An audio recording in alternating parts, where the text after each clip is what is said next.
And we have a hold here in Halls and towards Link with KO and Jet. Getting those Fade Prowlers to clear behind Pillar here and the C's just to make sure we're safe. And the beautiful Cosmic Divide on B site to split it in half a little bit. Seems we're pushing up slower here since we have these Nebulas we have to fight through. We no longer have any Fade Prowlers. We do have a KJ Lurk here, possibly to get some information for them to rotate if they can. But we do have this alarm bot here that Sasha will probably meet in a second. Yep, that alarm bot goes off. Seems like we're still leaning towards B site here. Just a slower push. See if they rotate off. Sasha gets picked off in Art, making it a 3v5 now.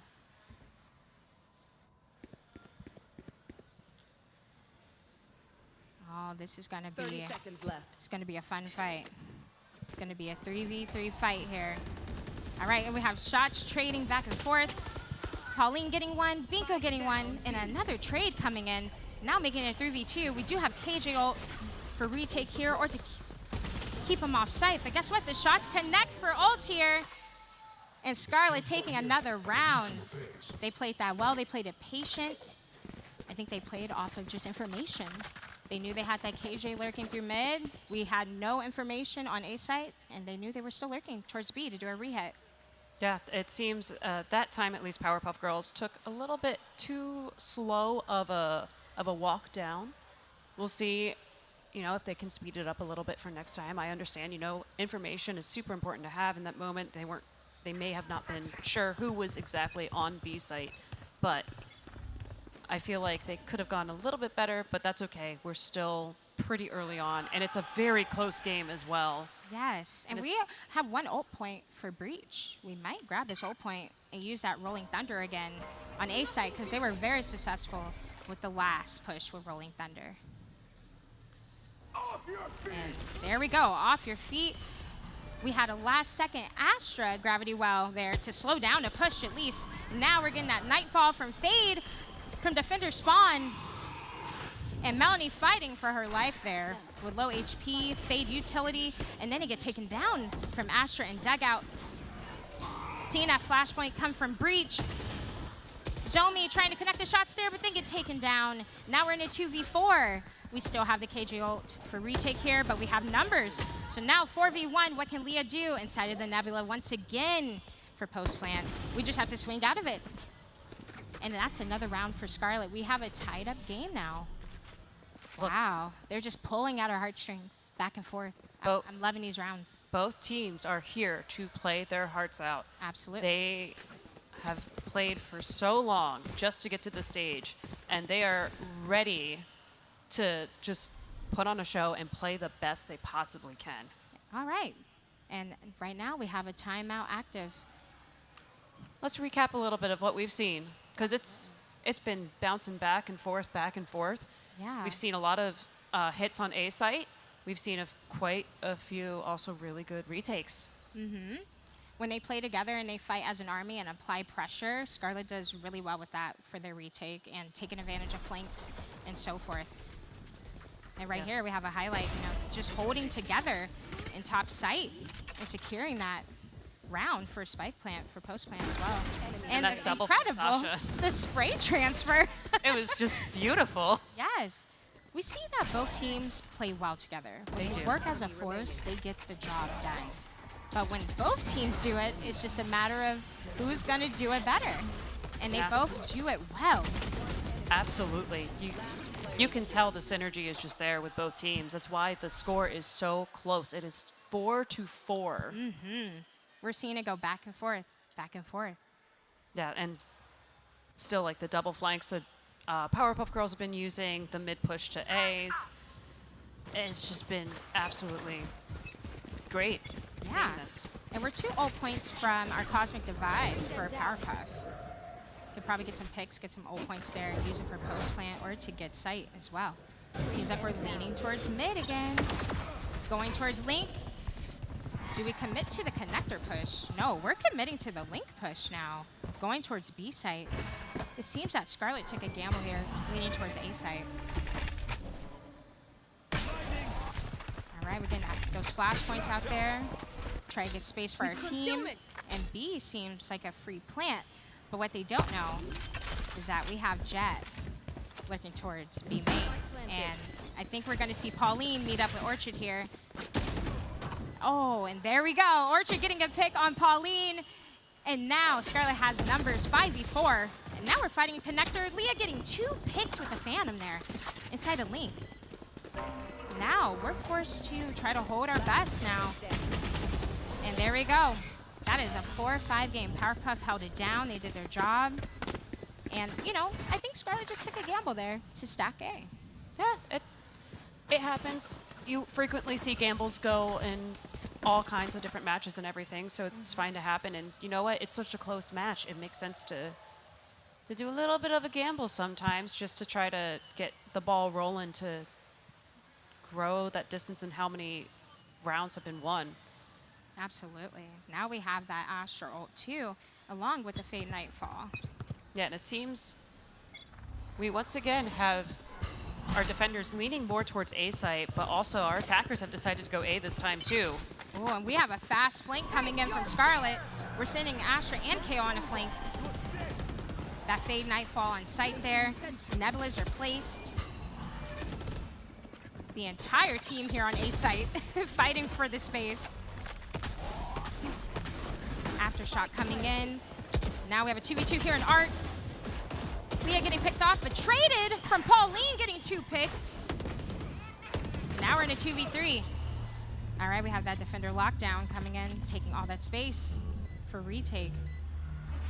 And we have Zomi pushing up here. Take some damage from that Molly. And Altair with the headshot on Zomi. Now making it a 2v1. Placing swarm grenade. Enemy remaining. And now it's a 1v1. We get the spike half, and we take down Sasha. Another round for Scarlet, making it a 5v5. That was beautifully done. The KO getting that information as to where Sasha was in that moment it was great for Sasha to get the pick. However, that gave away their positioning, and unfortunately for them, KO knew immediately where to aim. Exactly. And they already were sitting by the spike, so even though Sasha knew they were there, it just a little bit of a flick. A little bit. Crosshair placement, just perfect. Now it seems like Powerpuff leaning to, or just Melanie towards mid, taking Art space here. But we have a little bit of an aggression from Orchid here on A main.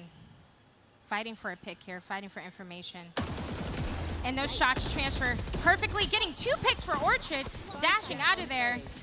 Orchid got their 2 picks, and they are out of there. They are high in numbers, but then they forget about Art.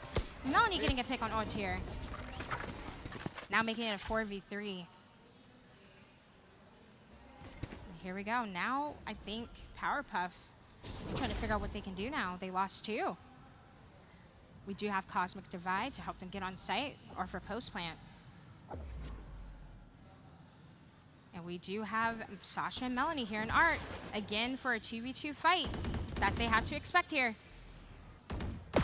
Trading some damage here, and Melanie getting it, and Sasha supporting Melanie as well with those fights. Now it's a 2v3. Those are the picks that they needed to make this an even fight. 30 seconds left. And here we go. I think we're gonna end up going towards B site. Yeah, it seems we are rotating towards B since we kind of know where the last 2 players are, which makes absolute sense right now because it gives them extra space and extra time to get prepared. That way they 10 can seconds truly left. control the site as they wait for the other 2 to come and swing by. Absolutely. And we have that Cosmic Divide for post plant. And we have those KJ Mollies on spike. Melanie getting a pick, but then traded and traded once again. We are seeing Powerpuff hold together and fight together. We love it. Last round before the switch. I mean, they are the Powerpuff Girls. They're living up to the name. That is absolutely true. And it's just been close match after close match, both of these teams. You can tell, like, those players know exactly what they're doing, but also they're so comfortable with each other. And it looks like we have another timeout, this time from our defenders. Yes, from Scarlet here. They want to make sure they get this next round and secure it. They do. They want to tie up the game. I wonder if they're talking about probably just strategy on holding these sites together and playing for trades so they can secure this next round, move it to the next half. Yeah, this is a crucial moment too, because at this point you have enough information on the team you're playing against. You can kind of assess what they're going to do. You kind of know how they usually like to play, and you can prepare to the best of your ability. So having this conversation it's a good time right now, so that way they can adjust their strategy and everything. Yes, I always recommend a timeout. You get that free time to talk and re-strategize and breathe for a little bit. Sometimes all that needs to happen for a game to just like change to the other side is you have a moment to take a breath and just take yourself out of the game and then just go back and hang out and then go and play as best as you can. Absolutely. It seems like we're going back into our game now with our attackers leaning B site, but again, our defenders have gambled a little bit more towards the A site. Yeah, mid and A site here. I think they hear a lot of action going on B. We have the run it back, getting space. And the close areas are cleared now. They have this spike plant for free. And we did have that KJ lurk towards mid, but they got taken down. So now we have 2 on flank Orchard coming in with the Blade Storm. Trade some damage. Now it's a fight. Here we go. Binko to hold. What Orchard? C's coming through in a cloud burst, but then Binko gets taken down. Now we're left with a share on Orchard. Gets a pick on Melanie, but then traded immediately from Zomi. Now it's a 2v1. Here we are, we're jiggling to get that information, get them off of the spike defuse. Now it's a 1v1. Zomi getting taken down. But guess what? It's a tied up game now. We like a tied game. We love it. That was a great retake It was. that we saw. Yes. They gambled a bit more on the A side, realized that, hey, this isn't the right answer, and they just moved over to B as quickly as possible. They did lose KJ at the start of that. However, they still came together, and they were able to successfully get to the spike and defuse it. And now we see them switching sides, so we will now see Powerpuff Girls on defense and UH Scarlet on attack. So we'll see how that changes the game, since we're at 6-6 right now. Yeah, it seems like we have some classic buys here. Of course, usually you'll see initiators and sentinels doing light shields, so they have more utility. So we'll see how this goes. We're gambling. They did gamble towards mid a little bit more, but we do have an aggressive push out here from Powerpuff. And guess what? They heard that, they got that information and rotated immediately towards A. And they had that fade probably go out towards mid. They got that information that they are close. So they are prepared for this A push here. And the Prowlers are coming here on A main. We get the early aggression from Jet onto site. Here we go. Now we can plant spike here. Planning for back site of A. And Scarlet, they're gonna play Flowers and backside here. And they're playing together. We do have 2 flankers from A main. They're gonna realize they did plant for backside, since no one will be there A main playing for post plant. This is gonna be a fun fight. We do have a 5v5 still. Trading some damage there. Getting a pick on Zomi, but trading immediately. Trades coming out. We're even getting a 2K there. Now it's a 2v2. And we're sticking this defuse on Spike. And then we have the Astro Stars on Spike. And the shots don't connect, so that's a round for Scarlet. I did not expect the backside play, you know? Hey, if it works, it works. It does. It did. It created a lot more space for them as well, so it took the defenders longer to get to the spike, so they had more time to react and just have more information. Playing Flowers, I think, was a great move as well, because then you could still, you know, swing out quickly and everything and get the info you need. Yeah, and they wrapped around there through art to really just confused them a little bit. And they held it down. They used their post-plant utility well. Yeah. They won their gunfights. And you know what? They were very quick to rotate because Pauline was just so aggressive from the start. Just like now. Now we're seeing, again, another B site hit. But now they are being super aggressive and quick on this one. Absolutely. And they are out on site. We have those nebulas down, the cloud burst, so we get that space in halls. Then Binko gets a pick and orchard with their specters. Getting rid of that fade haunt. And they're fighting to get this spike down. Melanie coming out with the flash, but gets taken down. Fade Prowler's going there. It's just a lot of utility being used here. And that is another round for Scarlet. They just played for gunfights. They said, we'll get the spike down when we need to. Yeah, they just went for it. That was very aggressive B push. They realized that the other team was going to be aggressive. They've already shown plenty that they will adapt and learn quickly. And that just highlighted the fact that they are so good at once that they notice one small thing about the other team, immediately they just go and they go, all right, let's adjust. Absolutely. And now we have a full buy round for Powerpuff. And we still have a bonus round here for Scarlet. And we're going through mid. We're playing fast. We have our Fade Prowlers going through Link here. We get that early dash from Orchard, but then gets taken down by Sasha. And then we get traded immediately, and that's a free Phantom for Ultier here. Making it 3v3. Even numbers. Getting a KO flash. Getting rid of that Fade Prowler. Another flash. And now we have all the art space. And we're going towards the A site now. And we have smokes down. We do have Fade sitting there in main. Possibly play this well and be patient and get those picks. Oh, and now they're all leaning towards main. And we get one. Zomi takes one out. Making it even once again and traded. And we see that Phoenix Molly clearing out the corner. Those gravity wells for post plant are deadly. But it was a little bit early.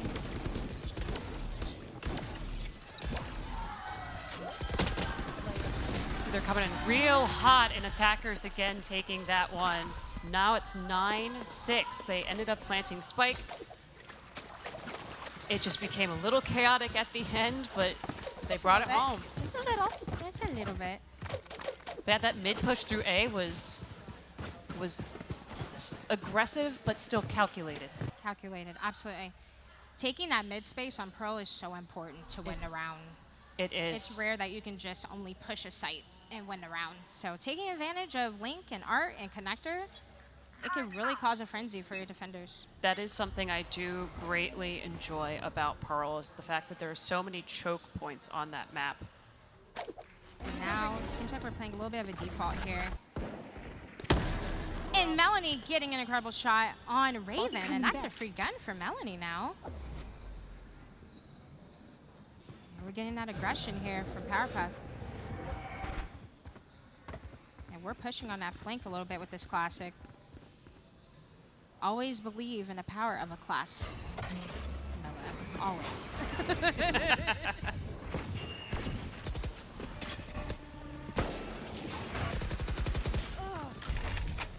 Oh my goodness, and then getting those picks there in Art.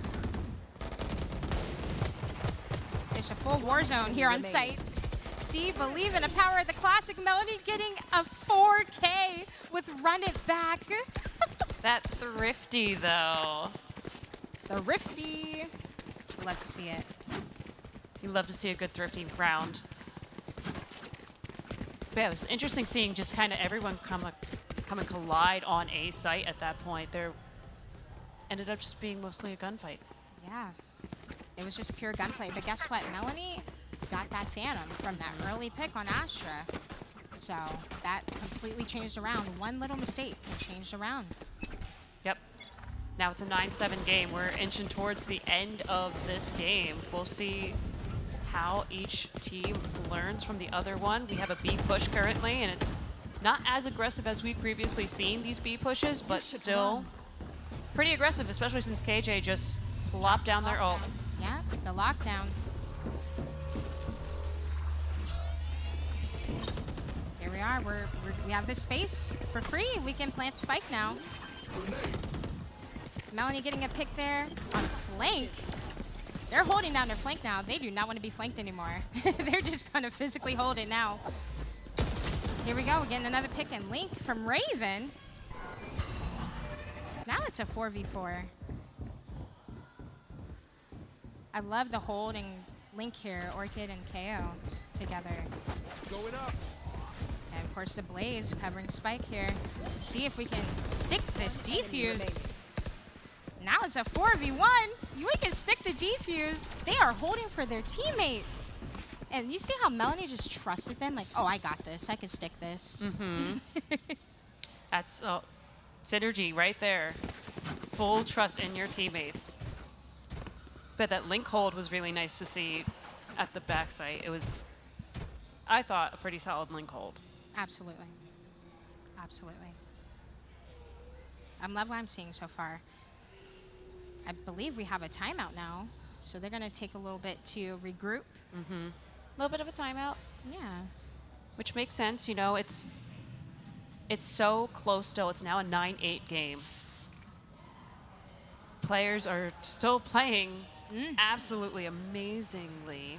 We're seeing each of them shine too. Each round, like, we have the players shine, whether it's Pauline being aggressive super early on that B site, the double flanks, the couple cosmic divides we've seen on our Astra players have just been absolutely amazingly thought out and well put down. Yeah. And then we've seen, you know, team aces, couple of gambles, but then those ended up being amazing retakes on the other site. So we're seeing our competitors play absolutely amazingly. And I know we're going back into the game right now a little bit, but what are you hoping to see this round? I'm hoping to see, honestly, I just want to see Powerpuff take control, not be afraid of it. I want to see a little bit more confidence. And we are relying a lot on the run it back from Melanie, but I want to see that confidence in every team member. I see we have a mid push right now. I'm leaning towards A, Yeah, getting a little bit of information. But we also have one player looking down B, so we'll see. And Melanie getting 2 picks here in Art. Spike down mid. And Spike is down. We have that Phoenix Molly on Spike as well. Now we have to fight to get Spike. And it's a 2v5. The Stinger shots don't connect, so now it's a 1v5. Raven to do it all. We've seen people do a 1v5 perfectly. We do have full utility here as well. Will they expect the flank is the question. Yeah, this flank is interesting because it's going through mid right now, so they're still getting information. They probably know that they are leaning towards the A site. 30 seconds Raven left. getting a great pick there. And that's just crosshair placement. Now we have a Vandal. 1 pick there, 5 HP on Raven. Fighting through all those flashes, that was difficult. But it was such a great try. It was. When you're dealing with so many flashes, there's only so much you can do, Only so but much you can do. they still got a couple picks on the other team, which was absolutely beautiful. That flank was great down through mid, and they got just enough information to make the right decisions that they could in that moment. It's just when you get flashed, and that's the end of it sometimes. Yeah, now we're 9-9. Both teams have a couple of ults ready. Sasha's is about to be ready. Yeah. This is going to be a chaotic round just because it's so close and there's so many ults that are ready to go. And let's just talk about the last round real quick. We saw that. We saw a huge difference with Powerpuff. We saw that confidence. Yeah. That's exactly what I wanted to see. We did. It looks like we got some information on A, and we've decided maybe don't go up straight through A. Maybe mid push and then decide afterwards. Absolutely. Because we know mid is the answer here for Pearl. And Zomi getting into a fight with 2. The shots don't connect. So now we're getting space in Art, but traded immediately. And another trade, and Leah taking down KO, but the ult is still there. Now it's a 1v3. KO is there for information at least. So you can prepare Raven. Last player standing. Oh, here we go. Oh, but we don't clear behind the box, unfortunately. But Leah getting the 2K. Incredible hold. And that is a 9-10 game, Mela. What did you think of that last round? Oh, it's just that box clear needed to happen. It would have changed that whole round for them, unfortunately. And you could saw they did a quick flick, but maybe just didn't notice them there. They were just slightly off the scene right there. But that could have been a completely different round had that gone through. And now we're in a 9-10 game, leaning on A side again with KJ going up through mid for information. And we have 4 ults for Powerpuff. All right, we're using one of them. We love the Nightfall. And Nightfall completely covers sight. So you get plenty of information with just that one ult. And we're getting a little aggression here from Orchid. Then gets shut down. We have trades for trades, 2 for 2. Now making it 3v3. We do have Cosmic Divide and Run It Back for Powerpuff. And Raven lurking through water here, but then Melanie as well, but the shots don't connect. Ult here getting that pick on Melanie. Now making it 3v2. And we're playing a little bit slower here.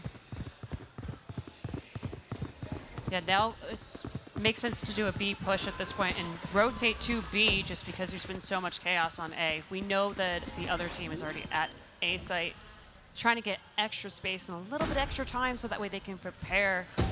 Ooh, pushing into spawn here, but Pauline gets 2 with the Phantom. Can we get another one? Yes, Pauline can! 3K to get this round. And now it's a 9-11 game. Wow. It's getting close. That was fast. That was a very fast retake. And Was it even a retake? Yeah, well, not really, I guess, because they didn't really make it to sight even. Yeah, they didn't make it there yet, but amazing shots we've been seeing from Pauline all game. Saw those connected. It was 3 basically in a row at that point. Yes, Pauline expected. They said, I think maybe the last one's pushing too. Let me just wait a little bit here. Yeah. Sometimes the best thing you have to do is just sit and wait and then, you know, just have them come to you. Yeah, and that's exactly what happened. 9-11 game, Powerpuff. Wow. We're seeing that aggression. We are. We will. Now we're leaning towards mid here. Sending 4 towards Art. We do have a KJ Molly and turret for defense here. KJ lurk towards B site. All right, we're being seen by that KO knife. And we're just spraying. We're just spraying in a nebula here. And it's trades for trades. That's 3 picks there. Now we're in an even game. 2v2. We do have Run It Back and Cosmic Divide. And here we go. And the spray transfer from Leah to secure the round. 9-12 game, Powerpuff. They have all the confidence in the world. Oh, yes. Yeah, so we're at 9-12. This could be the last one. Could be. Could be. Keyword. Yes, we see our attackers right now. They are leaning towards B site. We have our defenders going on a default. Honestly, at this point, the smart thing to do might just be to be that aggressive team and go straight to B and just get it done and out of the way. Yes, let's do it. We're having those Fade Prowlers clear. Pillar here. The Run It Back coming from our defenders. Gets shut down immediately. And that is another pick on Scarlet here from Sasha. And then we get a trade immediately on Melanie. That Rolling Thunder coming in hot, but then we get picked off. All right, I think we play a little bit more patient here. We do have Sasha on the flank and Zomi. Now we have a 4v1. Cosmic Divide left. Trying to see what he can do here. We do have 1 star here with Leah. Spike planted. All right, we don't get seen by that KO knife. And now we're scaling up here from spawn, utilizing that 1-star to put a nebula towards Link. And the shots don't connect, unfortunately. So now it's a 10-12 game. We saw a little, maybe too much aggression Maybe from Powerpuff. maybe a little too much aggression. A little bit excited there, but it's okay. There's still a few more rounds left, and it looks like we are getting a timeout from our defenders for so we will see how they are coming together to try to secure this round for themselves and the rest of the game. Yeah, it's been interesting seeing just like how quick they've been rotating and just the general game sense that they all have, clearly. So I'm intrigued as to what the play will be and what they are trying to go after at this point, whether it's trying to strategize down mid or strategize down maybe doing something that is absolutely beyond my game sense. But what in this part, when you are this close, what do you think would be the best way to go about this? I think they have to play a little bit more patient, but play together here on defense. Powerpuff, they do a lot more in numbers when they play together, and you know we're seeing those trades come in very well now. Because earlier in the game we didn't see those trades coming from Powerpuff, but now we're seeing those trades. I think they have to play a little bit more patient, play off of information, and see where we can go from here. They just need one round to take this game. Yeah, and we see they're doing another B push again. And it looks like the other team is gambling a bit more towards A site. Yeah, we Powerpuff doing the same thing we saw Scarlet do, but it's always the gamble towards A, never B. Yeah. Interesting why it's usually the A side and not B. But we got that Cosmic Divide down. And we're going to push past that Cosmic Divide to still get that space. And, of course, the Fade Nightfall going towards Link. But, of course, the KJ Lurk, but then gets picked off. Now making it a 5v4 for Scarlet. And the KO ult coming in hot to shut down that utility usage for a little bit. Zomi gets taken down from the Hall hold. It's a double hold here for Hall. Now it's a 4v2. And they're just playing together. Seeing that fault line come in. And the run and gun a little bit from Melanie. Taking down Binko. Now it's a 1v3. Oh my goodness, Raven with the 2K, making it their 11th round. And that is a clutch from Leah. The Astra Star placement for post plant, getting him off the spike, and then pure gunplay. That's what we saw. Yeah, forcing that gunplay for a little bit was a solid move right there. And honestly, all the ults as they were used, absolutely perfect. That Cosmic Divide made it a little bit more difficult. But it's now an 11-12 game. Do we get overtime? I'm hoping for overtime at this point. I see our attackers are now leaning A side at this point. Trying something a little bit different. Getting rid of that Fade Haunt there. They know they have a little bit of info that we do see some attackers leaning towards A. I think our Fade tried to get a little information on B. But they are gambling A here. Powerpuff. It's that they have to push A this time. All right. Here we go. Orchid dashing out on site, getting some space, and gets a pick there on Zomi and Pauline. And our Astra sitting here in dugout gets a pick, gets one trade, swapping weapons. Unfortunately, caught them off guard. Now it's a 4v2. 4v1 now. All eyes on Sasha. Sasha getting one pick. We have 3 more to get. We're getting those KJ mollies on spike.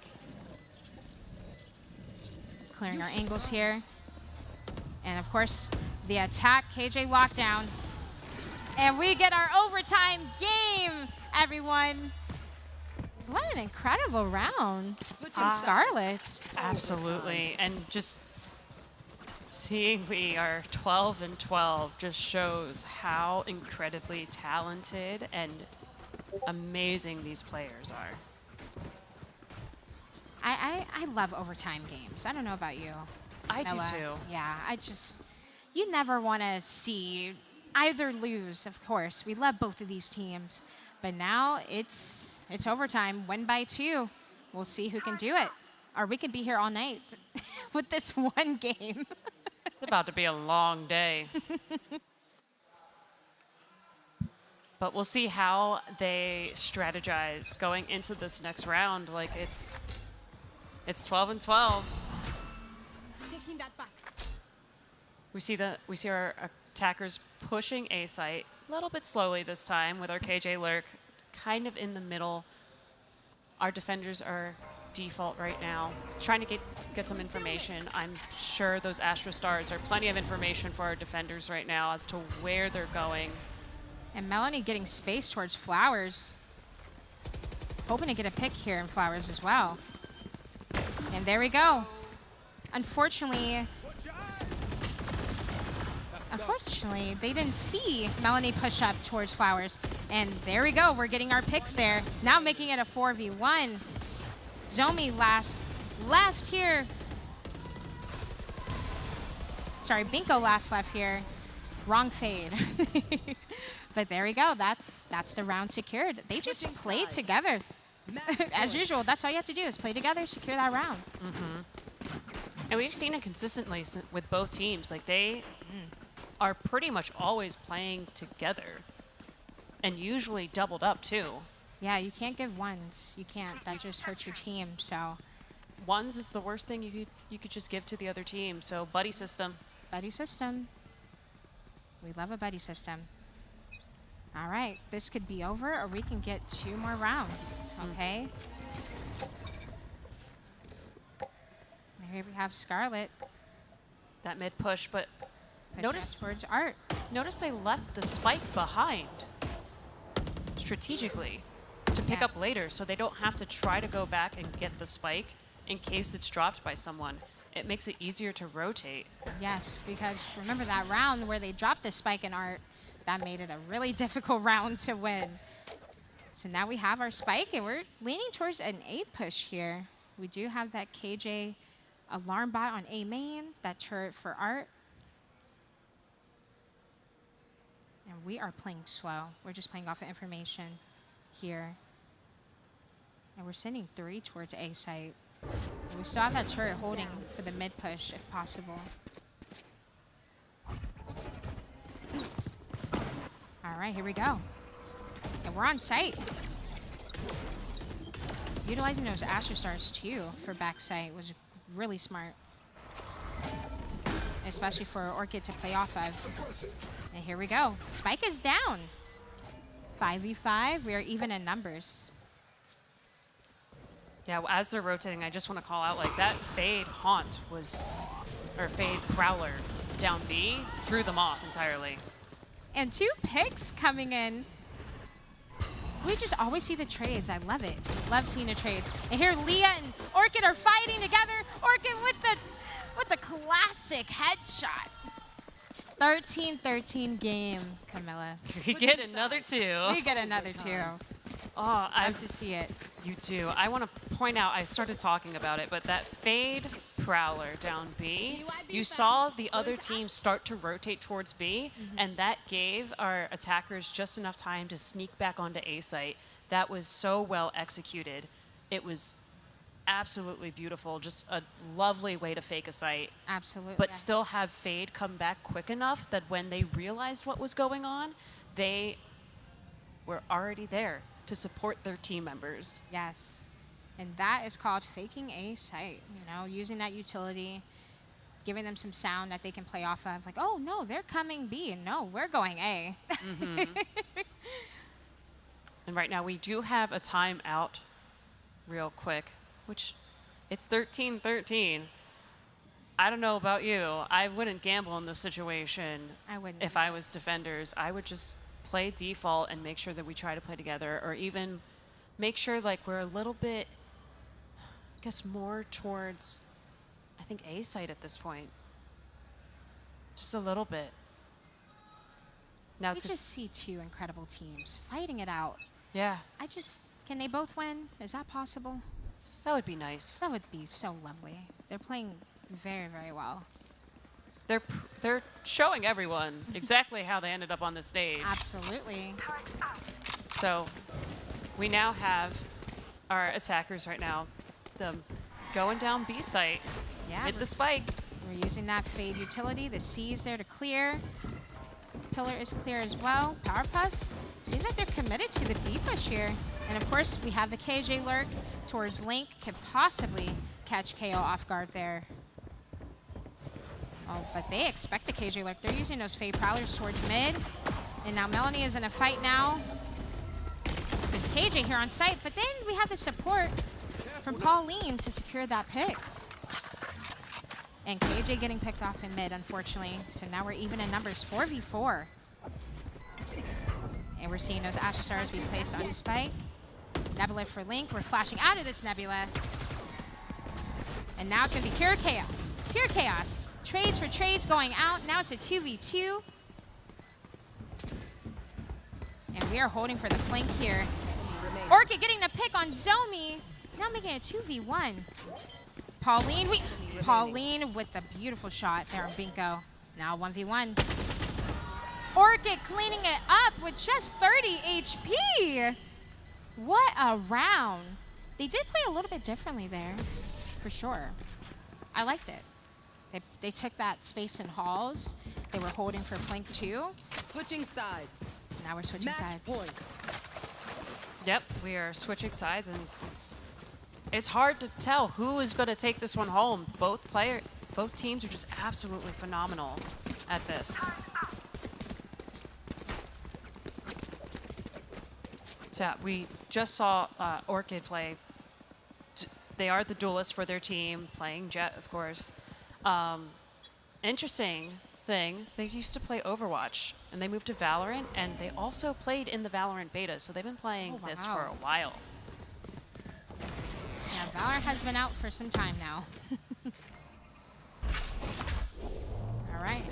We have Pauline holding with this fault line towards B site. Jump peeking to get some information. We definitely got some early info from those shots there. Now we're doing a fast rotate towards A, it seems like. Or maybe we'll get some mid space here. All right, we have Orchid here, just hanging out. And here we go. Orchid getting that pick on Sasha towards doors there. Now they're up in numbers. Seems like we might be doing a re-hit towards B.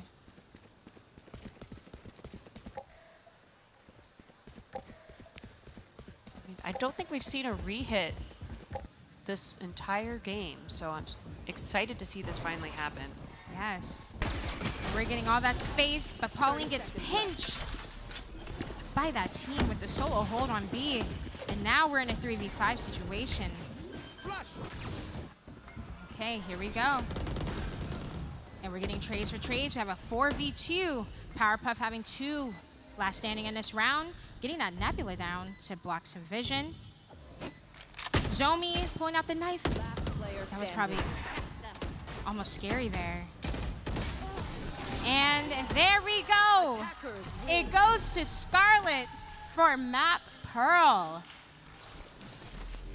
What an incredible game. That was absolutely incredible. Honestly, like, I love seeing when both teams are doing so well, and it's so difficult just because, like, you know they're playing the best of their abilities, and at the end of those like really tough games, those players are so much better afterwards just because they've learned a lot from their competitors, and just it's so much more fun seeing the games that are super close than just have someone absolutely get like steamrolled or something like that.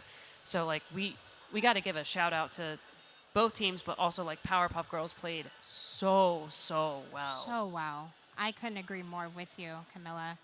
We saw strengths from both teams. We saw how they calculated their plays. We saw them play together, hold it down together, and play post-plant very, very well, and the retakes. And I think we saw KJ hold for mid only. I don't think we ever saw a KJ hold for a site. It was always the hold for Art and Link. So that's my usual way of playing KJ. So I love seeing that. I think it made some of the teams hesitant on pushing mid as well because of that hold. But they took control. They had fun. It was amazing to watch both teams. Yeah. And like you could tell, like they're just so happy and doing such an amazing job. Yeah, it was nice seeing all the different like lurks and everything. I love seeing the double flanks. Also seeing a bunch of the different divides and everything, and all the team aces, all the retakes and everything. And we are, real quick, we're just going to kick it to Kari for an interview. All right, I am joined here on the stage by one of the University of Houston Scarlets, let's say victorious competitors. There's another vault to go over, but this one felt really joyous. I mean, you guys were giving each other hugs. How has the competition been? So the competition between us has always been like really, really tight. We have nothing but love for those girls, you know. Like on stage, obviously it's a rivalry, but backstage, it's just we're like thicker than thieves, you know. Like we've loved them since the beginning. We absolutely loved watching you guys give each other hugs instead of handshakes, by the way. That is the kind of competitive honor and integrity that we kind of crave in the Valorant scene. So seeing you guys absolutely give that to each other was incredible.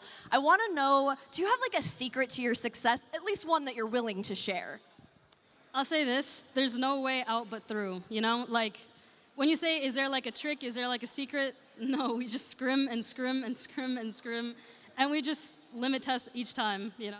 I love hard work wins all. That's absolutely incredible. One last question here. Who do you have your eye on from your new competitor? Do you have any particular players that you want to watch out for or anything like that? I'll say, in the past, Apple's lurks have been really instrumental in like us losing and stuff. We definitely have ways to counteract that, and we're definitely looking to, you know, shut that down this time. You guys have never looked better, genuinely. You worked really, really hard for that win. So thank you so much for entertaining us, and I'm really looking forward to this next series. Thank you so much. Yeah, absolutely. All right, guys, that was a hard-fought battle. Both of these teams deserve your respect. Give them a handshake if you see them on the floor. We are going to go to a quick break, and then the second series will begin. Please don't go anywhere.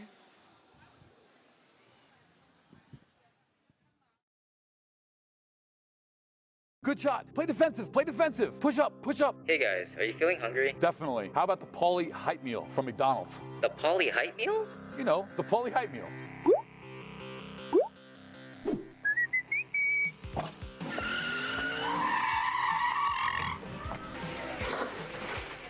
The official Pauly Hype Meal is a quarter pounder with extra cheese, large fries, Oreo McFlurry, and large Coca-Cola.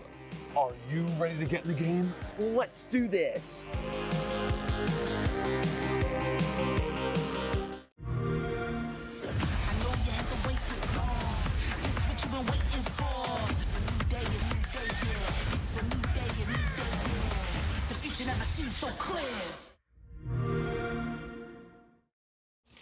For legal reasons, we can't say an Egg McMuffin is a hangover cure. But it probably wouldn't hurt to have one delivered. Just putting it out there. Order McDelivery in the app.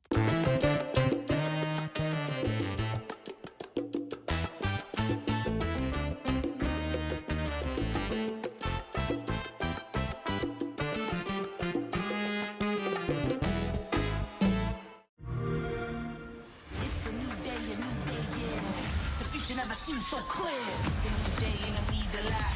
You know we've been moving at the speed of light. Young, wild, and free when we lead a lot. We got the key, ain't no need to fly. We gon' come together just to celebrate. Jumpstart the future, we won't hesitate. This is what you've been waiting for. You better get ready, better get ready.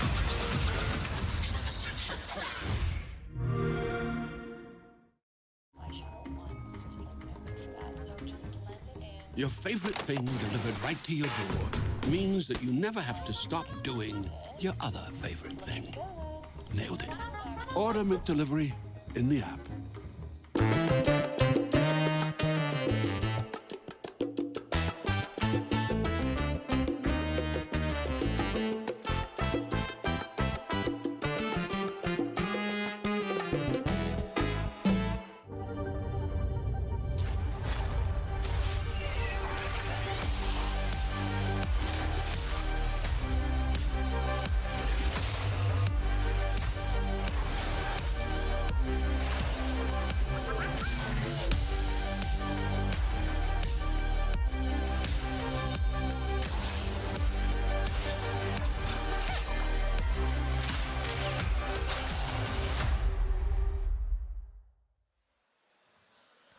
Welcome back, guys, gals, and non-binary pals. We're super excited to be back here today, and we have some wonderful folks from Padia here. We have Taylor and we have Jill. So, Hello. hello. How's it going? This is my first time on a broadcast, so I'm very excited to be here representing Padia. Hey, Jill. Hello, Taylor. How are you? Doing pretty good. Taylor's first time on a broadcast, I heard. It sure is. Well, you look great up here. Oh, thank you so much. Got my Padia hoodie on, got my friends. It's all you need, really. She's ready. She's ready. Absolutely. Now, Jill, do you mind telling the folks at home? I know we've talked a little bit about Padia, mostly the Padia Cup and the matchmaking, but could you tell us more about Padia? Absolutely. Padia is a woman-led gaming tech and media company, and what we've done is we've created an online portal for women and diverse gamers to connect, learn, and play. And what that means is the play tournaments. We host a lot of tournaments. You can play in any tournament you want. They're community-based. And our whole premise is really just to have fun and spotlight, highlight, and inspire individuals who haven't been seen in the media a lot. And it's just been an excellent journey. We have some incredible talent with us, including you two. And we've always had amazing partners on board. Xbox, who's brought this to life, is really, really genuine and authentic about making sure that gaming's for everybody. And I think it's so incredible what they've brought to life here. These women we've seen competing, this is the first time ever women have been on this stage. And creating those opportunities and spaces for women to up-level what they're doing is just incredible. Yeah, what a historic moment, honestly, just to have women on the stage. And I know we were talking, one of us were talking earlier, where there's some folks on the high school teams that are here who just saw that there's college gate teams of women, and they were immediately fans and just so inspired and honestly just empowered. Yeah. Yeah. They are. These women are paving the way for the next generation. And they just haven't had the same opportunity. And so younger women seeing them on stage, it's just a really big moment. And seeing you two cast, we need women in all facets of the industry. And I would have to say you two have been absolutely doing a fantastic job. So thank you. Thank you. Making us blush. But thank you for the opportunity. We're so thankful you trusted us both to, do this and cast these wonderful games and these teams of women and non-binary. That last match was my gosh.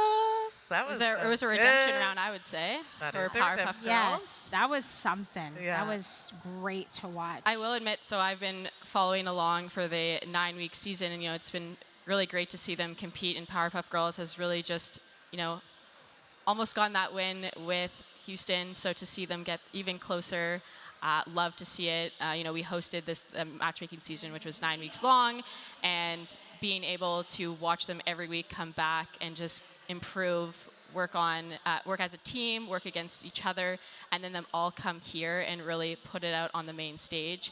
It really warms my heart because it's just been a long time coming. Yeah, they played their hearts out. I want to go and play. I want to learn how to be as good as them right now. It's just so incredible to see. And I'm sure for you especially, because you've seen them from the very beginning of this matchmaking, just to see how much they've improved and learned and grew together, especially since they all, at least for Powerpuff Girls, they come from all different schools. So they don't consistently, they have a consistent schedule, of course, but they just don't get to see each other face to face. And for some of them, it's their first time meeting. Exactly, yeah. And we love to see that at Padia. Now, I believe you wanted to talk a bit more about the matchmaking as well, or the matchmaking season. Yeah, well, I think that one thing that Padia really likes to call out is the way that this tournament came to life was on the Padia platform, which is padiagaming.com, and we have the ability to host your tournaments. That's user registration, managing of your brackets, as well as even prize distribution. But we also have a matchmaking tool, which is how this tournament was first hosted, So when your team is online and ready to play, you go onto paydagaming.com and you get matched with other teams who are online and ready to play, which is a great way to get connected with others who are inclusive, kind, and supportive. And we love to hear that just because we want, gaming to be positive because gaming is for everybody. Absolutely. And I'm sure you can also attest to that as well, since I know you do a lot of your own competitions within your friend group and everything. And Yeah, and you've been a part of it too. it's been a lot of fun. It's been something. That's for sure. It's been very fun, very chaotic. I think that's what got us here to prepare the most. Just doing it offline and doing community tournaments and scrims and just having fun, especially with the premiere that just released with Valorant. People are getting their premiere teams ready and they are taking it seriously. And I've been seeing a lot of women premiere teams being created as well. So I know we'll definitely be using Padia soon for some tournaments in the future. So keep your eyes peeled. You'll see me and Camila casting more and more, especially after this event. But Miss Ash, I think what you said about community and having fun is so important. A lot of people feel intimidated to jump in if they haven't been given that opportunity. And honestly, like, join, have fun, and play. And that's like the start of changing the industry. Absolutely. Fun. I love having my community be a safe space, especially if you want to get into Valorant. We're all different ranks. It could be scary going towards, Immortal or Ascendant players, but you're here to learn and have fun. So hop in there. I don't care if you're Iron. I don't care if you're unranked. Get in there, have fun with us. So that's how we've been doing it for the last 3 years since Valorant has released, since beta. We've been playing since then. Yeah, a lot of the players, when I was asking them, like, how did you get involved in Valorant? A lot of them were just like, they talked about being, stuck at home in COVID. They needed something to do with their friends, and that's how they started playing. And it's amazing to see, like, for those players especially, like, they found that community. Yeah. And they have grown so much since then. I forget, I need to scroll through my notes real quick. There he is, Altair that we've seen. This is their first ever first-person shooter game they learned. Really? And they learned by watching their sister play. So I love were that. telling us, Yeah. like, they sat next to their sister and they just watched them play and then eventually went, okay, it's my turn. Yeah. And now going from watching their sibling to being on one of these stages is so heartwarming. Like, that was one of the sweetest stories. Yeah. Like, it's inspiration. yes, 100%. And I'm sure there's plenty of other players on the Paydia platform as well who maybe they learned from their sibling, but they didn't want to, they don't want to comms or anything like that. I've played plenty of games where I didn't want to comm as well, just because it can get a little toxic. It can get very unsupportive, and you can just feel like, okay, maybe this isn't for me. But it's so wonderful to see a company, especially a matchmaking company, where there is that competitive edge or the competitiveness just naturally in it. Yeah. Still trying to make sure that it's positive and supportive, and that way people can be inspired. Even if they have a rough game, they're going to be surrounded by people who are going, hey, it's okay. It's okay. There's next game. Yeah. There's the next time. And then also providing opportunities for other folks, like we're here through Cast This, which we are so excited about. And we're still very honored just to have the mentorship from like Vansili and Miss Harvey. Yeah. Just to be here as well. So not just focusing on like one aspect of the esports tournament side of things, but doing an all-encompassing thing and being here with also like Esports U as part of the partnership, PC Game Pass and everything. Like, it's incredible just to have that empowering like guiding light in esports. I agree. I think Cast This presented by Xbox was something that we saw with Paydia, that when we host tournaments, we're looking for casters. And a lot of the time when we talk to women, it's like they're just looking for more opportunities and more ways to get these experiences. So the idea behind Cast This, which for those of you tuning in, I'm not sure if we've talked about it on stream yet, was the ability for Miss Ash and Camila Panda to go to LA to spend time with Vansili, Riv, and Miss Harvey and this Camco to gain skills to learn, to bring them to the main stage and have this opportunity. And honestly, this is it. You two are absolute naturals at this. I mean, you have other experience, but to do it on a main stage at a LAN is very cool to watch, and we'd love to see it. Yeah, it's been It's quite been the fun. opportunity and Very so fun. much fun. Just watching the skill in these teams. And it's just great to see women in high rank, like Immortal, Ascendant. It's awesome. It's very motivating for me to get better, for sure. And folks at home, if you're wondering, how do I watch this thing? It'll be out in June. So soon, and it's a 5-part YouTube series where you can see us just getting into casting, and then we've All the clearly skills. learned quite a few skills, yes. Yes, it'll be on the Padia Gaming YouTube channel. And you guys learned skills off the desk as well, like how to get ready for being on stage, because your appearance is very important, whether you're a streamer, whether you're a caster. And I know Elf Cosmetics helped you out with that, with your look. And we have some lovely, I think you guys look fantastic. Thank Just you. look at your eyeshadows. And Camilla actually put on some of Miss Ash's makeup before. I'm a wing liner fan. I have been for years. That's just been my look. And I don't know how to do it. So I said, Camilla, please do it. I just held down my lashes. And she made me pretty. So thank you for being the duo that I need. Well, thank you for being the duo that I need as well, because I've learned so much from you. I'm emotional. Oh, no. I'm not going to get you started. I'm sorry. Well, I do have my elf setting spray, so. Oh, you'll I be can fine cry. to cry then. Yeah, you'll be fine to cry. But it's been amazing doing this with you, and I can't wait to see what else we get to do together in the future of our casting careers. So, Same. we hope everyone at home is enjoying everything that's happening today. It's been so overwhelmingly amazing, and just very blessed to be here. Blessed for my position here in this space. And it's coming. Nope. But thank you, Padia, for everything you've done for us. We really appreciate it. I love you so much, both of you. The love fest up on the desk.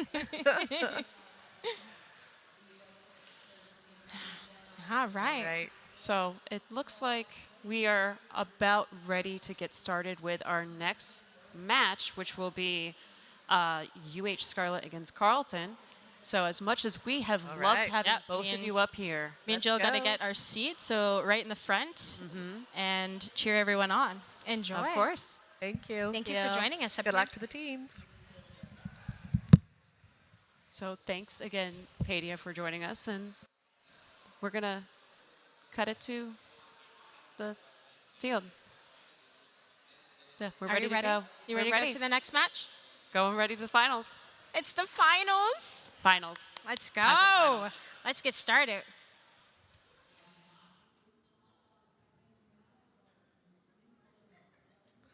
Ladies and gentlemen,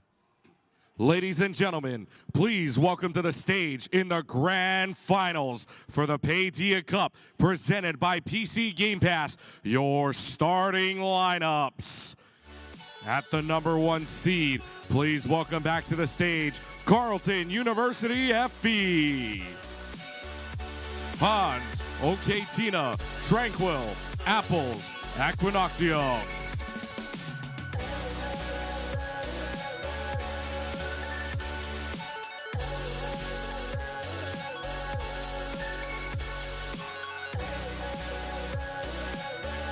And at the 2 seed, please welcome back to the stage, the University of Houston.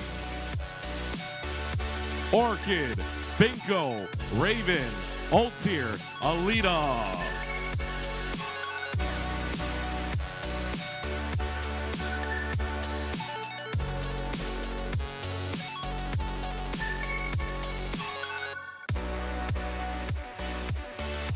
Now, welcome back to the stage to facilitate the pre-match showdown, your host, Space Ghost. It's me again. Sorry to disappoint you guys. Could I get the 2 team captains over here just for a little pre-show referee talk here? All right, folks. I want a clean game, but I also want to give you the opportunity to either talk trash or, say what you need to say. So some good final words here. What would you like to say? It can be to your team, it can be to your competitors, but I prefer trash talk. Okay. Well, I really hope fourth time's a charm for y'all. Do you need some aloe for that burn? What was that? Catching strays for 0. I think it's time to give you a response. I just want to say we're just happy to be here, and we look up to you guys, so good luck, have fun.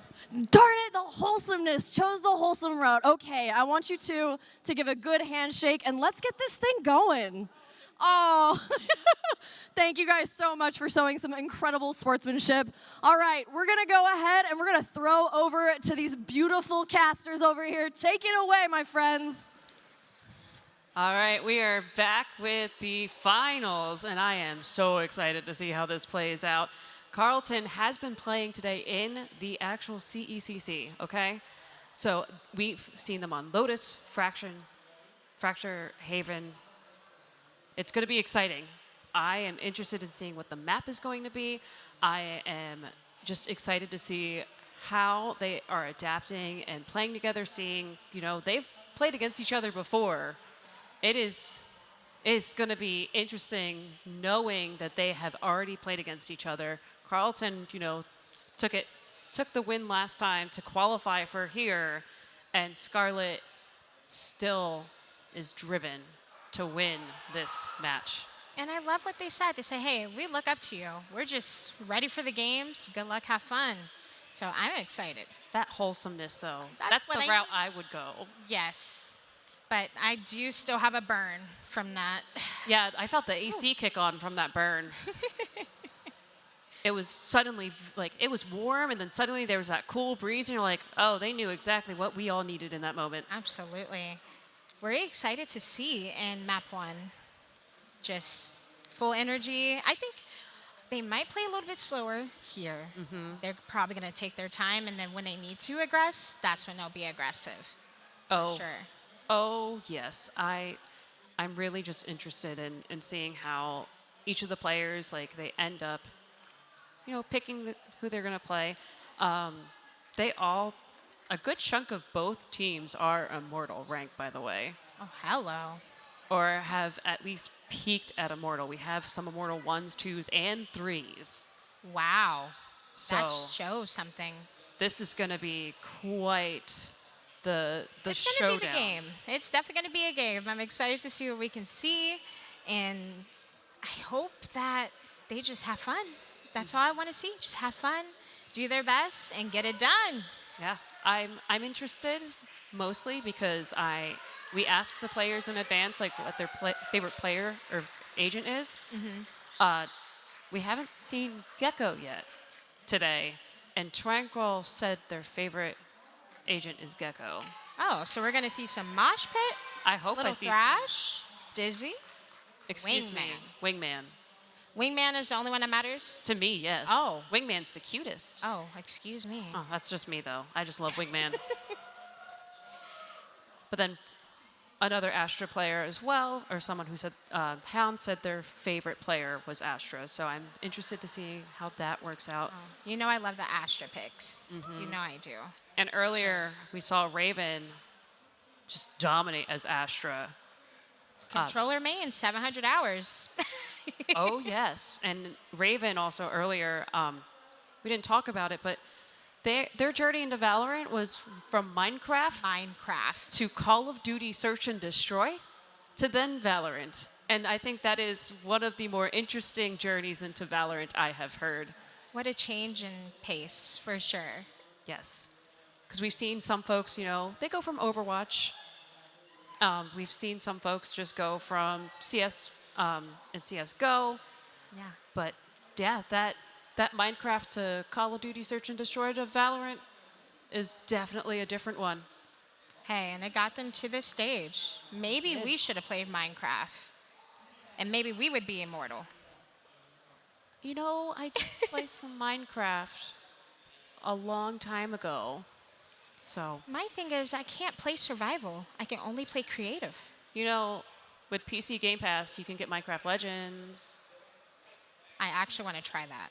It looks like fun. Yeah, they've been playing it around a venue here, and I'm like, oh, that looks really fun. It does. Maybe we can play together. That would be so much fun. Absolutely. Get all your agents unlocked and also day one access to games. I'll say that's a win-win. Definitely a win. Absolutely.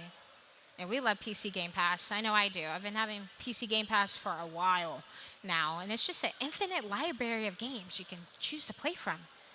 It's overwhelming, but really cool because I don't know if you know this, but on the app on PC, you can choose for the app to choose a game for you at a Game Pass. So I do that when I'm bored. I'm like, I want to try out a new game here. So the power of PC Game Pass is real. And we're getting towards our map now. Yeah, I'm excited and terrified. And guess what? We're heading to Split. Ooh, all right.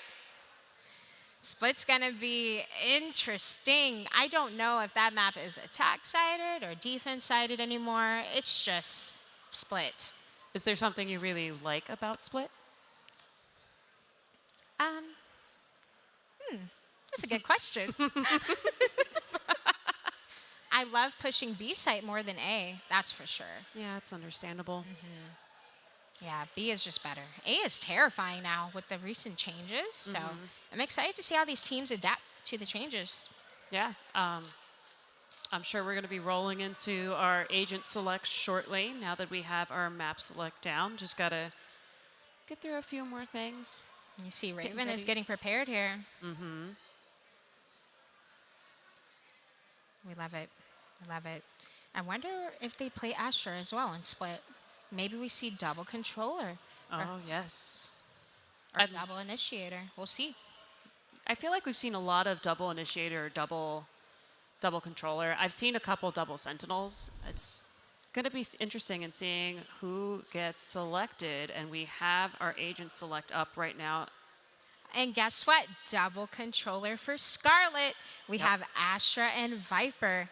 And the KJ and the Rays combination with the Sky, Flash, and Regrowth.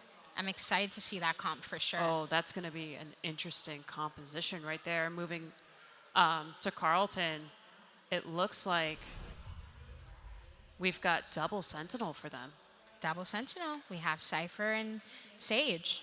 I typically see double Sentinel on Split more than anything. Yes. And of course, you have to have a Raze for Split. That's Raze's playground. Yeah. Both teams have a Raze. Both teams have an Astra. But we have double heal for Carlton. True. Yes. I think double heal is very important for Split, especially with how the teams are so spread apart. And you can keep heals on each side.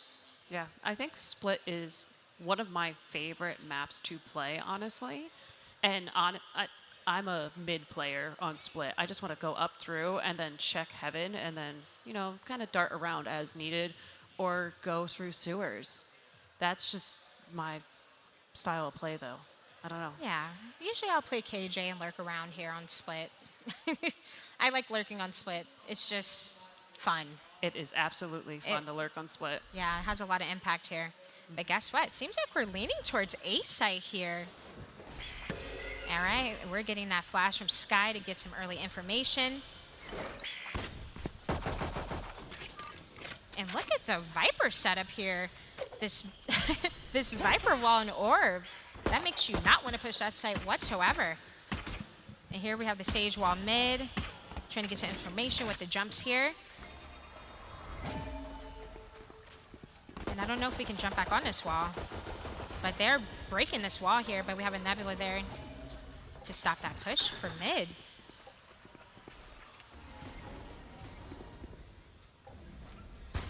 Yeah, that is a very interesting Viper wall. I really like that wall. I like it. Very aggressive. And there we go. We got a pick from Orchid here. 2 picks from Orchid. Now we're jumping into Vents here. We're going to go to A. All right. Have a little bit of a hold there from Cypher towards defender spawn. And 2 picks. Spike down A. 2 picks from our Astra there. And then we get traded. Now it's a 2v1. Our Cypher on low HP 30 here. seconds left.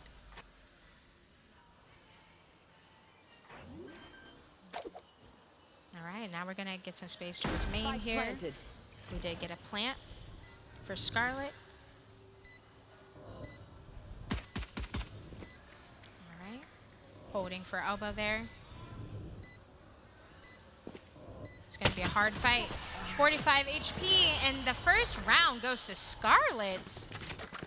That was a lot going on. They wanted to go towards A. They said, no, we are not pushing towards that orb or that Viper wall. We're just going to go towards mid and get that space towards vent. And there we go. We got the spike down and secured the round. Yeah, that was a solid mid push in the end of it, just because, you know, they had to walk away from that Viper wall, and that was a good Viper wall. I have not seen that setup before. The orb on ramp and then the aggressive Viper wall. I love it. I love to see it. Now we have a full buy for Scarlet. All right, we're getting the Sky utility being traded once again. Seems like we're just going to rotate off. We do not want to push that aggressive Viper wall. And we have a 3 hold here on A main. They're ready. They're ready for the right click. And now we're pushing. And the shots don't connect, but we get traded. And that's 2 guns down. That's 2 guns down for Carlton. They could take advantage of win this round now. 4v3.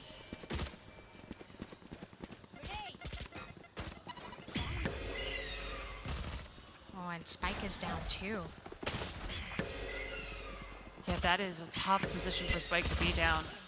And of course, we're getting a couple picks on our defenders. Now it's a 3v1. Can Tranquil do it? Getting rid of that KJ alarm bot. Maybe we can pick up a gun. This round could be winnable now. All right, we have those KJ mollies on Spike. Pushing through main here, trying to get information. Getting rid of that Trailblazer there. And we do see that KJ molly, we get rid of that. Trading a little bit of damage on elbow there. Incredible shots from Tranquil. And that's another round for Scarlet. Yeah. Going to A site and then backing off and retaking it seems to be working pretty well right now. It's the first 2 rounds though, so we'll see how Carlton adapts to this strategy. But I'm loving this Viper wall. It's terrifying. It's putting so much pressure, and also at the same time, like, helping them build that space out.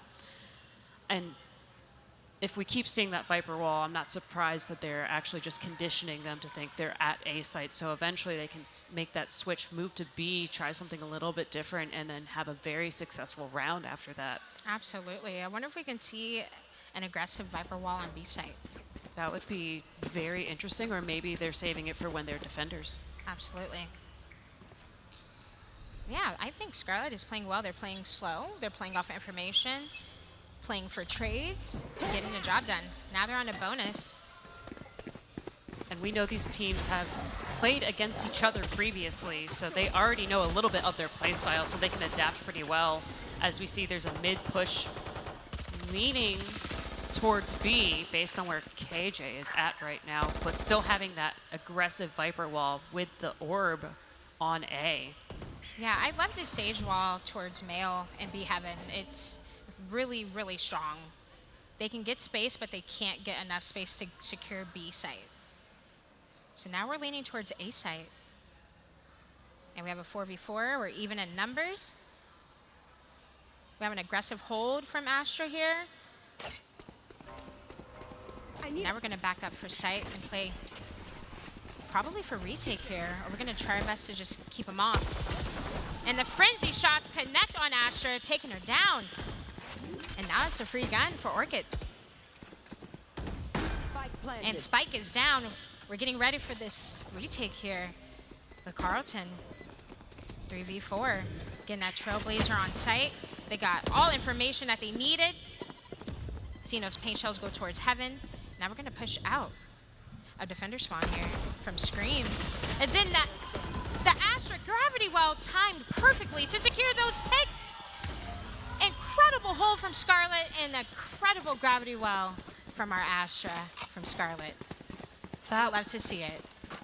that was just utilizing util together so well, especially with that Astra Gravity Well. I do just want to say, like, that Sky using the trail blazer just to get that information as to where folks were was also amazing and so incredible for their team, just because you now know where everyone is, or maybe, you know, when they're not there, you know where they're not. So I want to commend the Sky on that one. Initiator utility is so important. It is. It's so important to have an initiator on your team, especially when they can communicate like these teams do. You know that everyone else on your team knows exactly where the folks are when you find them. Absolutely. And we do have Astra Cosmic Divide here for post plant or to get us onto site. I think Scarlet is doing a really good job of wasting util from Carlton and then just rotating right off of it. Mm-hmm. And again, we see the Viper wall again conditioning Carlton to get used to having Viper there, so they don't quite know where they're actually at, even though they're leaning more towards B site at the beginning and then moving towards A.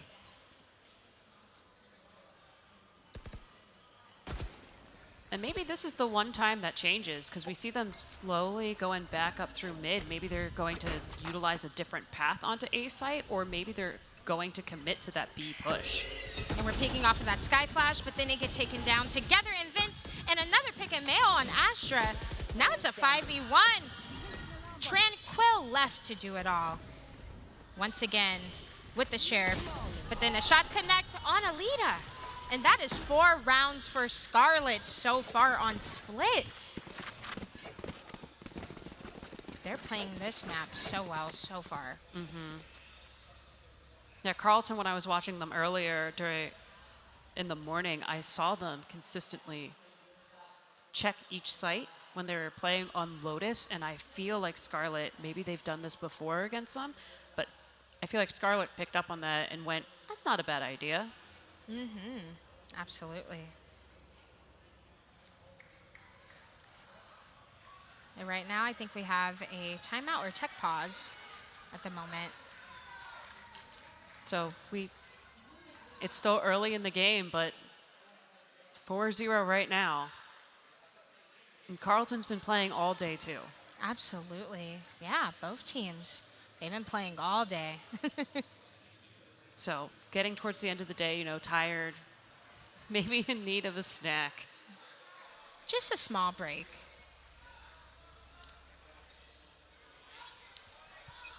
I hear the timer going off, which means I think we're out of our pause at this point, moving on to round number 5. Round number 5, 12 seconds on the clock. And we do have 2 ults ready for both teams.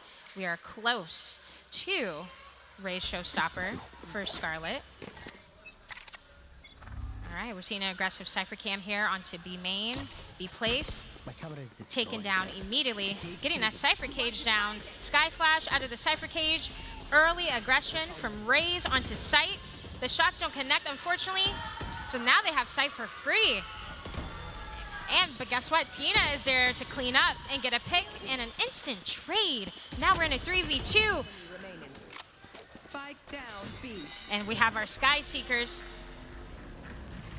And it puts Astra in a really difficult situation at the moment. They know exactly where they are. All right. And the shots connect for Binko, and that's another round for Scarlet. You know, that was a great Cosmic Divide on B site that we saw from Astra. They were just aggressive. They took that space. They did not slow down. And that's what Split's about, honestly, especially for B site. You just push it fast, get those picks, clear pillar, clear back site, and you can have a free plant. Yeah, and having something like the Cosmic Divide too just makes it even more difficult on the other team, because absolutely, you could just completely block off that site from them once you clear it out. And they won't hear a thing. Not one thing. All right.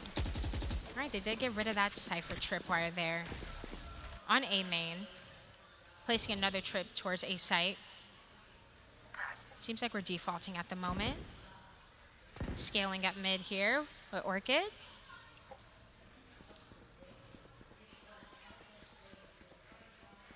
And now we're leaning towards B site. We do have the spike going towards there. Nebulas are down for vents. They're walking up mailroom. We do have a hold from Tranquil. And we do get that information. They're going towards B Heaven now. Have those paint shells coming in hot. But guess what?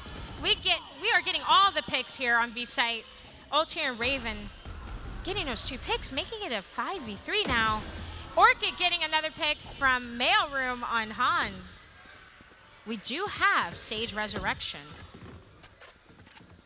It'd be a little difficult to get a resurrection here in mailroom in Heaven.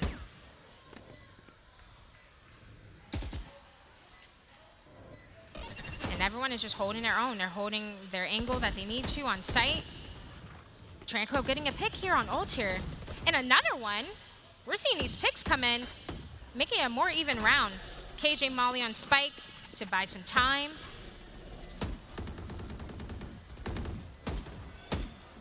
And here we go. We're running out of time very quickly. And this round is going to Scarlet once again. Playing together, getting the job done, and they're playing very well off of Initiator Utility. They are. Carlton just were trying to go for those 1v1s, it seems, and it just didn't quite work out for them. Especially when you have Scarlet playing, you know, pretty close together in close quarters, but still the 1v1s just didn't quite work out. It's okay. Yeah. We're seeing Carlton get pinched here, especially towards B Heaven and mailroom. It's really difficult, especially when your initiator is gone and you can't retake with initiator util. So now we're on round 7 here.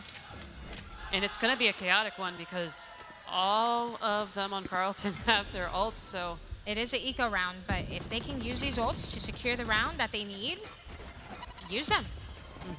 And we got those paint shells on top of the Sage wall to make sure that Sage isn't holding that wall angle. There we go. And we got a regrowth there on our raise. Now it seems like we're going to just rotate over to A site. Yeah, they're already primed and ready for A site just because Viper has that wall there, has been slowly taking, you know, trying to get that information, trying to get someone out and try to get a pick over there. However, now they changed it up. They baited them for sound. Baited them with sound just to get them over to back and re-hit B site, so that way it was a lot easier this time. And it looks like they've been able to clear out B site pretty well too, and they're just going for that plan. And Orchid getting a pick on Tranquil, and they're getting that space towards spawn. And here we go. We're seeing a lot of damage being traded here. Seeing that Cypher Cage be placed for main to block vision for a little bit. And here we go, Binko and Orchid. Heaven holding it down, but then gets shut down. The Aquin there. And we have that Cypher ult. We have the defuse going on. And a diffuser is killed. Now we have 4v1 and they get shut down. Incredible hold. They're rotating through mid to pinch them once again in mailroom and B Heaven. That is where they are lacking right now. Carlton team. I mean, it is a choke point on the map. It's going to be a little harder to, you know, avoid those fights in there. But we'll see if they try to avoid taking those fights in there, try to take it a little bit outside of there, or just, you know, try to bait them to not be in that area entirely in this next round. And here we are. We are leaning towards a little bit of an A push. All right, yeah, we're pushing through. We do have Cypher trips here. Hopefully they are prepared for those. They took one out towards ramp. And here we go. We're getting that raised boombot towards Heaven. We do Hans holding vents here. And those Seekers are coming, making it a little difficult now. And now Orchid has all the space in the world, pushing up towards screens here, pushing past that Astra Nebula. And now we have a free spike plant. Yeah. We see them going back up through A right now for our defenders. And a Viper ult. Viper pit. It's coming in. Pure chaos. Unfortunately, Binko got shot down there, but that was a very good placement for Viper's Pit. Now we have a 4v2. And we got that Sage Resin, so we can have those numbers. And here we go. We have a 4v1, and the shot's connected for Tina. Easy 3K. And that is the first round for Carlton. What do you think they did differently this round that secured their first round here for this map? They played a little bit more together, not taking those 1v1s. Granted, they also went into the Viper smoke a little bit and caught it early. But also, that Viper pit was in a choke point, which, you know, that could be a great thing to try to cut someone off. But at the same time, like, if you're stuck in that choke point, it's going to be really easy to find you. So I couldn't agree more. Perfect. 1-7 game. Let's see how they bring back these rounds now. I'm excited to see what Carlton does. I see Scarlet is, again, bringing the spike close, but then dropping it just so that way they don't have to go and rescue the spike from a particular spot, especially doing a mid push like this one. Absolutely. And Orchid has an incredible angle here to get some free picks. All right, we have a jump peek here from Aquin onto B main. We do have that lurk from KJ there on B main from Scarlet. And now we're backing up from mid now. Let's see what our strategy is going to be here. We may be leaning towards just faking utility, probably on B site. And they're running out, backing up, just trying to bait for sound here. That is exactly what they're going for, and it's been pretty successful every time they've done something like that. And we see our Cosmic Divide going up, which is a wonderful Cosmic Divide, honestly, just because it cuts off so much of the map and giving them the space they need so that way they can take control of a site effectively. Once they clear it out, Apple getting pinched there. Once again, left on site alone, fighting for their life. We're just seeing a lot of Carlton getting pinched, but Scarlet is doing a really good job at sound baiting and rotating when they need to. Here we go. Hans getting a pick on Binko, and trades for trades are happening, making it now a 2v2. Raven getting a pick on Astra and Tina. 3K. Wow. Yeah. Talk about an incredible hold. Aggressive hold, too. They are not afraid.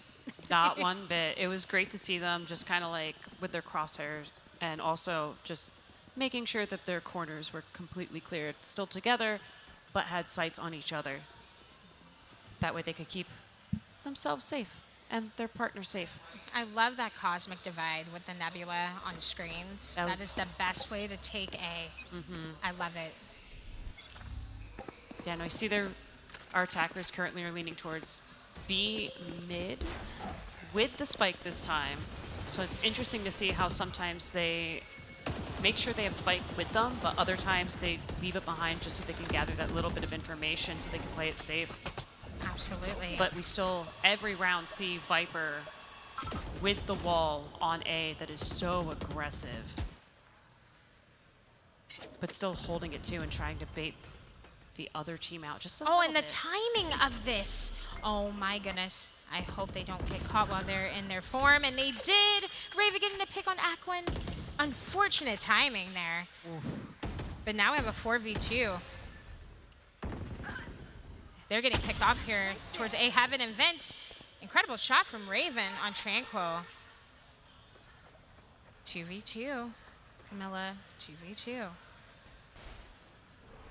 It's going to be interesting because they're all over the map. The spike, I bet they're going to move towards A site and see if anyone's there, or they're just going to re-hit from the looks of it right now with 30 seconds. They kind of have to do the re-hit on the site at this point. And guess what? We got an instant trade from Raven. We didn't expect a second one. Getting those paint shells out. And an incredible shot from Tina. Another round for Carlton.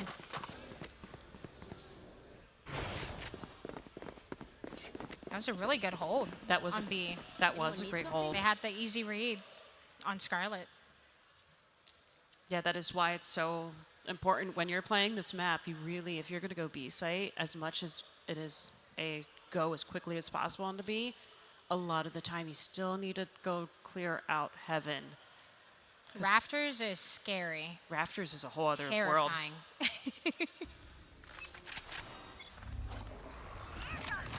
Here comes the party.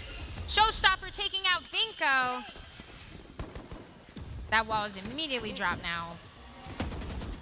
I love that aggressive push. Oh, unfortunately, Tranquil being flashed and then getting caught by Raven. Cypher Trip being destroyed. Now we have a fast push on B site. Male and B Heaven is where they're lacking defense. It's interesting seeing our attackers go through defender spawn, but it looks like they're about to get meet up with folks. They're not going to be. Spike down, defender I think they had the strategy of going to A, getting a pick, and going. But they were ready for that. They were already rotated and coming. 3v1. We could possibly grab the spike here. I got the spike. All right, we have 37 seconds on the clock. Oh, this is going to be a tough one just because they have 30 seconds. They have to figure out where they're going. But unfortunately, they get picked off right at the end of that. And defenders take that round, bringing us to a 3-8. Last round in the half. That was a really hard round to recover from. That was. I saw the strat. Yeah, it was good until it wasn't. The strategy was there, but they were met up, unfortunately, on the other side of that map, and it just did not work out for them. But we're 3-8 right now. We'll see how things play out in this next round. We do have Cypher ult here. Got close to a couple ults here as well.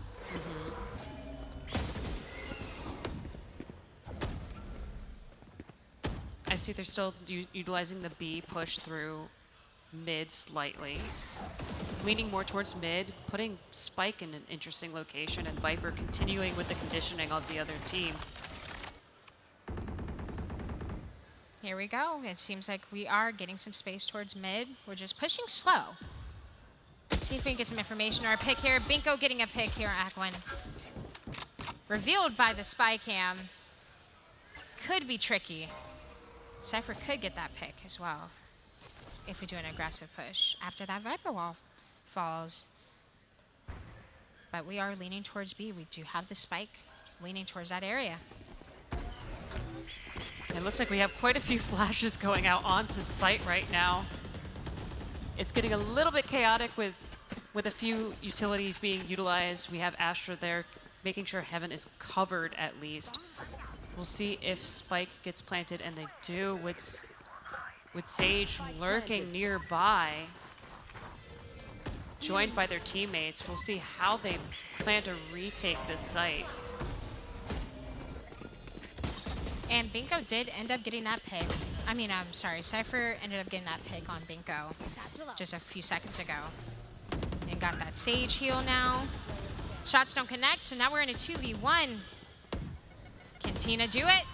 But the shots connect on ult here, securing the round, making it a 3-9 half. Switching sides.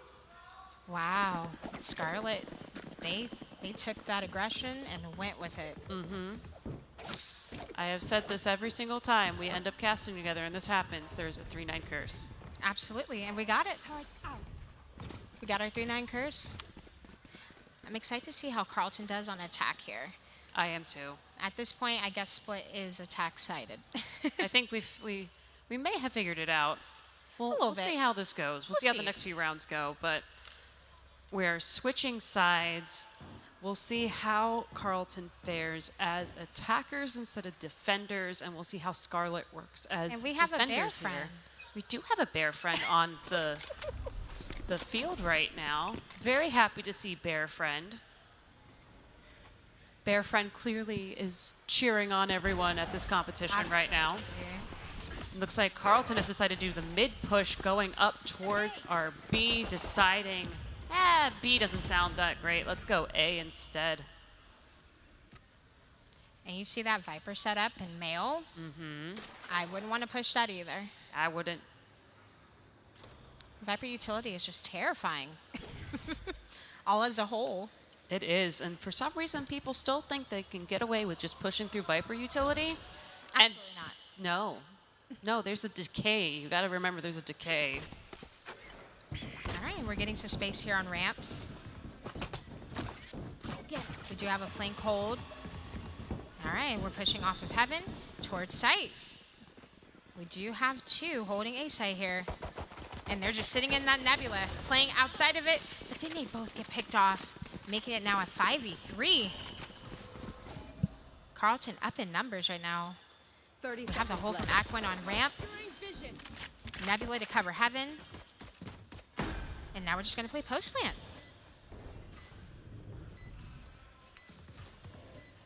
And we do have that wall to hold down screen, so either they have to break that wall or we have to just push towards main. But we have it held down.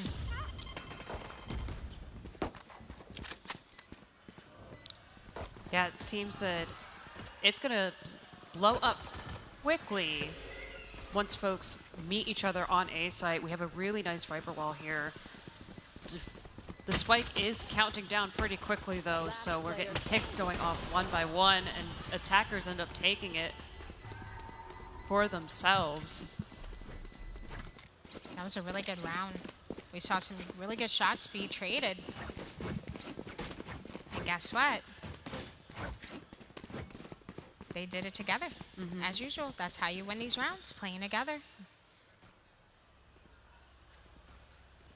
Split is just a scary map. I know, I'm scared of everything involving Valorant. It's just, the game is a horror game. It is secretly a horror game. Secretly, for sure. And now we're getting into the next round.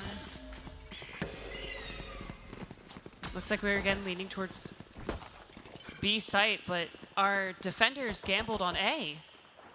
And they are pushing out together. They are aggressively pushing this out together. We see the Viper wall too going through mid. Cypher is lurking, but might be getting met up with Viper, but takes out Viper immediately. Wow. We love the Sentinel lurk. You get so much information off of that lurk. All right, we have to break that sage wall. And there we go. Raven gets a gun from that pick. Low HP on Cypher there. All right, and we just have a full war zone here on stairs. B heaven side. Ray's Boombot coming in hot. Orchid gets taken down, and Raven. Now it's a 4v1.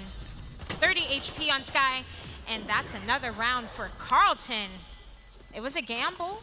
It was a gamble. And hey, gambles can go either way. That's why it's called a gamble. So I love the push, though. They play together. They're like, hey, we're going to use all our classics together and just try our best. That was a very aggressive attempt at a retake, just because they were so quick just to go through sewers and go up through that mid and get into heaven. And, you know, they lost Viper, and then Astra took over and was like, Cypher, no thankies, bye-bye. Yeah, give me that Bulldog. And of course, the early Sky blinds. Yeah, we have a lot of action already on the map. Okay, the use of the Astra Stars, the Raze nade, the Mollies, shut them down quick. Now we're in a 5v3. The Gravity Well with the Mollies, that combination is deadly. Oh, definitely. And, you know, we see that folks are just trying to get onto site at this point, and it's a little bit of a struggle just because there's already 2 folks down, and they're still trying to re-hit. Wow, and that pick that we saw Aquin get on Raze in mid, and that was an angle with the Viper wall. Getting even in numbers now. 4v3.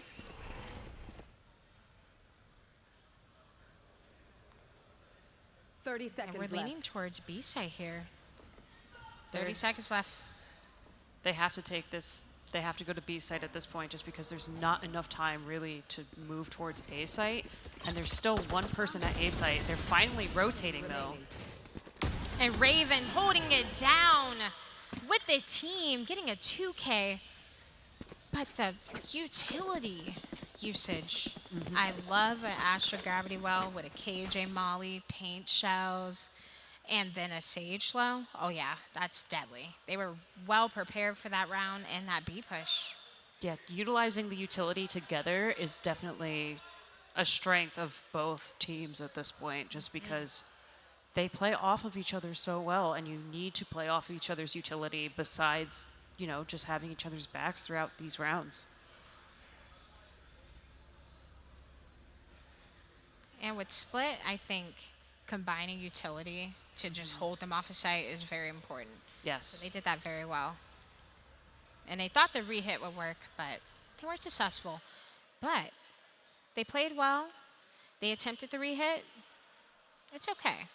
Raven and Alita, they just held it down. They did. It was terrifying. Yeah, you could tell they were communicating throughout that whole thing. You don't even have to hear it. You just know based on how they're playing. Yeah, it's purely off of their gameplay. And they had a timeout, so hopefully they had a moment to regroup and figure out their next strategy here. It's a 5-10 game. And we do have a Cypher ult ready. We're close to Sage Res here.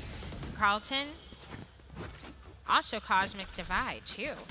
So hopefully they can get some ult points or get some picks there so they can play properly with those ults.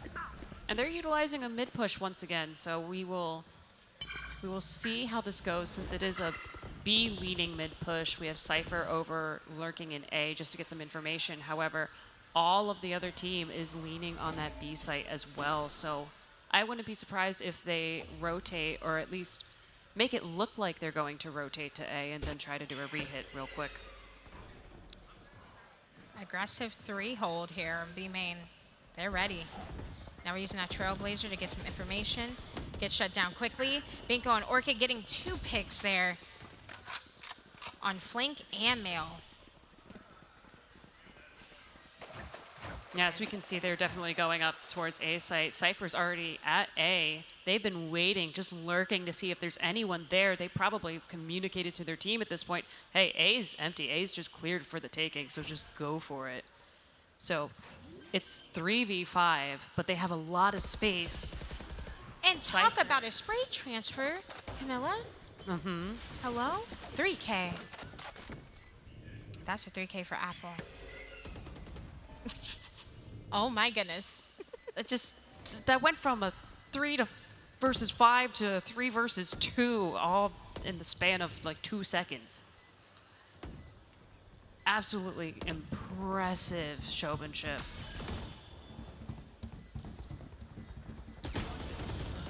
And another pick from Apple, a 4K for Apple. Double hold too for the end of that round. So we are at 6-5, or 6-10 at this point, sorry. It's getting late. We are at 6-10. Scarlet is still in the lead. They are. They're at 10 rounds. But we did get that last round from Carlton. With such a close ace too. Absolutely. And we are again seeing a mid Viper wall. Spike got left behind just so that way it's easier to grab, but leaning towards that B site for information. And we saw a lot of util be traded there in mid. And now Carlton, they want to go towards A. They're fully committed.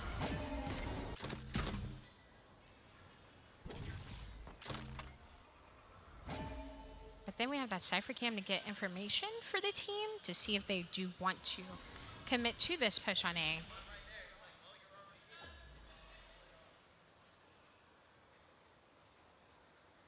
They're just playing for information at this point. Playing patient. We do have that KJ hold on B site. There. It's interesting that they're just kind of moving between the two and taking their time right now, seeing that it's getting close to those 30-second mark. And at that point, you really, really need to have decision made. Yeah, and I think our decision is going through Mail to be Heaven, and we're satching onto Sight here. Gets picked off by Raven with the Sheriff, but traded immediately, and now it's a 4v2. We do have a raised Showstopper. 15 seconds on the clock. Planted. Have Binko here and Orchid. Taking down that Sage Wall. Hold from Hans here on Rafters. One enemy remaining. Orchid gets dropped, as well as Binko. And here we are, 7-10 game. That was something. We're seeing both teams play as best as they can, and Carlton's just bringing it back up every single round. I think they're doing exactly what Scarlet did. They played slow, they wasted utility, they rotated when needed. Yeah, it's been interesting seeing them move closer to one side, making a little bit of noise, and then just going back over.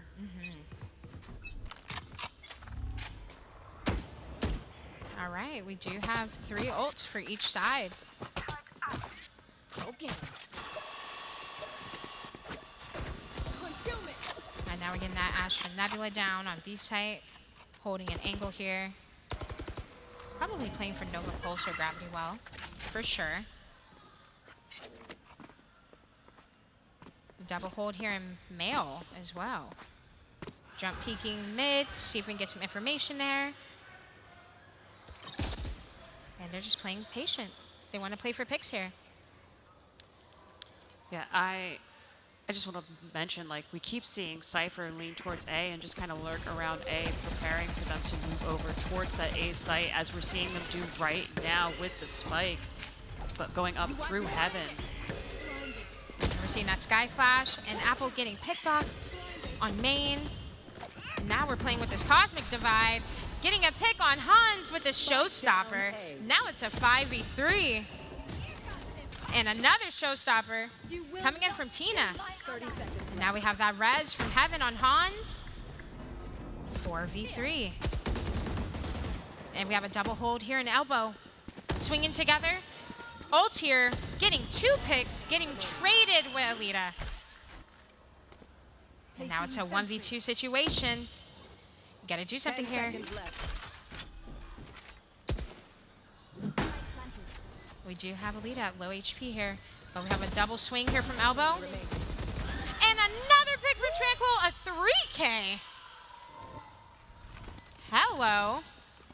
Oh, that was beautifully done. They sat and they lurked a little bit after placing the spike, moving just enough to get the KJ turret, so that way they didn't have to worry about it, and just kind of realized, oh, they're definitely not over there still. Moved just enough over, peeked it, and then just secured that round for them. It was such a great play, as we're seeing on the replay right now.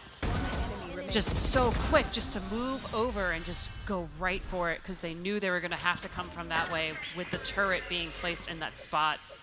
It was so well done and so well calculated. Absolutely. And we saw that Cypher Cage go on to ramp there. They have a lineup for that for the start of the round.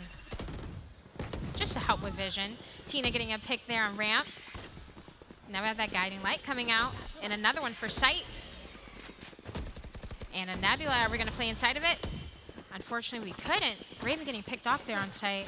Now we can plant for free. Sight is completely clear. Yeah, it was interesting just because we saw Viper drop their pit in mid, since they'd been so consistently going up through mid, but instead they just went all A.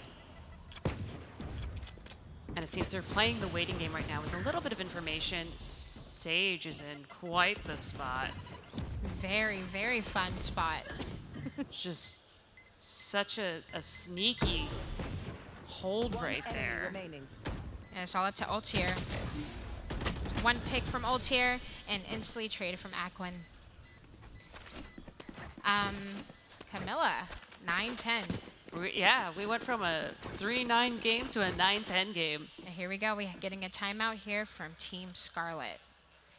They need to have a talk, for sure.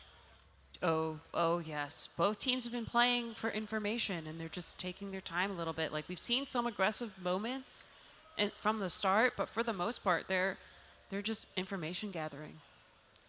And they are playing very well. They're taking their time, utilizing that Cypher Lurk as well to get space and information, and playing right off of it.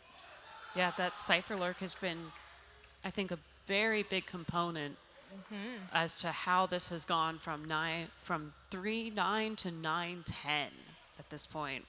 And also just some incredible plays and crosshair placement. I'm still a little shook just from that takedown of the KJ turret, the immediate turn, and just the 2 in a row. It was wonderful to see. It was a good play. You know, they wanted to bait, for their teammate that has low HP, but the shots just connected for our Sage. Yeah. But also love seeing that little bit of sneaky Sage just then was delightful. They're getting creative. Very creative. Utilizing the Sage wall just to get them up on that platform, because you're not necessarily going to look there to see if there's a Sage or anybody. At least not when you're like hyper focused on anything. All right, here we go. Our next round, those Seekers are coming out. Aggressive hold from Orchid and ult here, but they get shut down immediately. Now it's already a 3-10 game. Trailblazer coming out. Clearing back sight. And they know at least 2 are there, for sure, just based off of utility. Now we're leaning towards mid, getting some space up there. I love how they, once again, got that little bit of information about B site, and now they're going up through mid, getting a little bit more information, then deciding to meet up with the Cypher, who's been lurking over by A. They have spikes, so it seems like they might be a bit committed, but as we've seen previously, they've gone up there and went, no thanks, and then went back. So it's a little bit of a toss-up as to see where they're going to truly commit to, but seeing all the util. And our duelist playing off of that initiator utility perfectly on ramp, but then gets traded. It was a really good play, though. That Sky Flash gives you so much information. And now we have that Sage Wall on Heaven.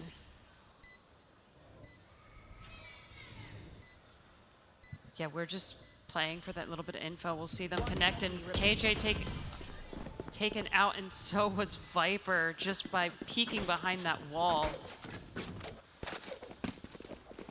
What do you think Scarlet can do to get these rounds back? Maybe it is time to be a bit more aggressive. I wouldn't necessarily gamble on a particular site, right? Because we know Charlton's literally just going to rotate immediately.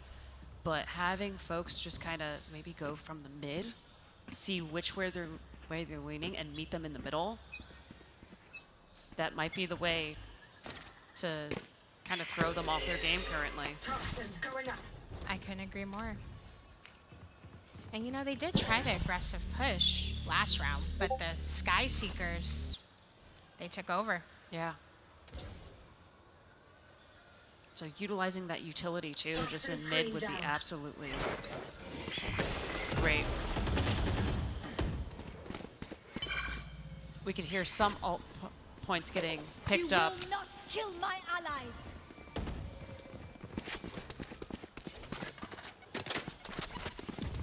And right now we're hanging out. We're looking at this focus face right now. And they are ready. You could hear them moving as a team immediately. Yes, definitely moving as a team. You hear all those footsteps.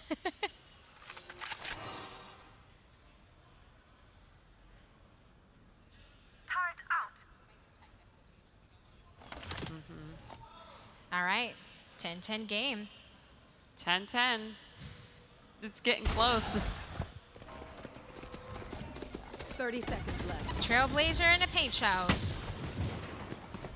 And here we go. Tina flicking back, getting that pick, but then trading immediately from Raven.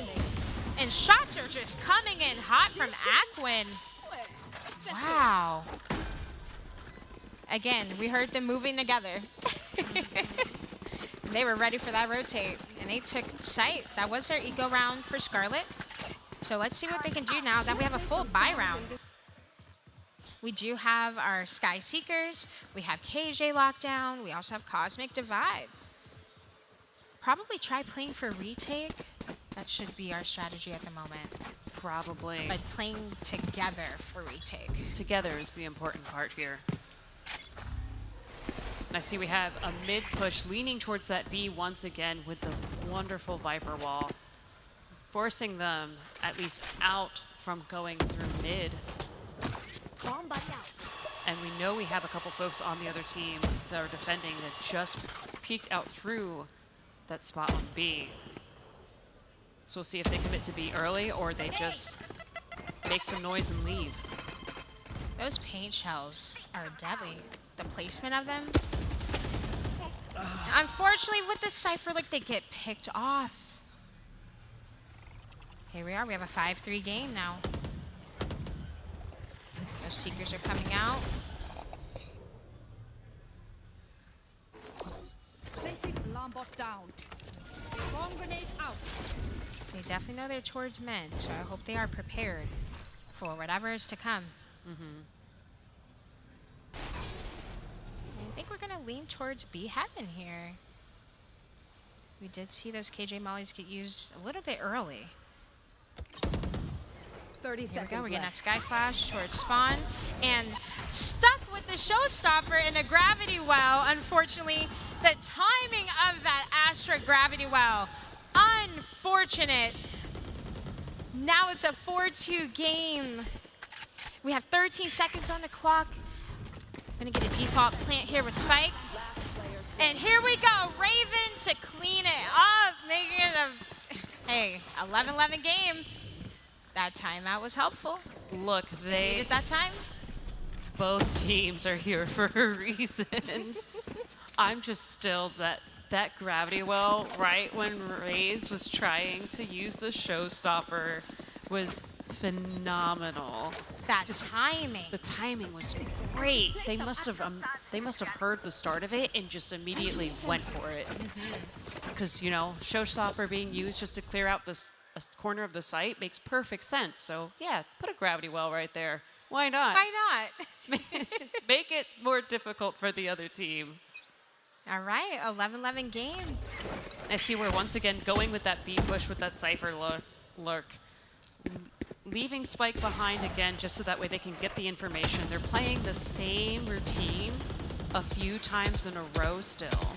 And they're getting the Scarlet to waste those utilities on B site, especially that KJ one just now with the KJ Molly. But you'll see Scarlet's not even moving towards B site yet. They're still holding their positions because they know they're going to end up moving soon. And they're just wasting utility. Wasting those Astro Stars. But guess what? We have our Seekers to really get that information. We're going to satchel onto site. Defender Lockdown coming in hot. It's going to make it a little difficult to get this spike down. But we're committed to the plant, and the lockdown is destroyed by paint shells. And that is the usual spot you would put the KJ lockdown in. So that just made sense to use the paint shells. And we can see we have a Cosmic Divide up too on B site. Another one as well. So we know there's about to be a lot of action going on, seeing Cyphers utilizing their ult as well. And just here it goes with another Showstopper. And the gravity well once again. But we did get the pick on Tina. What a round. It is 12-11 to the match point. I don't know what could be done differently at this point. I got enough time to go into the Astro Fall. Carlton's just been doing the same thing consistently and are just able to like just bait out Scarlet. And Scarlet, last time we saw them hold their positions and then Carlton ended up just going back to B as quickly as possible instead of taking their time and like weaving between the map and getting more info. So we'll see how they play, knowing that they need one more point, and it seems it might be a little bit more aggressive this time. Oh, they got seen inside of that nebula. They have to get out of it. We saw those paint shells come in, Trailblazer. And it does clear Orchid in the corner. And the shots connect.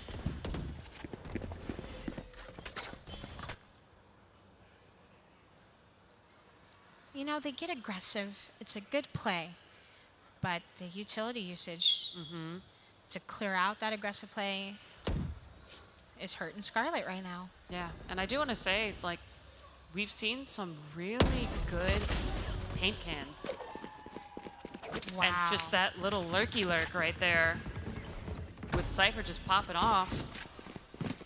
Making it a 4-2 game. 4v2, now they're forced to do a retake. The lurk from Apple is incredible. We have to say that has been the biggest game changer of map 1 here with Split.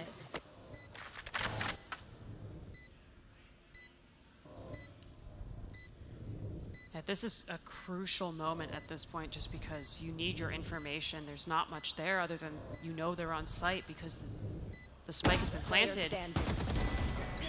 Here we go. And the run and gun from Hans to secure the Split game, going to Carlton. Right at the end, just that little bit of information once, you know, the shots were fired was enough to fully commit and just make sure that they secured that round for them. 13-10 or 13-11. 13-11. 13-11. Oh, such a close game. These past 2 matches have been absolutely like so close and so fun to watch just because you see each player really get highlighted at least a few times every match. They're amazing players. A good chunk of them, again, they are like Immortal Ascendant. Like they know what they're doing. They've been playing for 9 weeks straight to get up to this stage, and they made it. And they all 3 teams have played phenomenally. They made it just so much fun. What a game to watch. I think both of these teams are just so talented. They and are. Oh my gosh, the plays on both teams, the utility usage with Astra Stars, everything was so well done. Oh yeah. Oh my goodness. Present your champions here. However, we do have an interview that we need to do. Go ahead and introduce yourself to the audience. I'm Hannah, also known as Hans, and I'm not the IGL, but I am the team captain. My IGL is Tina. Amazing. Okay, I don't want to ask how it feels, but I want to ask how much work did you guys put in to get here? How does it feel? I mean, it looks like you guys have fought really hard to get to this stage. I just want to know how that feels. Honestly, not gonna lie, it was just kind of like we were all kind of busy with finals, so we didn't have much prep time, but we honestly have like really good synergy and we all love each other like sisters. So honestly, it was just catching up and having a really like good, memorable trip because I know this might be like our last time together as a team. So really happy to be spending time with these guys in Texas and winning out the game. Absolutely. Do you think you'll keep playing? Do you think you'll go for Path to Pro after this? Is this anything that you're interested in? No, I'm actually quitting after this year, so I'm definitely not looking into Valorant any further, but I know that my friend Tina is in Game Changers, and she's doing a really good job, so honestly, she deserves everybody. She deserves everybody looking at her and scouting her and stuff, so I really hope she does get in. All right, you heard it here first, folks. Tina looking to get scouted here for straight out of Game Changers. Oh, wait. Also, Tranquil and Apple and Helen, they're bomb too. They're also looking to be in Game Changers too, so honestly. Big vouch.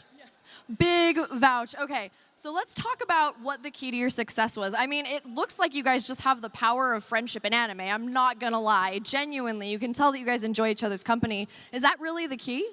I think so, 100%. I think as long as you like enjoy being in the presence of your teammates, you can live with them in a hotel or Airbnb for a couple of days and you're not tired of each other, then that means like, you know, it's a genuine friendship, and honestly, you need to have some sort of synergy like that to play this game, so. Listen, from this deeply old lady, hold on to that for your whole life. But do you have any other parting words? Anybody you want to say thank you to? My mom and dad are watching, so I'd like to thank my mom and dad, and I'd like to thank Gabe from Winthrop University for being so supportive of us in Texas. I'd love to thank Powerpuff Girls because they have been so supportive of us, and they did awesome today.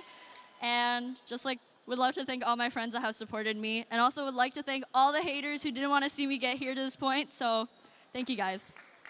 Thank you so much, genuinely. And we are really genuinely proud of you guys. Thank you so much for making it out to this event, showing us like the power of friendship in anime. And I think that's gonna be it for now. Awesome. Yeah, thank you so much for the interview. All right, folks, we're gonna go to a quick break and then we will be back, I believe, with Overwatch. So we'll see you then.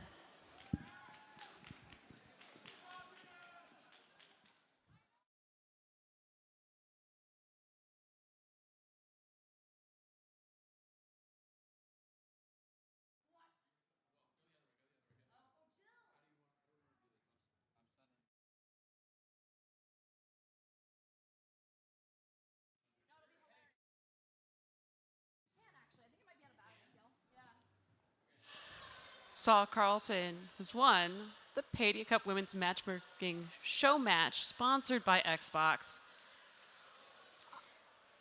I am blown away by just the incredible plays we've seen.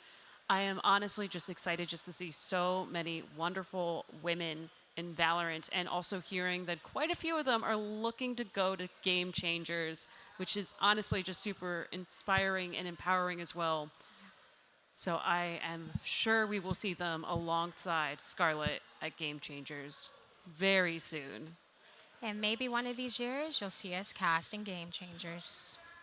Maybe. All right, make sure you keep up with these wonderful teams and all these women going above and beyond in Valorant and making a safe space for women that want to get involved with this game, and competitively at that. And wow, what a game. What a game. I enjoyed that so much. I'm giving so much love to all the teams that came here and played their hearts out. And I wish you all the best in whatever career path you choose. And just always know that you deserve whatever space you want to be in, especially women and non-binary gamers, and whatever path you want to go on too. So what a game. I'm so happy we got to cast it together. Same. Oh, just wow. I want to wow. Real quick before we continue chatting for a little bit, we really want to give a big thank you. Thank you so much to Xbox, Padia Gaming, and Esports U for just all of this opportunity being provided, just not only to the players, but to us as well. And we are so thankful. So thank you so much. And seeing the strong partnership between Padia and Esports U is getting me so excited, because it takes a bit of time to make sure that places in gaming, or anywhere really, can be truly inclusive and welcoming. And we're seeing that partnership, and it's making a lot of space. And it's so wonderful just to see the support overall from the folks who are working this event to the folks who are just here hanging out, and also seeing it also like on the high school and middle school teams that are here as well. Since even though this is the CECC, we are having all types of age ranges and everything here, which is so incredible. And inspiring, I have to say. I'm feeling very inspired and empowered. Just yeah, this was an experience that I never thought I would have. So here we are. Thank you to all the teams that played. But let's welcome Jill, all right, Padia CEO. We're going to welcome her to come bring up the trophy from the Padia Cup Women's Matchmaking Season, sponsored by Xbox. All right. On behalf of Padia Gaming, Esports U, and our partner Xbox, we want to give Carleton University the championship trophy presented by PC Game Pass for winning the Padia Cup. Hold it up, hold it loud and proud. And I would I would also like to invite UC Scarlett to come up.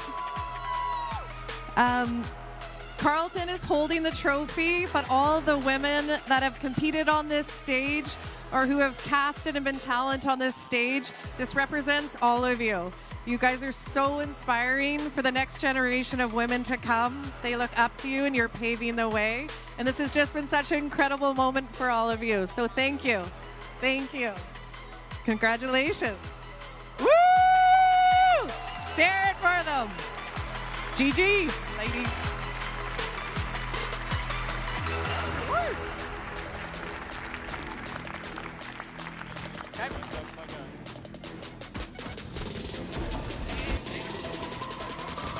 Player standing.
Good shot. Play defensive. Play defensive. Push up. Push up. Hey guys, are you feeling hungry? Definitely. How about the Pauly Hype Meal from McDonald's? The Pauly Hype Meal? You know, the Pauly Hype Meal.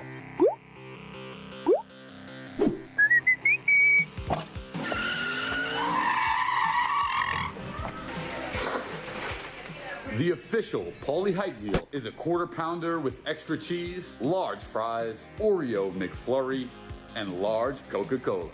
Are you ready to get in the game? Let's do this. I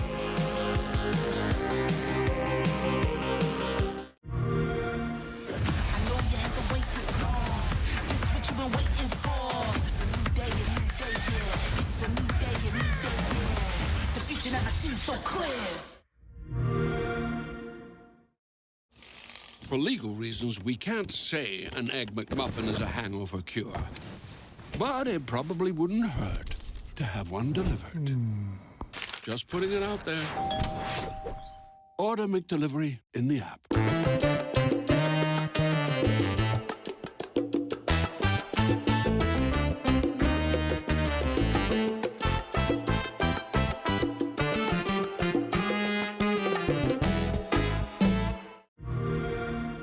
It's a new day, yeah. The future never seems so clear. It's a new day, ain't no need to lie. You know we've been moving at the speed of light. Young, wild, and free when we leave a lot. We got the key, ain't no need to fly. We gon' come together just to celebrate. Jumpstart the future, we won't hesitate. This is what you've been waiting for. You better get ready, better get ready.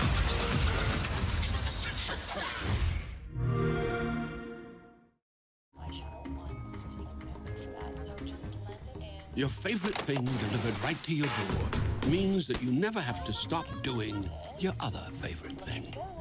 Nailed it. Order McDelivery in the app.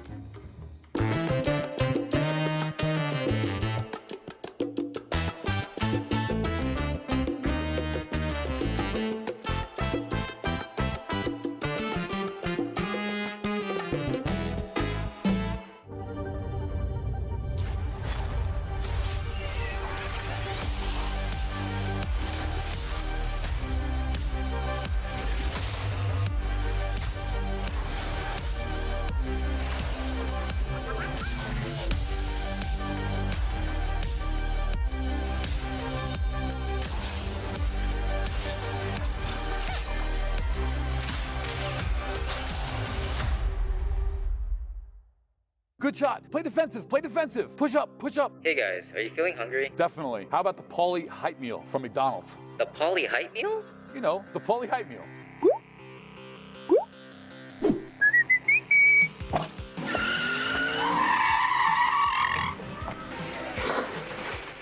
The official Polly Hype Meal is a quarter pounder with extra cheese, large fries, Oreo McFlurry, and large Coca-Cola. Are you ready to get in the game? Let's do this. I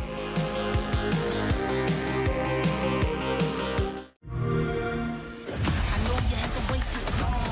This is what you've been waiting for. It's a new day, yeah. It's a new day, yeah.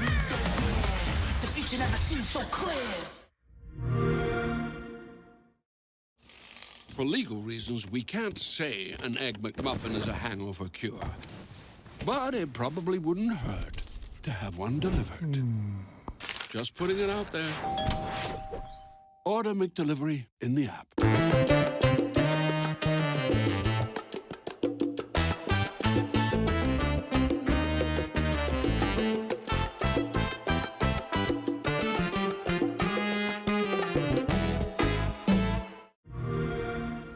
It's a new day, yeah. The future never seemed so clear. It's a new day, ain't no need to lie. You know we've been moving at the speed of light. Young, wild, and free when we lead a lot. We got the key, ain't no need to fly. We gon' come together just to celebrate. Jumpstart the future, we won't hesitate. This is what you've been waiting for. You better get ready, better get ready.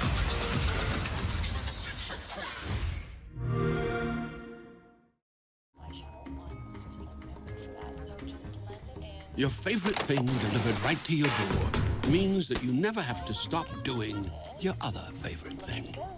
Nailed it. Order McDelivery in the app.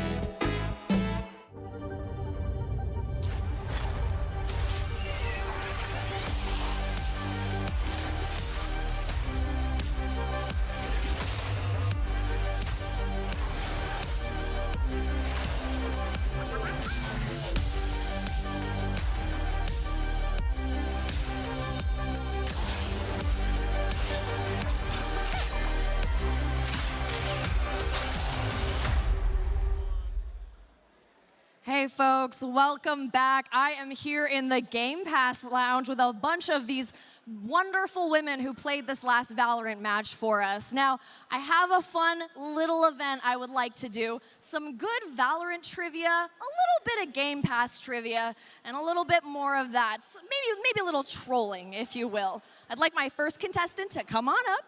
I guess I do need the paper, I'm so sorry. Thank you so much. That's my assistant. She also plays Valorant full-time. Okay. First of all, what is your name? Norca. All right, and we saw you playing on stage. What team were you with? Powerpuff Girls. PPG. Oh, yeah. By the way, the Powerpuff Girls, homegrown talent, they are just completely like a bunch of friends that came together and decided to compete, made it all the way here. So incredibly impressive. All right. I have a few questions for you. I'm gonna give you one Game Pass question and then a number of Valorant ones. Does that sound good? Yeah. Alrighty, okay. This one should be, I don't wanna say easy. I don't wanna set you up for failure. This one should be mediocre. What's the most played game on Game Pass? Think about the children. Is there Quizlet, please? Quizlet, Please, Minecraft Legends.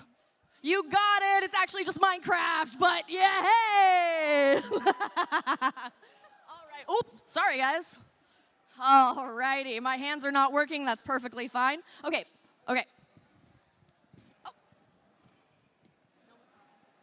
Nobody saw that. I'm gonna ask you a few personal questions.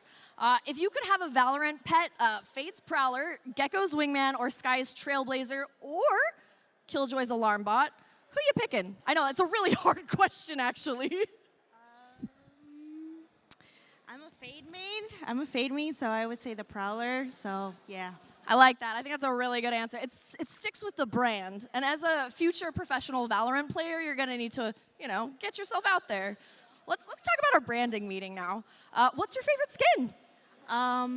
Well, I did have a skin on for the game. I had the Prelude Chaos skin, and I had the Champion Phantom skin.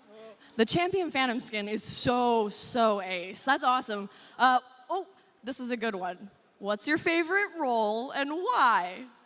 Well, I did say I was a Fade main, so I would say Initiator, but I would say it depends on the map, but I could pull a duelist here and there. So. All right, absolutely. Thank you so much for joining me over here. I really appreciate it, especially after all that hard work you just did on stage. Thank you so much. Let's get another person up here. Oh, hey, come on over. Hey, what is your name? I'm Tina. Which school are you with? Carleton University. Oh, you guys just won! All right, we have a champion here, so we're gonna actually ask the hard questions. All right, 2 Game Pass questions. I don't want to set you up for failure, so I'm gonna do my best here to cheat. Okay. All right, true or false? Game Pass is just for console games. False. Right. I mean, I guess it does say PC Game Pass behind us, so pretty easy there. You're welcome for the hint. Okay. What new game that was just barely released or is coming to Game Pass on day 1 are you most excited about? We have Minecraft Legends, we have Redfall, or Starfield. You also can just answer it how you want. I think Minecraft Legends is cool. I've only ever played Minecraft. I don't really know what the other ones are, but I played it a little bit on these, like on the Xbox. It's pretty cool. It's fun. It's cool. Yeah, it is pretty fun, and it's also very cool. I like that answer. Do you have any favorite, like just games in general that you like to play outside of Valorant? I play a lot of Final Fantasy online. That's like the main one. Osu, stuff like that. Okay, so we got some gacha, we got some JRPGs. I kind of like that there. Let me just flip this thing. I definitely didn't almost rip in half. Alrighty. Few personal questions, is that okay? All right. If you could live on a Valorant map, which one would it be? A Valorant map? Probably Breeze. Seems nice. Absolutely. I mean, I don't even have any like a witty quip for that one. That's actually a good answer. Okay.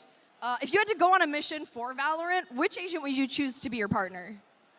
That's a good question. I feel like maybe Sky would be a good person to be on a mission with. I don't know. She seems like funny and like, I don't know, has good utility to be on a mission with. I don't know. Sky seems like she goes to therapy, really, is the answer there. A good, reliable friend. While I have you up here, since you're one of our champions, do you want to give any shout-outs to anyone? Everyone at home watching, my mom, my sister, and all my friends, all my teammates, everyone at Carleton. Don't miss anyone. Don't miss anyone. Yeah, pretty much everyone. Everyone at Padia too, Xbox staff, everyone's great. Everyone's been really awesome this whole event. It's been really awesome. We're super happy to have you. Thank you so much for joining me up here. All right, folks, let me take a look at this thing. I gotta see if I got any more questions left. Oh, hi, how are you? Yeah, that's a good one. Did you hear all the answers? Can I reuse these questions, or did you already hear them? I did not hear them. Okay. Sorry. You're fine. True or false? With Game Pass, you can unlock all current Valorant agents. True. You win! When you link your Riot account to your Game Pass membership premium, benefits unlock every agent, including every new agent as they're released. So I guess you just get like a lifetime of free agents. Did you know that? No, I actually didn't. I'm not trying to sell you on it, but I might go get Game Pass after this. Who's your favorite agent? Probably Killjoy or Astra. All right, what game do you play to relax? I mean, you play Valorant semi-pro, so I can't imagine that's relaxing for you. I kind of do like to dabble in a little Minecraft every now and then. I love that. The aesthetic Minecraft, I assume. Yeah, the hair ties it all together. It's perfect. Your pastel dream. Okay, let me see if I got any other questions here for you. Ooh, can I ask you the pet question? Oh, yeah. Yeah, okay, so which one is it? The gecko wingman. The little guy? I love the little guy. The little guy, the perfect guy. Yeah, the perfect guy, not a man, but, what role do you play? I play controller. Nice, I like that. How long have you been playing Valorant for? 3 years. Wow, that's incredible. And you're already here on the semi-pro stage? Are you planning on going pro? I'm definitely thinking of trialing, but it's nothing that's been decided yet, for sure. It is what it is. You'll figure it out, whatever feels right. Thank you so much for joining me over here. Yeah, have a good one. All right, folks.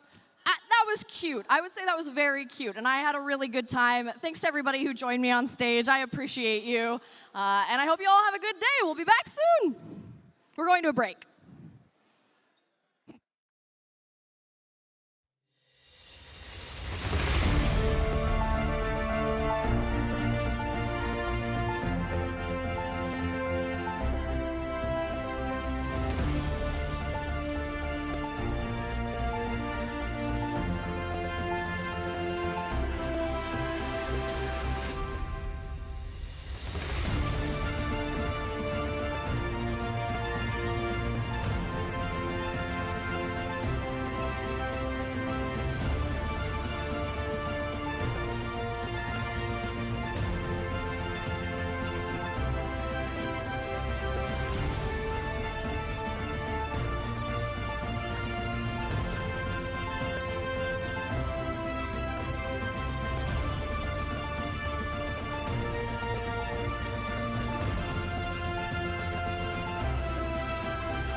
CECC 2023. My name is Septilance, and I'll be walking you through Overwatch coming up in just a bit. But before that, we've had a very long day, and I think all of us want to take not just any break, but possibly a McDonald's meal break. So, of course, being joined by Nerdy Bird, Miles, and Gompers, we are going to be talking through this day, this very long, very exciting day, what we've seen so far, and what we're going to be seeing later down the line. We are super excited to be looking at what these teams have brought and will continue to bring to the table while we eat what has been brought to ours. But guys, look at it today. We've seen a lot of games. We've had a very long day and a very exciting one at that. If we're looking across the board, before we talk about Overwatch in particular, star-studded moments we've seen, personal favorites.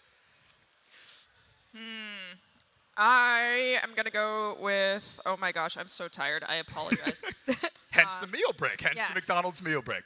The last broadcast we saw of Rocket League, when it hit overtime, golden yes. situation, those are the most nerve-wracking, and I'll be honest, right before, and I'm blanking on the name right now. I apologize. It was Seabass. No, it wasn't Seabass. Indian River? It was one of the Indian River players. Yes. No, it was one of the Arlington players. Samba. Samba. Our boy yes. Samba. Okay, so what was happening? I'm in the back. I'm in pit, and I'm watching him like, Samba, there's no backboard defense. Samba, what is going on right now? Samba is like four tires on the ground in the goal. Manages to make a save. There's a rebound shot. Doesn't go in. And then I look away, I look back, and Samba is just beelining it down the field and gets the goal. And I was like, bro, I have no idea how you guys did that. You had like nobody defending your back wall. You still managed to circumvent everything in the midfield and still made it down there. So hats off to you. I still don't fully understand the physics of Rocket League, but that was incredible. And see, same game, different moment. I thought you were talking about the end of that game where it was tied 1-1. It looked like UC Arlington might have been about to make a reverse sweep. Then all of a sudden, a 0-second goal coming from the storied player, the MVP, Seabass, came in swooping to get that 0-second goal. I mean, you can't write this stuff. You literally can't write this stuff. True. You guys caught me at a bad time. That's all right. We can circle back. I can go next. I'm going to talk about something that I think we just saw, but I think it was one of the most impressive things we've seen today. The Carleton reverse sweep of Split. I mean, they really show up the first half. Certainly not a half they're looking forward to, but in the end, they're able to win, and I believe in overtime or darn close to it victory. A very impressive performance from Carleton there, and I think one of the highlight moments we've seen so far of a team really fighting out a victory from the jaws of defeat, something that we haven't seen yet. I think we've seen a lot of, in the early games, we're going to be seeing 2-0s, 3-0s, and Carleton, they come out, they put that victory on the board, and I think they make a huge statement with that win as well. Speaking about Valorant, moving back to the Carleton game in the beginning of the day, right? I will say, we talked about MVPs, and I'm going to bring this name up again just because, again, big fan. Like, they played insane. Gonches, I remember we got to watch that. We got to see Gonches in action on that duelist. Insane, even playing on the jet, right? We saw the Rays, and in itself, they were just jumping all over the map. It didn't matter where they were. And then moving towards that jet, you got to see the same exact thing, but this time you happen to have an updraft and a tailwind. So it's just different util, same person. Yeah, absolutely. So we have seen legends and heroes and stories being broken up today, and I think we are in for a treat jumping into this next one. Not only am I excited because it's my personal favorite game, it's Overwatch, but we're going to be seeing two legends, two titans, behemoth-level teams here going head-to-head. I can't even say two of the best in the country because one of them's not from it. We've got Boise State versus St. Clair, one of few Canadian teams that have been able to make their way here. And St. Clair, one of the highest, I can't think of the word, one of the highest rewarded Overwatch teams, a team entirely made of freshmen. I mean, this man's out of breath right now. Sorry, I had a thought. I lost it. I want to eat more McDonald's. But the point stands, guys, looking into it, how do you look at this? You see Boise, a very history-based team, a team that has been together for a very long time. You look at the progress and the kind of weight they carry with themselves, a team of full freshmen coming in and going in with a real chance of winning due to their own prowess. How do you kind of gauge that early on? How do you think which way these scales are going to tip? Well, I can tell from like the Bronco perspective because of course I have a very storied history with them. It's how I got my start. I'm a former Bronco as far as the Overwatch team goes, but you look them right in the eye, or you look across the aisle and you see those bright eyes and the bushy tails, and you're just like, I'm going to have that up on my mantle in a little bit, and you're going to walk away crying. That is the mentality you have to have because you need to always go into these games thirsty and hungry to just basically eviscerate and eat the enemy team alive. Of course, Broncos, as well as St. Clair, they are very well-matched teams. They're also good friends. They scrim a lot. Ironically enough, I was down inside the player area where everyone was warming up, and I went to St. Clair, and I have a Bronco hoodie like wrapped around me because I'm cold. It is extremely cold in our back rooms. It is a portal to another dimension back there. And I'm like, hey, can I just like understand like what's your tank that you like to run? What type of composition? You don't need to break it fully down for me. And they're like, no, we can't share that. And I was like, I had Bagel, one of the supports for the Broncos, standing next to me. I was like, go away. And so he goes away. I'm like, I'm also an analyst. I understand that I'm wearing a Bronco sweatshirt, but I am very cold. And that is when they started to share information with me, which I do appreciate. I also understand the hesitancy, so I respect it. Yeah. But thank you for after I was like, yo, it's part of my job. I'm not telling anyone else, and I'm only talking about it now that they're going to be on stage without any, like, they can't hear me. They're going to have headsets on, so it's all safe. I'm not spilling any deets. I will say, Nerdy, bringing in kind of the personal aspect, right, being a post-Bronco, knowing this team very well, we jump over to Miles, a person of the numbers, the analytics raw through and through. Miles, looking at these teams almost through a pure mathematical lens, how do you feel about their chances of success tonight? Well, it's going to come down to how these supports are playing, how they're driving these pushes. We're talking a little bit about the strategies you need to go into this with, and not really even the strategies, but how you're conserving your resources, because this Lucio ult is going to determine a lot of how these fights turn out. The problem is, there's a very limited amount of resources, and at Lucio ult, it gets very tempting when things are thin, when you're rationing out your HP.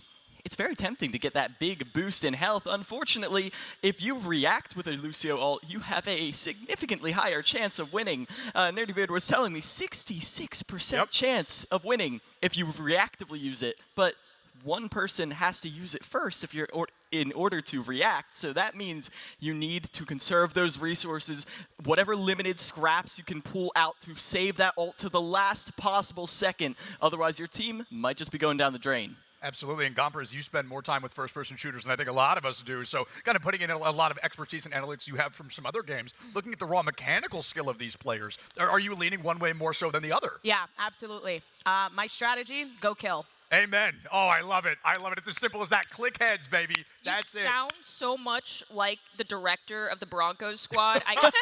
So, you know how they're all asked for advice in these interviews and the players give it? Kel was the one that was interviewed for the Broncos, and I said, I know that you probably heard Doc in your head just now saying, okay, here's what we need to do. We need to win fights and take maps off of them.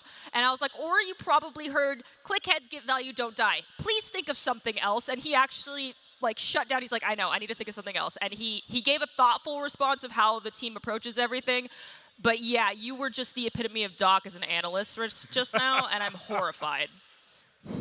Yo, she be smiling larger than I've ever seen in my life over there. But before we jump into our sauce predictions, jumping into the rest of this, guys, I do want to ask, I do want to talk about, there's a really interesting circumstance here, and I'm going to fully guess on this, and I'm pretty confident I'm right. I had to talk with a couple of people earlier on the numbers, but if I'm not mistaken, winner of this goes up against Converse Esports. The loser, I believe, may go against Maryville.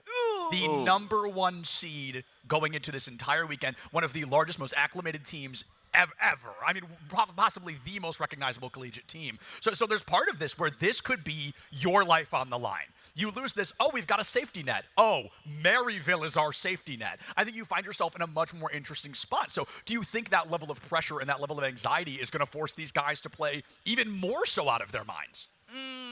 Yes and no. Overwatch at this level is a game of mistakes. Very true. And unfortunately, there are members of the Broncos squad that I know for a fact are extremely guilty of forgetting the mistakes that they make in post-game interviews, so they don't really learn from them. And I think that's something St. Clair can definitely take advantage of, and to avoid having to go up against the behemoth that is Maryville. Yeah, I mean, Maryville comes in very large and in charge. I think even people outside of collegiate Overwatch understand that's Maryville. Like, that is a team that carries so much weight and so much almost like fear within the existence of them. Several pro players, several that dominate the contenders team, or the contenders scene on separate teams. They break apart and they still tear the program apart because each of those 5 can tear an entire team apart by themselves. And I think that's what's scariest. So, Miles, if you're in their shoes and you're thinking our safety net might have a giant hole in it, what do you do?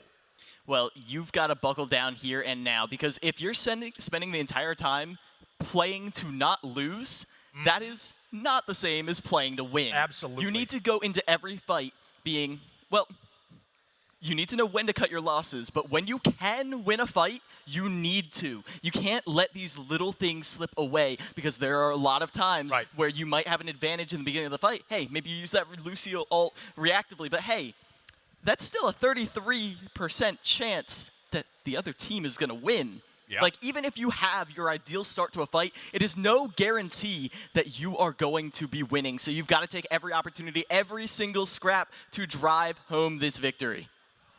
All right, and Gompers, any last notes before we give our saucy predictions here, jumping into this series? I want to see a Widowmaker. Oh, let me tell you, Gompers, Boise, my boy Goblin up there, one of the best collegiate Widowmakers I have ever had the chance to see. Okay. So fingers crossed he brings it out. But folks, let's hit our saucy predictions. Gompers, you want to start us off? Sure. I mean, I ate half the sauces already, but I'll pick one out. I'll go real quick, because I've got this spicy buffalo. Okay. Because not only is this going to be a hot match, these are 2 teams that know each other, but this is going to linger. We're going to taste this heat in our mouth all night, because this is going to be a hot one. Okay, I got mine. I'm thinking honey, because it adds natural sweetness. And I think this game is going to be a banger if I see a Widowmaker. So.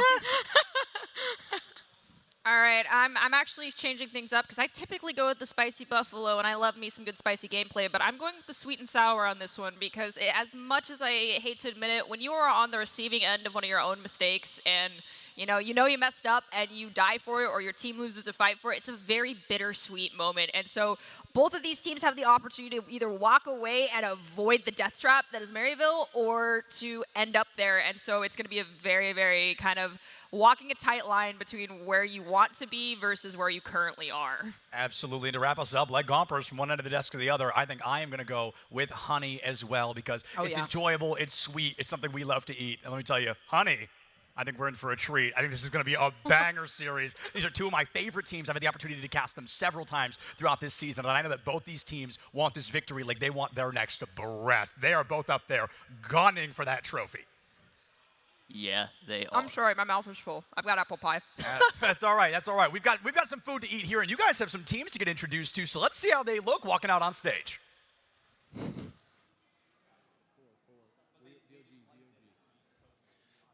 And now, ladies and gentlemen, in Group C of competition for Overwatch 2, please welcome the starting lineups. As the 3 seed, please welcome Boise State University. Clear, Matt Merck, Plato, Chosen, Bagel.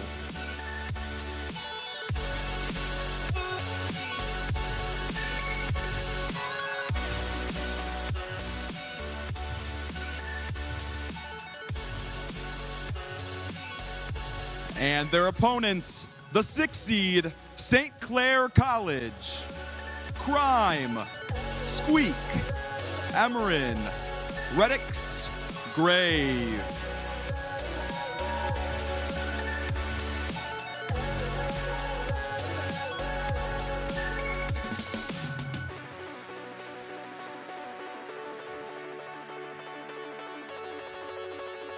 Now, welcome to the stage to facilitate the pre-match showdown, your host, Paulie Hype. Woo! Yeah. Let's go. All right, finally, it's time for a little Overwatch 2 action, and we got to revitalize this building. If you're in here competing or hanging out, let's make some noise. Let's go. Let's go. I love it. My man. Woo! All right, we're waking back up. Coming up next, we have some Overwatch 2. We have the 3 seed in Boise taking on the 6 seed in St. Clair. Please, team reps, come on up to the front. Doc, you're not a team rep. We talked, all right, Doc's here. Here we go, Doc. Final words here for St. Clair Saints. You'll be going against them right now to start off our Overwatch 2 action. We love the Saints. We get to scrim against them a lot. These teams know each other really well. Both will bring the tricky today. And how about this cool place? What a great way to put this to bed for the year. All right, St. Clair, over to you now before we go against Boise. I'm really excited to play in this game. A lot of friends on the other team, a lot of people I love playing with and I have played with in the past.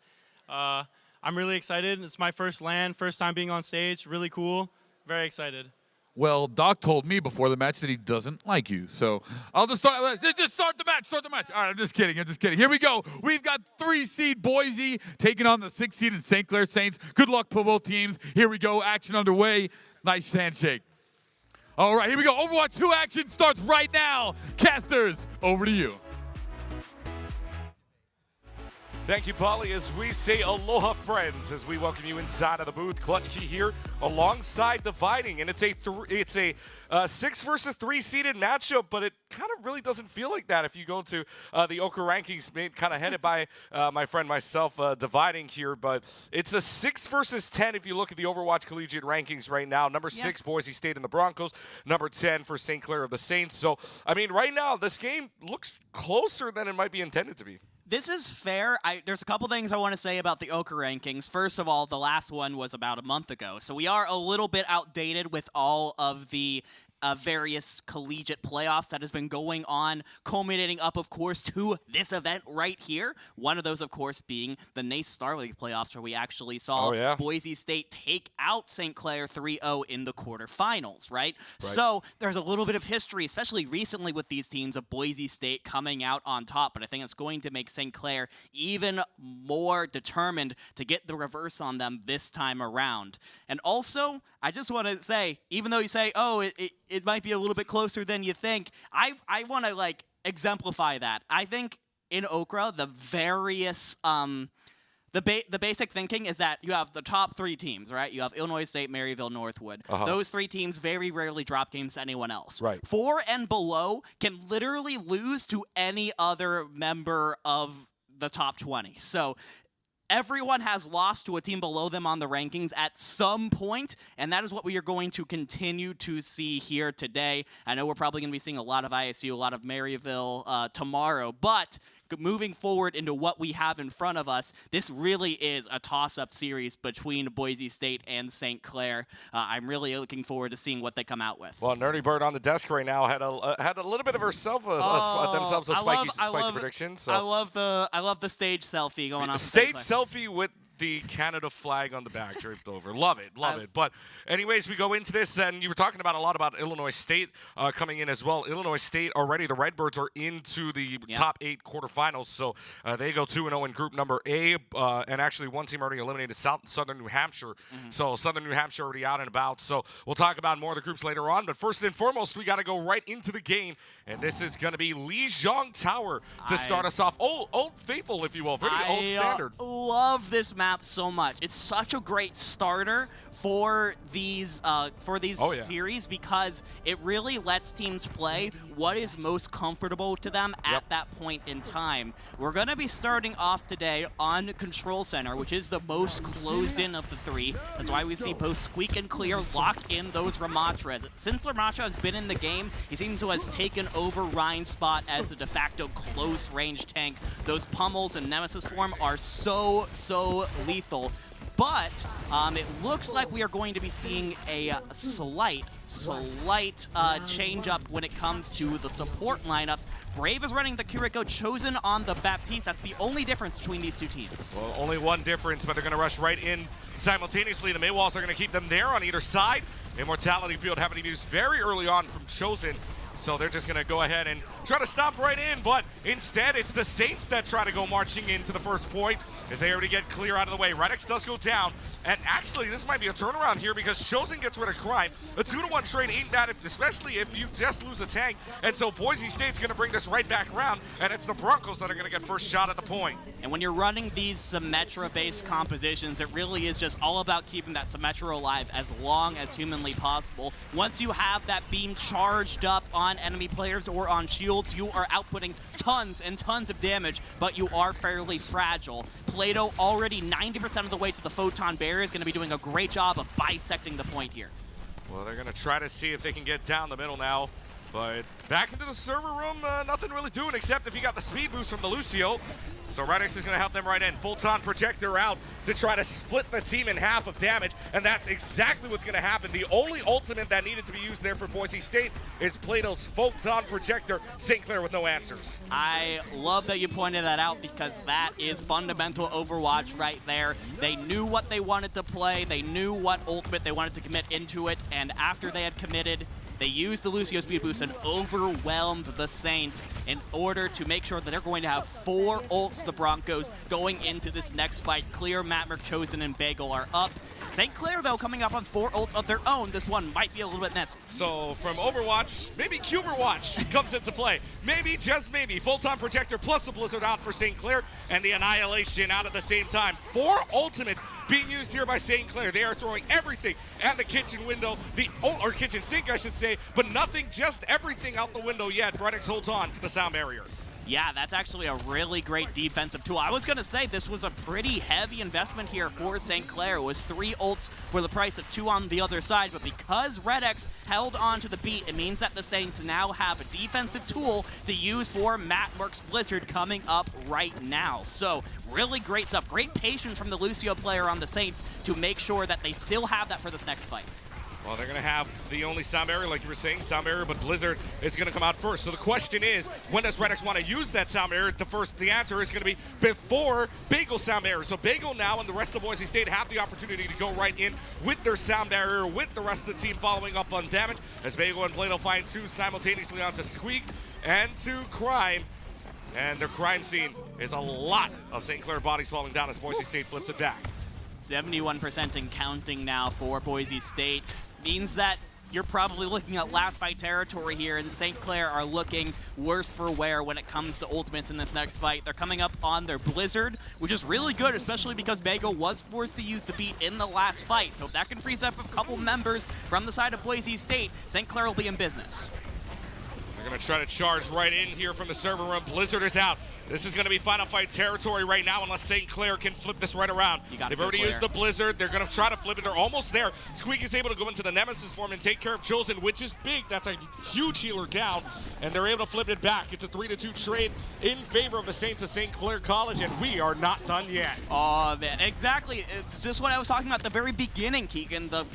the Symmetra-based composition. Sometimes at Symmetra, the laser beam just gets fired up, and there's nothing that can stop you. That is 3 final blows at least I saw from Crime in that last fight alone. However, they are going to have to win at least 1, maybe 2 more fights if they want to take this Control Center map. And final blows mean everything, especially going towards an ultimate situation like this. You're down to pretty much almost final fight territory, and now you're going to have the Annihilation from Squeak here in what could be St. Clair's push to the finish line, and they get the Annihilation kill, gets rid of the Immortality field. Chosen does go down. That's a huge pick for them. Same thing for Clear, as the Annihilation is still up, and that forces made it back all the way up. And in fact, Matt Merker's going to go down as well, so they either have to back off for a quick fight, or this is going to turn really bad for Boise. Yeah, 15 seconds left for the Saints. Oh, sorry, yeah. 15 seconds left for Boise, sorry, in order to be able to recontest onto this one. If they can get a touch onto the point, it might take Bagel doing so. They're actually going to use the Symmetra teleporter to get a little bit closer. But can they touch? There is a touch. There is a touch. It's going to go into the overtime phase. You're going to use the sound barrier up. Radix is the first one to use the sound barrier. Bagel uses it, but it's going to be to no avail. Emmer and Crime find you kills onto Bagel and Matt Merck. And now it's just going to be who can step on the point last for Boise State. The stagger fight needs to happen now. It's going to be Crime just going right across the playing field. Redix finds a kill onto Plato. That should clear the point. And the Saints are going to start us off with the very first map on Control Center. But my, oh my, 100-99. As close as it possibly could be here, Clutch Key. St. Clair looking strong, representing Canada to start this off. Like I said, take the seedings that we said at the beginning, throw them out the window. This is a 50-50 shot. In my eyes, this is a 1 seed versus a 1 seed right now. Either of these teams could make a deep run in the top 8 bracket. Well, it's 8:30 local time right now, which means it's prime time, so why not put out the toss-up game in prime time? Why Absolutely. Not? Why not? Absolutely. And one of these teams right now, I mean, both of these teams right now, 1-0 inside of their group. St. Clair beating Bethel, Boise beating Houston. So one of these teams is going to tomorrow for the quarterfinals. We're gonna see them in the top 8 tomorrow if there's a winner here. Yeah, absolutely. The winner here does guarantee themselves a spot in the top 8. But now as we head into Night Market, this is the submap of the 3 that I think you could really make any composition work. So the fact that both teams are opting to keep running this Ramatra-based composition is very telling. It means they both feel very confident about this composition. The May at the same time, you can also say they're very confident in this. But the question is, I mean, it's a 199, right? So Yeah. you kind of feel confident on it. It's just one fight didn't really go your way if that's the case. But still, 5 seconds left until the point unlocks. Really nothing going in for St. Clair. Boise State pretty much has control of this. They had a teleporter trying to flank them around, but that's going to get destroyed right away. And this is the Ramatra and Akitiko in so much trouble thanks to the May wall of Matt Merck. Redix and Gray both go down, and when your supports go down, it's pretty much a lost deal. Yeah, beautiful May wall from Matt Merck. Effectively split the St. Clair College team in half and made it impossible for them to break the May wall in time in order to support the rest of the team. We are now going to see a swap from Crime going onto the Hanzo. We've been seeing Hanzo a lot in these brawl-based compositions as well because that one-shot potential, a headshot onto the arrow, can flip an entire fight on its head. And when you're at this level, when you're playing at such a high level, headshots come pretty often. Well, 2 ultimates online for Boise State. St. Clair's got, well, no check marks right now. Closest you've got is the Kitsune Rush. First thing they'll use is the Photon Projector on from Plato. This worked out well for them last time. Plato only had to use the ultimate back in Control Center, and that allowed them to win the fight. You can already see St. Clair kind of pulling off a little bit, and now the Kitsune Rush is up. Application Matrix is going to be used at the same time, so one support all on either side. Bagel does have the sound barrier available to them. Question is if they want to use it this fight. Redix also coming up on one of theirs. Blizzard's going to be used immediately right away. And at the same time, you're going to have the Annihilation, but the Annihilation goes for nothing, and the Blizzard chills out the Broncos. And that is 3-4 headshot kills from Crime on the Hanzo. As I said, Crime just swapped onto the Hanzo last fight. Has the ultimate, the Dragon Strike, up already, and that's just how much damage you can output on Hanzo if you're feeling good with those headshots. When it comes to Symmetra on the other side, it takes a moment to ramp up that laser, so that's why we see Plato now swapping after the Hanzo as well. And the main wall is just going to shut them out. Crime has no chance of getting back in, so advantage to the Broncos of Boise State. You've got the Annihilation coming out, but the Annihilation isn't going to find anything. Squeak had to go all the way around for that, so basically no value whatsoever for that Annihilation. That's going to allow Boise State to kind of just waltz right on in at 63%. The sound barrier is going to be invested at the same time, too. I'm pretty surprised at that, considering you were up a lot of people there. But the sound barrier is invested. And now Crime also having the Dragon Strike as well. That's tossed away. So St. Clair, I mean, right now, they're fighting this pretty well on a stagger, and they might even win this. They trade 2 for 2 on the Soundwave. Bagel also gets a kill, but Crime is still finding headshots left and right. He finally goes down, but at what cost here? You've only got a May, you've only got a Ramattra in play right now, and the Ramattra might go down. Oh, but the protection Suzu keeps them up, and St. Clair College is still staggering this. I mean, St. Clair are doing a fantastic job. This fight should have been lost about 10-15 seconds ago. They've turned what was looking like maybe 30% into now actually taking the lead in percentage because they've been staggering for so long, keeping themselves alive with the passive form from Ramattra. Grave using the Immortality Fields extremely well. It is finally flipped, but now St. Clair is in a much better position overall, especially with Emran coming up on that Blizzard in just a moment. Bagel on the other side is about 15% away from the beat. Are you going to be able to build that last little bit in time before the Blizzard comes through? Because the Immortality Field by itself from Chosen, I don't think will be enough. Look, but the other thing as well, Sweet can also come up with an Annihilation here with about 20% left to go. Blizzard is out from Emran, and like you were saying, that Blizzard could be very key. That freezes out Plato.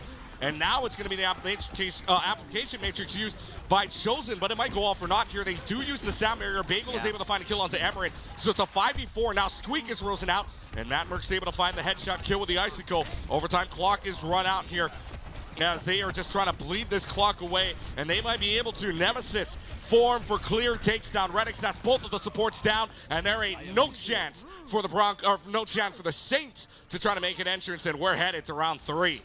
I love that never say die attitude from the side of Boise State. I'm not sure who on that team was screaming, winnable, winnable, winnable, winnable, but whoever was doing it made a fantastic decision with the committing the beat, and then the Blizzard is 2 incredibly valuable ultimates to put in when you were already down 2 players, but man, it worked out incredibly well for Boise State. I don't think St. Clair was expecting that much commitment after they had gone in and quickly gotten 2 picks. Now moving on to Gardens. This is the most open map of the 3, which is why St. Clair swapping up their strategy a little bit, going from Brawl to Rush. They're going to go pedal to the metal here, playing as fast as humanly possible. Emberin's going to get into the back on Sombra, try to get a hack off, and then Squeak is going to jump on that hacked player, and St. Clair's job is to melt down that hacked player as quickly as possible. Yeah, and they've already got the jump on them. You can see them trying to switch sides, basically, so it goes from spaceship to kind of the intersection afterwards as they play do-si-do around the middle of the Gardens. And now the Maywall's just going to be there, but the Winston able to jump out, so Squeak gets back to his team. Meanwhile, Crime on the Tracer. First time we've seen the Tracer, first time we've seen the Sombra, first time we've seen the Winston. Everything else we've seen before. Because still, Boise State's trying to fight their way in. They're almost there to flip the point in their favor. But Clear now with a headshot kill onto Renix is huge for them, and that's going to allow the team from Boise State to push right on in, and the Broncos are the first ones in command. I mean, we saw it there on the perspective of Clear. Emran was really struggling to get a hack off on anyone. Of course, the animation, if you take any damage, gets canceled. So without that hack, there really is a non-starter. There's no one for St. Clair to dive onto, and I think we're going to be seeing a couple of swaps here. Emran on the far Mercy. I love this pick from St. Clair. You don't see it a lot unless it's a counter pick, and with Matt Merck and Plato both playing projectile-based DPS, they're going to have a hard time taking out that flying DPS. Well, yeah, you can see already they're all entrapped here. They don't want to take some damage from outside randomly, so that's exactly what they're doing. They're using the Maywall now to make sure that there's pretty much only one entrance you can come in from. You can't really get flanked around. So now with that Pharmacy pick, Emran's able to take care of Chosen. Emran falling also low. Where's your Mercy Pocket? Your Mercy Pocket might almost be going down here, but gets healed back up. Emran's able to take care of Plato in the meanwhile. And so now a 2v1 trade. However, Boise State's saying they're not out of this quite yet. They've still got a few hidden people, and now the maid's just going to fall off the map. Thank you to Emran in it. Emran sends Matt Merck to the Abyss. And right now, I mean, they're still holding on. And they're actually going to try to invest a lot of ultimates here. Rocket Barrage used for the kill onto Clear. And that should signal for the fight win here, as the Saints aren't going to get blanked. Yeah, they're not going to get blanked, but I think that fight kind of exemplified a problem that we have a little bit with the composition of St. Clair, and that's that they really struggle with point presence. It felt like they had that fight won for a while, but because they're playing Pharah, they're playing Tracer, they're playing characters that like to play up above and on the side, and they don't want to get right up in your face, in this case, right on the point. So Boise State were able to hold onto that, I think, a lot longer than they should have, but now they're swapping onto their own rush comp with Sombra Tracer. Clear just goes num num num num num, eats up the Pulse Bomb.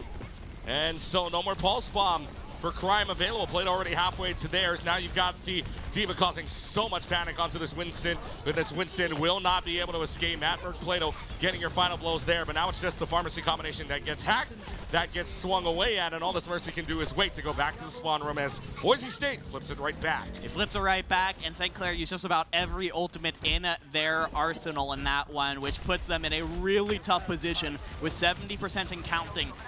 They have one fight, maybe two really fast fights here if they lose the first one quickly, and you're playing into, well, you're not playing into an EMP anymore because Crime just did Crime things and got a massive headshot to open this up. Well, now they're just going to go right in. It's Emerin back on the mid, Crime on the Hanzo again. They're going to see if they can counter out the fast with the slow here. But we'll see if that is the case. In any while, the Coalescence being used by Chosen to do some damage, but mainly to keep the D.Va up. The D.Va was below half health for a long while there. But still, the overtime clock runs. The EMP is able to find both Redix and Squeak. It's Cuber watch, but in Boise State's case, it's going to be W watch here for Boise State as they are able to win it in clear fashion on the Garden, but still a 2-1, and we got a good series coming up. Oh, this is going to be incredibly close, Keegan. I'm really excited to see what these teams have to offer for the next couple of maps here. At least two more. But if this map was any sort of indicator, this one is going to be incredibly close. These teams are trading heavy hitting blows back and forth. My goodness, Crime. They just seem to get magnetized into this player's crosshair. Oh man, I love seeing a good Hanzo play of the game, and these two teams are looking ready. I was a little worried that maybe there'd be a little bit of jitters getting on stage for the first time, but both of these teams look locked in. Yeah, they are locked in, ready to go. Especially, you take a look at that first map of Control Center, 100 to 99, and you felt something was brewing right there, and then all of a sudden Boise State able to flip the switch right back to them. 172 on the night mark and 100 to about 40 something on the Gardens as well. But other than that, for St. Clair, not a bad performance to start, especially up against the number 3 seed. Yeah, you are feeling pretty good right now if you're St. Clair, especially because you did manage to win that round one on Control Center, because that is where you are really looking to potentially take Boise State in the second map here. We are looking at loser picks now. You want to take them to maybe a map where you can play a lot more of that Ramatra-based composition. So as we head into Escort going up next, I'm thinking about maps where you could continue to play those close-range compositions and get a lot of success with them. I'm thinking maybe a Rialto potentially. Whatever they pick, though, I think because they won that Control Center map, it puts them in a really good position to continue playing that and trying to force that mirror as much as possible. Yeah, I mean, Rialto, or you would like to say Dorado as well, even maybe if you like to. I mean, they were playing the Winston at one point as well, and the Winston dive. As long as you have that Winston dive, I feel like you can kind of play Dorado to a little bit more of your strengths, and we saw that earlier on. I believe it was from Squeak that played on that Winston, but it kind of got, countered out a little bit with that D.Va in the end, and the D.Va and everybody else just playing speed other than that as well. So, I mean, we'll get to see what map they're picking, and for right now, I would say it's either Dorado or Rialto, but I think it's going to be Dorado to pick. We do have the Dorado pick in right now, so I was thinking Rialto, but Dorado can also work. When I think of Dorado, I think of a lot of dive. That's what I think of when I think of this map, because it has a lot of really solid high ground for defenders to play around. And because of that, when you're attacking, you know the defenders are going to be playing around those high grounds, so you need to play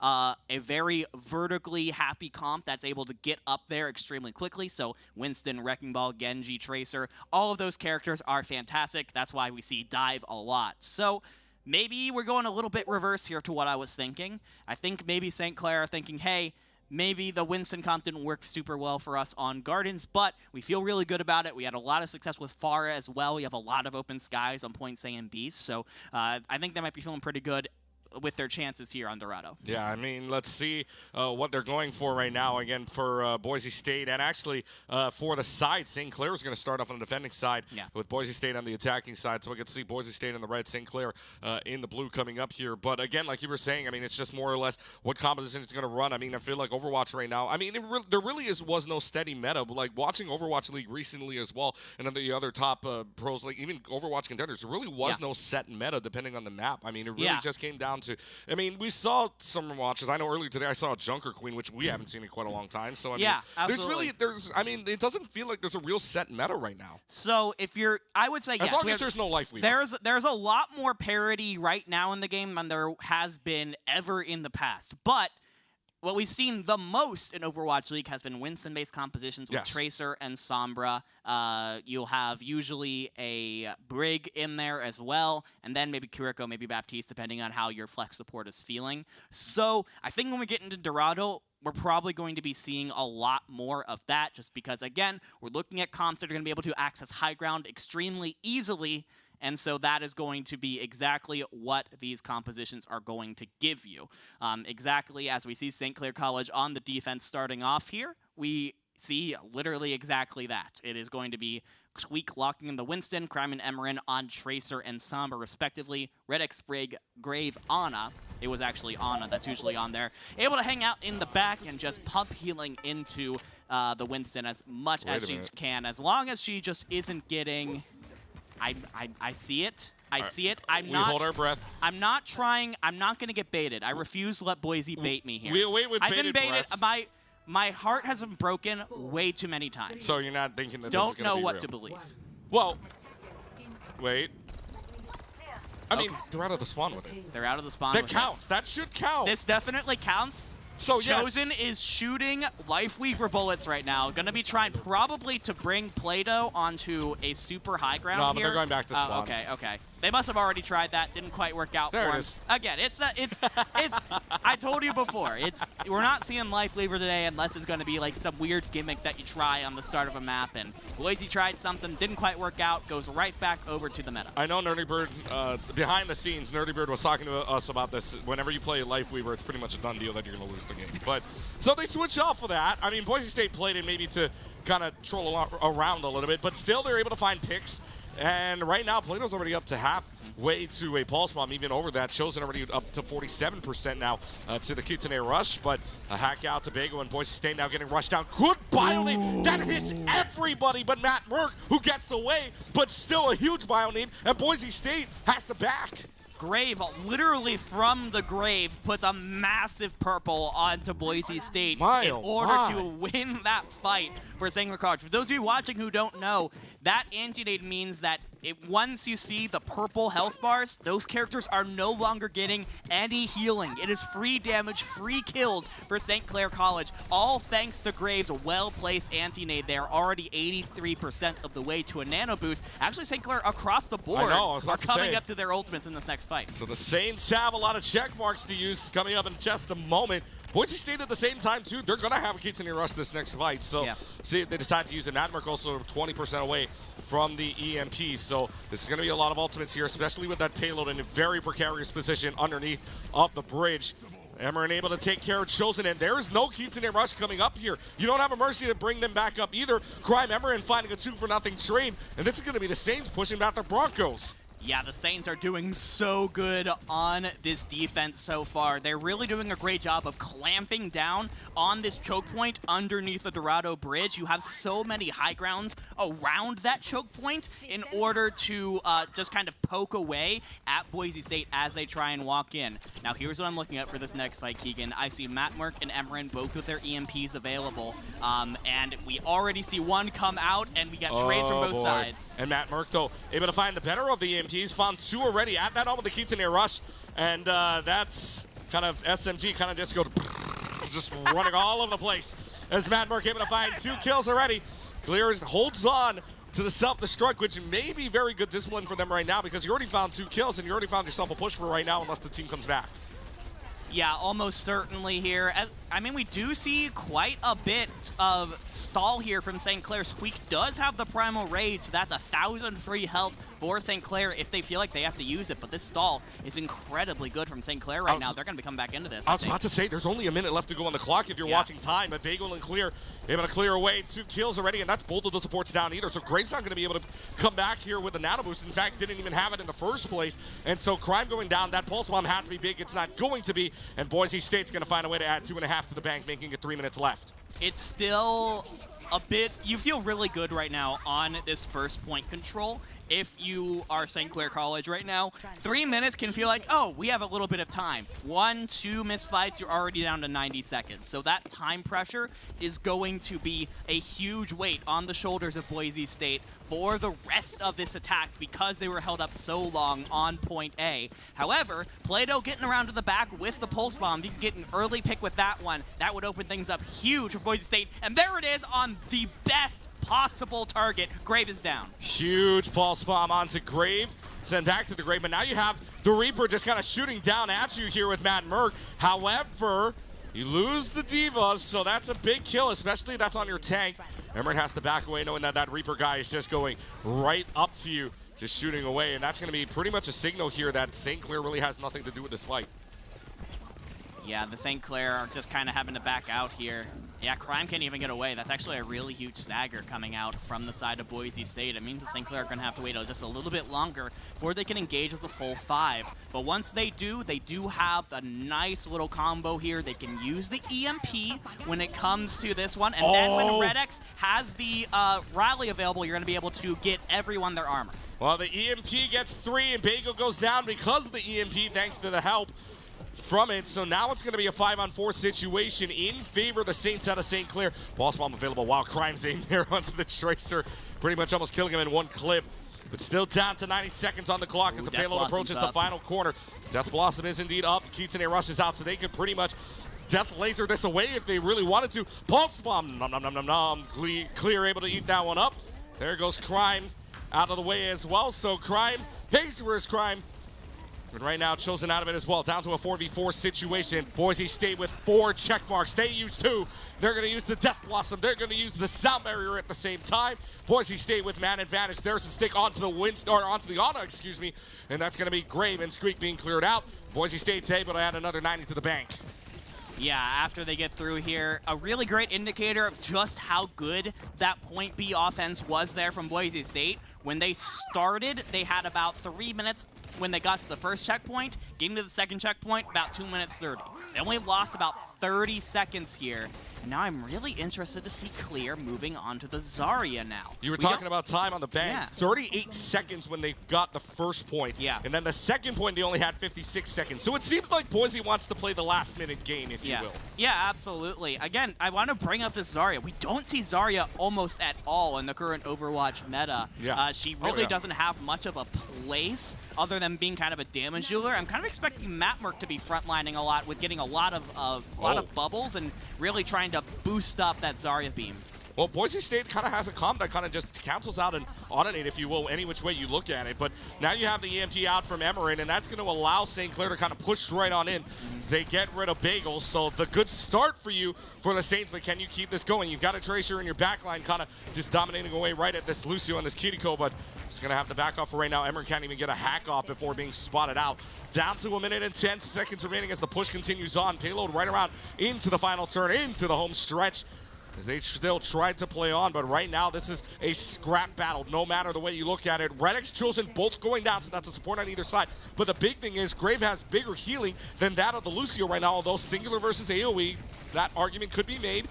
Still have a pulse bomb available for Crime in the meanwhile, but Bagel able to take down Squeak, and there's the Graviton Surge available, and Graviton Surge grabs a lot of people. 40 seconds left to go. This fight is pretty much going to be over here. Everybody's cleared out, and with 36 seconds left to go, the Broncos go uno dos adios, completing the entire map of Dorado, and only with 36 seconds remaining.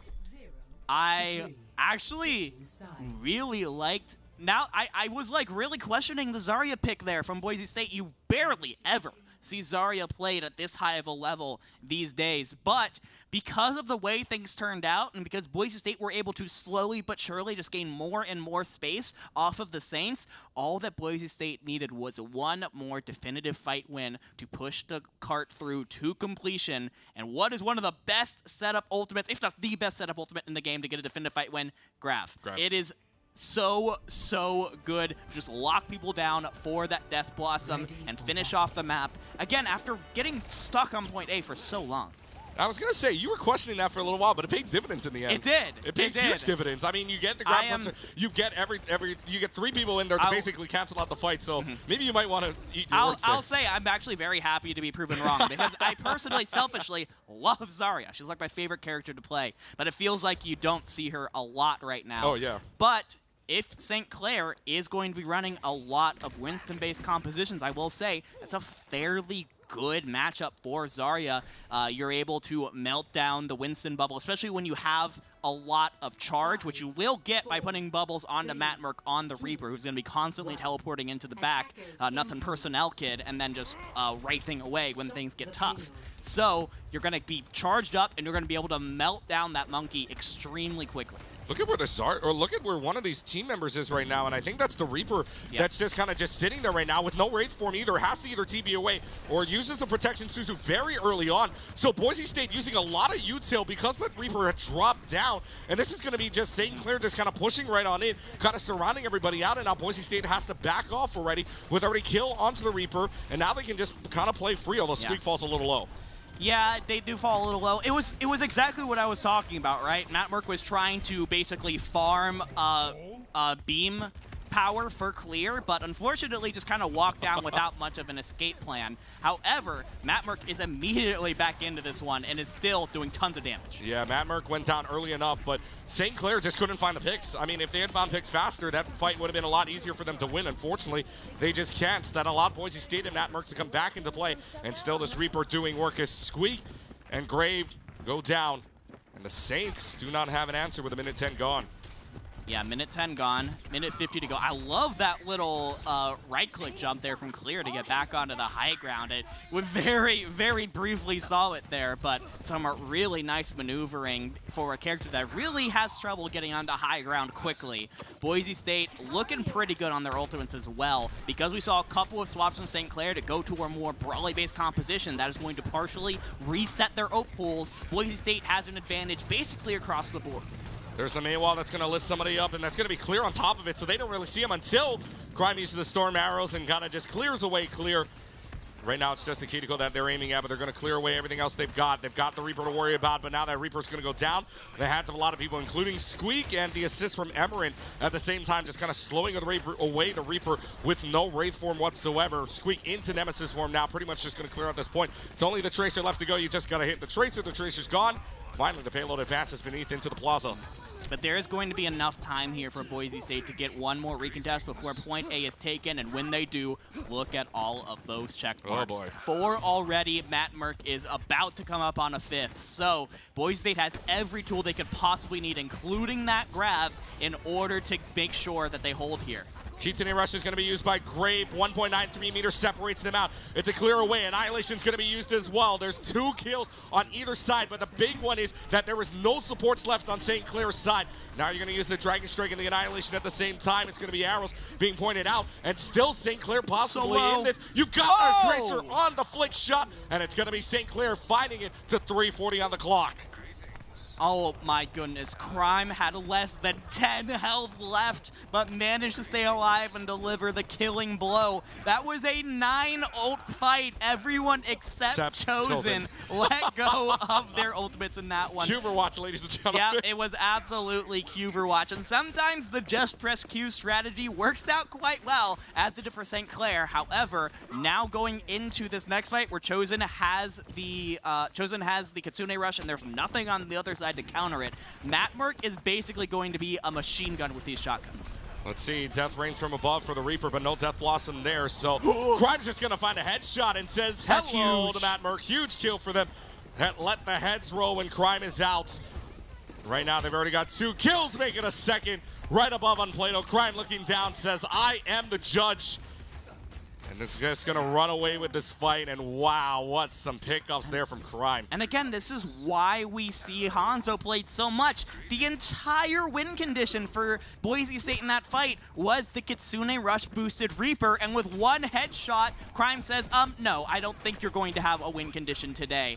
And St. Clair College continues to push, knocking on the door of Point B with 2 minutes, 20 seconds to go, and Boise State now swapping onto an Echo to try and bring a little more aerial coverage. Well, Matt Merck already falling down to about half health there. Matt Merck almost falling down way low, and Emmerich is going to be able to find a kill onto Matt Merck, but that's traded out right away for Red X, so they lose a healer down to a DPS as well. It's traded out, though. Squeak's able to find a kill, and now Crime just flicking away the wrist onto Clear. The Dragon Strike gets rid of Plato, and they are going to have 3:25 to get this all the way to tie it up. Only about a minute more than Boise State had up to this point, so they're still looking pretty even when it comes to time. But Boise State were stalled out on Point C for quite a long time, and we see both teams now swapping over to that brawl-based composition because we are now on Point C. It is the most closed-in portion of the map. Like you said, they were stalled out. Boise State took a minute 50 here.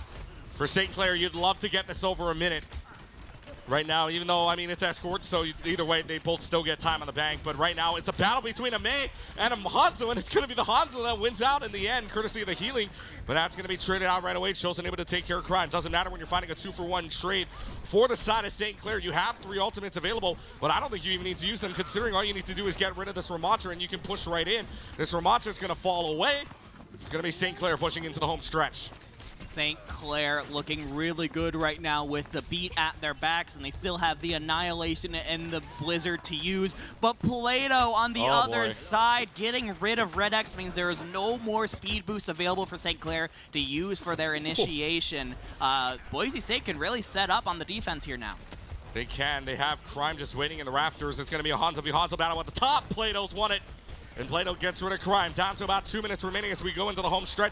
Plato now free reign from the top rope, and that's going to allow the rest of the Broncos to move right on in. Clear finds 2, Plato finds 2, and the Saints are stopped. The Saints are stopped.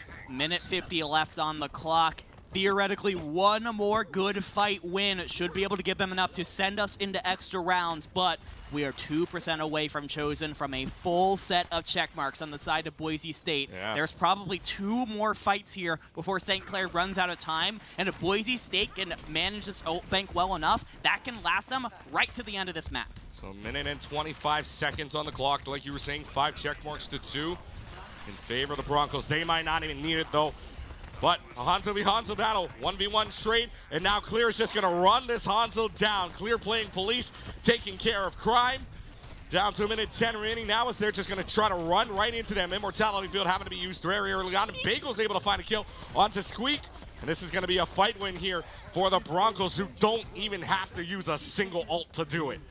That is actually so huge, the fact that they don't use anything. A full row of ultimates for what surely going to be the last final fight here. St. Clair, to be fair, they're actually coming up on 4 ults here. Everything except the beat is going to be available, so we are almost certainly seeing a 9 ult fight once again. Kletchke, have fun calling this one.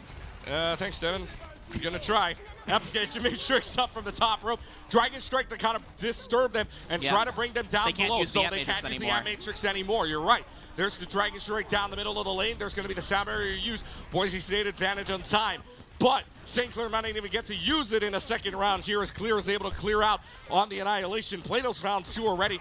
We're down to 10 seconds left to go. Right now it's just Grave. Grave has to climb all the way to the top. Got to survive until the last 3 seconds here to try to contest. Grave is the only one that can. Grave is gone. 2 seconds left to go. And there is a contest there from the Lucio. But how much longer can you keep this going? I don't think anybody else is going to get there. And the Broncos of Boise State stop the Saints in their track, and they are on series and sweeping point. The last fight was flashy. I will give you that. But I think the key fight in that one was, in fact, the second to last fight, the penultimate fight, where Plato got a quick headshot onto one of the members of St. Clair, and they were able to ride that to a victory in that second to last fight without using any of the 5 ultimates that they had built up.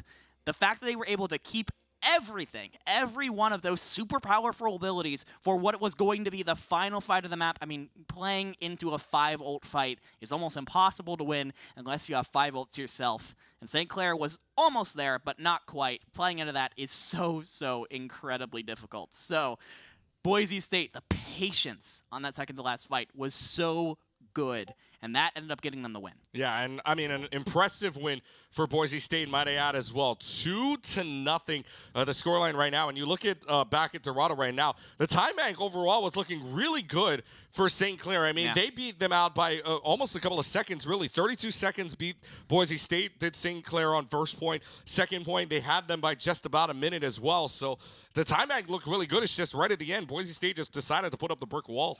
Yeah, it was actually really good. Again, that last point, you have the spawn advantage on the defense, so it's a lot easier to be able to hold for a little bit longer. And even though you're right, going into that last point, St. Clair had about a minute advantage. Just winning one fight on the defense evens that up. Winning a second fight pretty much gives you the advantage. So all it takes is just a couple of wins in order to swing everything to your favor.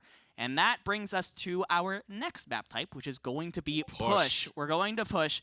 Coliseo is the pick, and these first fights are so crucial on push. Getting the bot moving towards your side of the map, towards your checkpoint first is so crucial because it puts the other team behind the 8 ball. It gets so much pressure. I'll tell you what, when they had the Overwatch League finals last year, I'll tell you what, a stat that everybody would be interested in at that point in time, when push was played 80% of the time, globally, mind you, 80% of the time, if you win the first fight, you are going to win push. Yeah. So there's an 80% shot you're going to win it. So this first fight, like you were saying, becomes so important here, and especially you look at the way both of these teams play close up. I would say at the very least St. Clair's got the better shot here, considering rightly go back to Control Center, and they were playing arm in arm with them and Nemesis form and all that on the Ramontra as well. They were playing close up. They were playing right at that. They were playing, I mean, right up there in the middle. It's pretty much the same situation here. Yeah, I think that's exactly why you pick it if you're St. Clair here. You feel very confident going into this Ramontra mirror,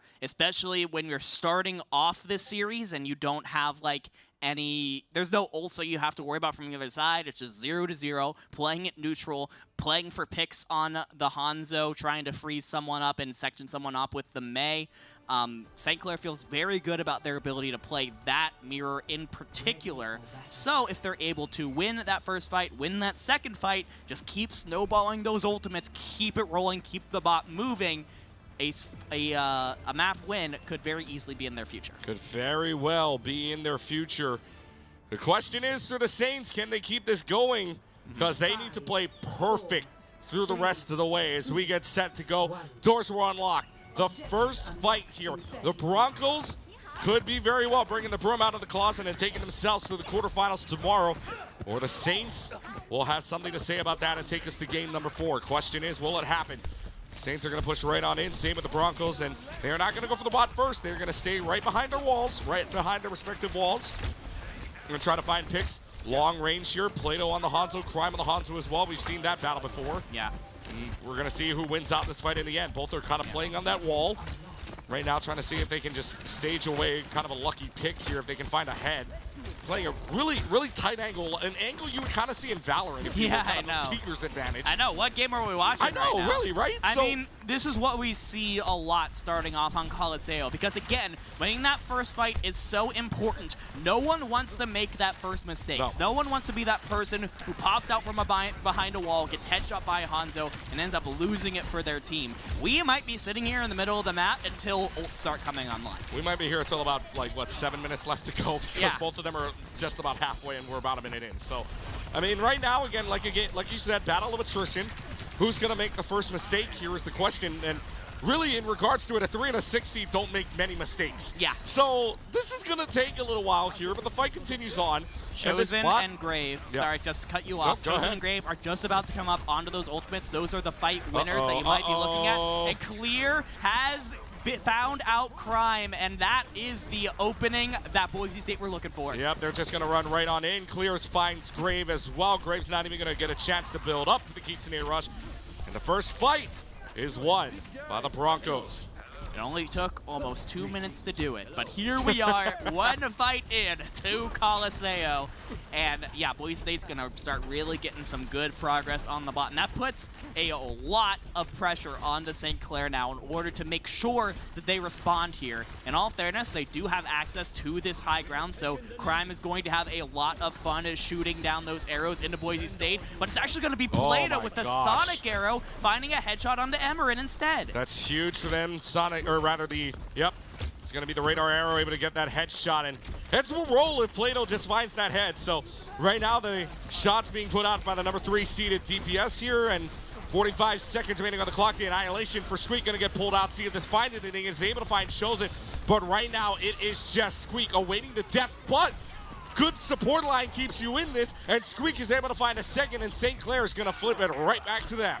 That is exactly what you wanted to see if you are a St. Clair fan. You cannot lose the first 2 fights in a row. Even if you have to use the Annihilation, even if you have to use the Kitsune Rush, make sure you get some solid point progress on your side before the other team unlocks their forward spawns. Both teams coming into this next one with 3 ultimates.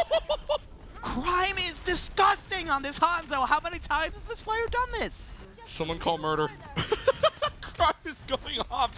Gets the headshot onto the main, which forces back the Broncos. And well, the good news is Madmark didn't die with an ultimate, so that's not a bad thing at all. They're going to use the Salvia very early on for St. Clair. So Redix is out of it. They're going to use the Dragon Strike to Blizzard out at the same time. So both of the DPS ults are now gone. You've got Crime, you've got Redix going down, but 3 ultimates, and Plato and Clear are still cleaning up house here. 47 meters down against 39 meters, though the Broncos will keep the lead. Yeah, and now that they have control of the bot again, you're now in a situation where we get into a really interesting point in Overwatch where it's always been objective-based, trying to get the point, the cart, as far along as you can.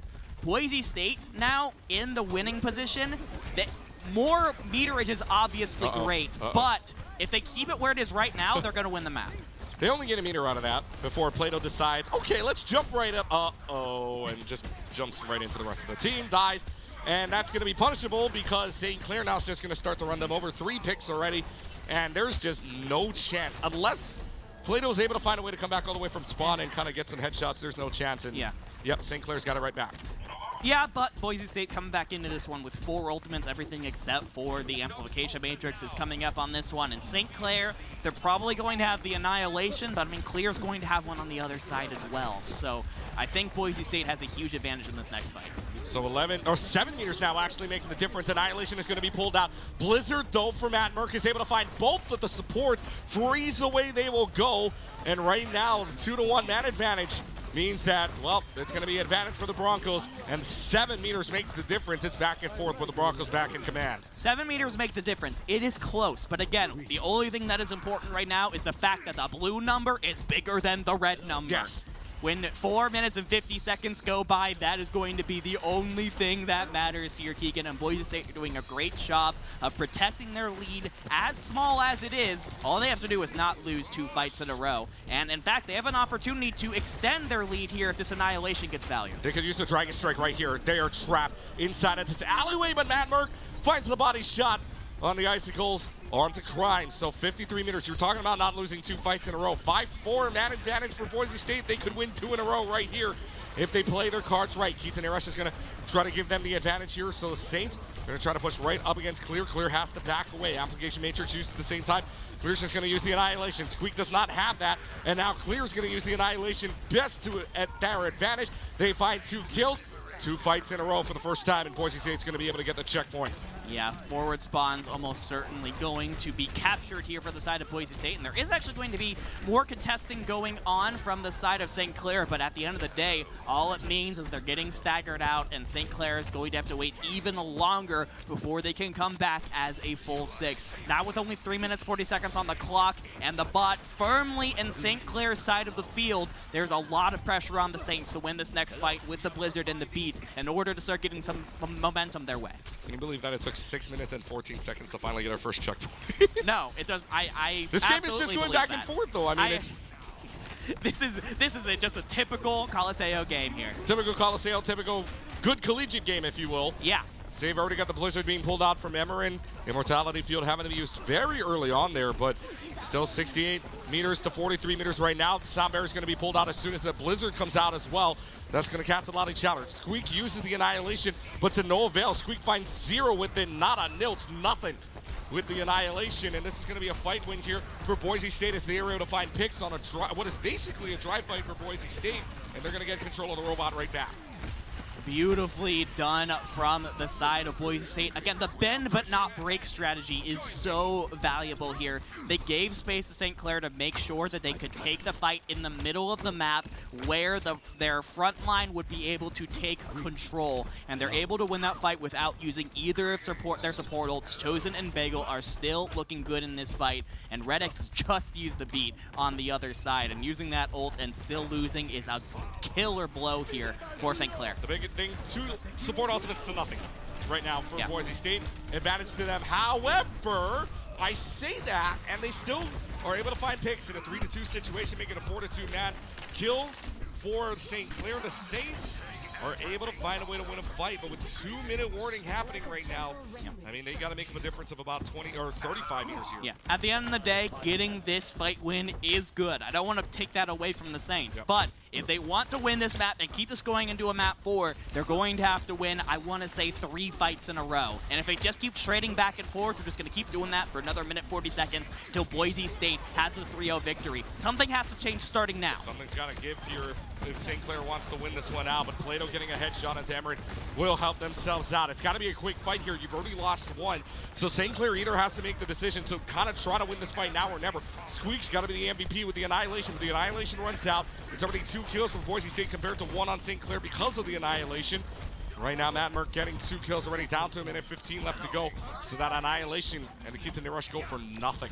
It goes for absolutely nothing for the side of St. Clair, and they're looking barren when it comes to their ultimates. They have the Blizzard, and that's great, but Matt Merck has a Blizzard on the other side, so those two are likely going to sort of cancel each other out. The big advantage that St. Clair has here is their beat from Red X coming up in 15 seconds, but they're going to go ultra aggressive with this. But the Immortality Field keeps them up, but it's still not going to be enough, though. Bagel, Plato, Matt Merck finding kills. It is 2 kills already for Boise State, but they're going to allow the bot to advance before backing off.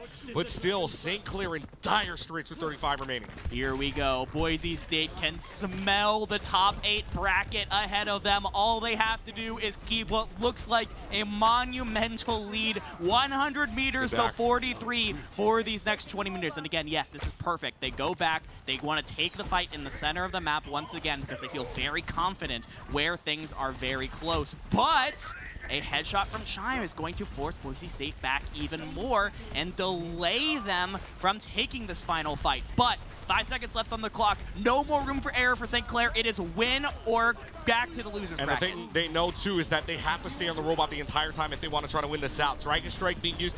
Emery, though, on the Junkrat. Shout out to our friend Septilin's out on the desk right now. Loving the Junkrat pick here from Emery. It's able to find a pick. And Redix, though, 2-1 trade still in favor of St. Clair. 43 meters to 102, but right now this Reinhardt pick working out for them. This Romantic kind of stuck inside of the Siren, but in Nemesis form, forces out the Sound Barrier. It's going to force out the Annihilation at the same time. You gotta stay on the cart. Gotta stay on the robot, and they don't. If that's it, Boise State brings out the brooms and finds themselves in the quarterfinals going into day number 2. Beautifully done from Boise State, able to sustain through that fight even when it was looking incredibly close. It was looking incredibly close for the first like 6 or so minutes in that fight, but Boise State finally got the couple of fights in a row that they needed to pull away, and that's what happens with push. When you're in a situation where it's like 100 meters to 40 like we saw back then, it takes such a monumental comeback effort at the very end in order to give themselves the win, and St. Clair tried. They definitely tried to put it together, but they just couldn't quite do it. It's a 3-0 victory for the Broncos, but I gotta say, St. Clair did a great job in that game. They kept themselves in it throughout. When they go down to the loser's bracket for their Groups Deciders match, they do have a chance to get to the top 8 after this one, and I think, honestly, with what we saw today, there's a really good shot we'll be seeing them there. Yeah, St. Clair still has a chance. I mean, you still have Boise State moving on into the quarterfinals coming up in day number 2. This was the winners round, though, so St. Clair again getting the chance to play down in the decider match. They will go against the Cougars out of Houston, so it'll be Bethel actually being eliminated out of play right now, so we now know that there's only 3 left to go. So, I mean, St. Clair's got to play another game to try to move on, but meanwhile, we have Pauly with one of the Broncos that are going to move on into the playoffs. Pauly, it's off to you. Absolutely. I am here with Boise State's Bagel. They just dominated. They played an amazing matchup against St. Clair. Bagel, please just take us through a little bit of that match in your mind and what the team did to win. So we love St. Clair. We scrim all the time. They're amazing players, and we knew that they were going to come out really strong on this. The Ram took us a bit by surprise, but I feel like we went back and forth in this rock, paper, scissors. We found something that we were able to run with and just kept going with it, and it worked out. Well done. Bagel, you were at last year's CECC. What's your favorite takeaway so far from this stage, this event here in Arlington? I got to say, I love these angles. You get the player cams. I get to, look up there. Maybe someone's looking, maybe someone's not. Give a little kiss. It makes me happy. I love this event center. I'm loving this event. Excellent. Now, Bagel, is there a certain team you're just looking forward to competing against this weekend? Is there an eye on the prize, obviously, outside of the win that maybe you're looking for? So last week we were in Indianapolis. We played against Maryville for the NACE finals. Hopefully we get that rematch. Maybe we do, maybe we don't, but that's what we're looking forward to. Hopefully we can make it happen. From Boise State to the CECC, Bagel's a refined man out here. I love this. Well, congratulations, Bagel. Good luck to Boise State, one of the crowd favorite teams. Let's go head back over to the desk now for more Collegiate Esports Commissioners Cup. Thank you so much, Paulie. That was an absolute amazing series coming out from Boise. I was talking about it at the beginning. They looked good going in, they looked great during, and they look amazing after. This team has been dominant through and through. I think, like Paulie mentioned, one of the fan favorites, one of the statistical favorites as well. But even the best teams have those bumpy road moments, and I know during the series we had a bit of a discussion on both sides, both St. Clair and Boise. There were some ultimates that we found to be, well, questionable, and questionable itself has a negative connotation. Some of them worked out very well, like some we're going to address, but others, not so much. And Miles, I know you and I had a pretty in-depth conversation about how that one ultimate overextension can really go a long way against or for you. Yeah, overcommitting, good or bad. It needs to be a last resort tool. We've been talking about this a lot. If you play safe, if you're only playing optimally, you're not ready for that sudden surge of aggression, so you've got to be prepared. You need to know the exact circumstance. We saw a lot of scenarios like that. There was that scenario on Lijiang where it felt like the fight was lost, and then all of a sudden everything was committed. Are they going to waste everything? There was one point in Lijiang where they did, and then they didn't. It went back and forth. And then second point on Dorado is another key example for me. That was about to go down, then all of a sudden we just see every ult come out from Boise. They push all the way through. Are they going to win? Are they going to lose? They end up winning, but how did they make that work? That's what we were debating this entire time, Sep. Absolutely, Miles, and I think you bring up such an interesting point. We've all played competitively, but only one of us has played full collegiate, an undefeated collegiate team in their prime. and Nerdy, we can sit here on the desk and discuss so much about, oh, you should have ulted then, you should have ulted here, but when you're in the heat of the moment, you've got teammates in your ears, the enemy trying to take you down as fast as they can. When do you know when to use that ultimate? Okay, so there's a couple of things you can use to gauge the heat of the moment on whether or not you need to be ulting. One, are you about to die and are you a support and there was a call for you to use your ultimate? If it's a little bit too early and you're about to die nonetheless, you use it. Like if it's an Ana Nano, we actually saw a Nano get cast, but it didn't complete the animation, and so unfortunately the Nano was burned, but that was probably an instance where there was a play that was called like, we're going to look for this and then we're going to actually drop the Nano coming out from St. Clair. Unfortunately, it didn't work out. The other situation is you've planned it, and so yeah, it seems like it's going to be an overcommit of ultimates, which is, we dropped 3 ults, but in the 6v6 times, 3 ults didn't seem like that big of a deal. Now it kind of does, but really it's alternating 3 ults and 2 ults. The other caveat is what's known as coining an ultimate, and that is, so we ult first, enemy team ult second, no one's dead yet, you're in a neutral fight situation still. So you have to pay that extra penny to put yourself above the enemy team. That's your second ultimate you're paying. Now let's say both teams have dropped 2 ultimates, someone dies on one side, that means that team has to commit a third ult just to neutralize the fight, or they could accept the loss and move on. However, coining an ultimate also works early on. You die early, you call to your team, I'm dead, you're down 1, use an ult. And that is something both these teams actually did very well in these instances. Yeah, absolutely. And Nerdy, it's really fascinating as well because we got to share a really cool moment on the desk during Lijiang Tower where we saw Bagel drop what I thought was an incredibly questionable beat. And your competitive prowess really shined through in that moment. You said, just wait 1 second. And it was that beat alone, that won Boise an insanely important fight that ended up going on to win them the map. How do you think they were able to make such a decisive decision? I mean, Bagel dropped a beat when Bagel and Matt Merck were less than 10 HP on the board. How do you think they knew it was time to go? There is something that is kind of preached in our program that is having a difference between faith in your teammates and trust in your teammates. Absolutely. You trust Bagel to do everything in his power to keep his team alive, but Matt Merck had faith in Bagel to keep him alive. There was no questioning it. He knew that beat was going to connect, and it wasn't going to be an Ajax in front of hundreds of people live and thousands of people online, because that just is one of the worst feelings as a Lucio player that you could possibly have. And honestly, that was a moment of it, but also you got to throw out there, like, Bagel, rank 32 on Lucio, you got to trust when the beat is dropped, it's intentional. And Miles Gompers, I'm pretty sure both of you saw earlier, especially on that last map of Coliseo. Miles, you immediately caught on to it, but Gompers, when you saw that extra beat drop before anything really happened, there was no one meaning.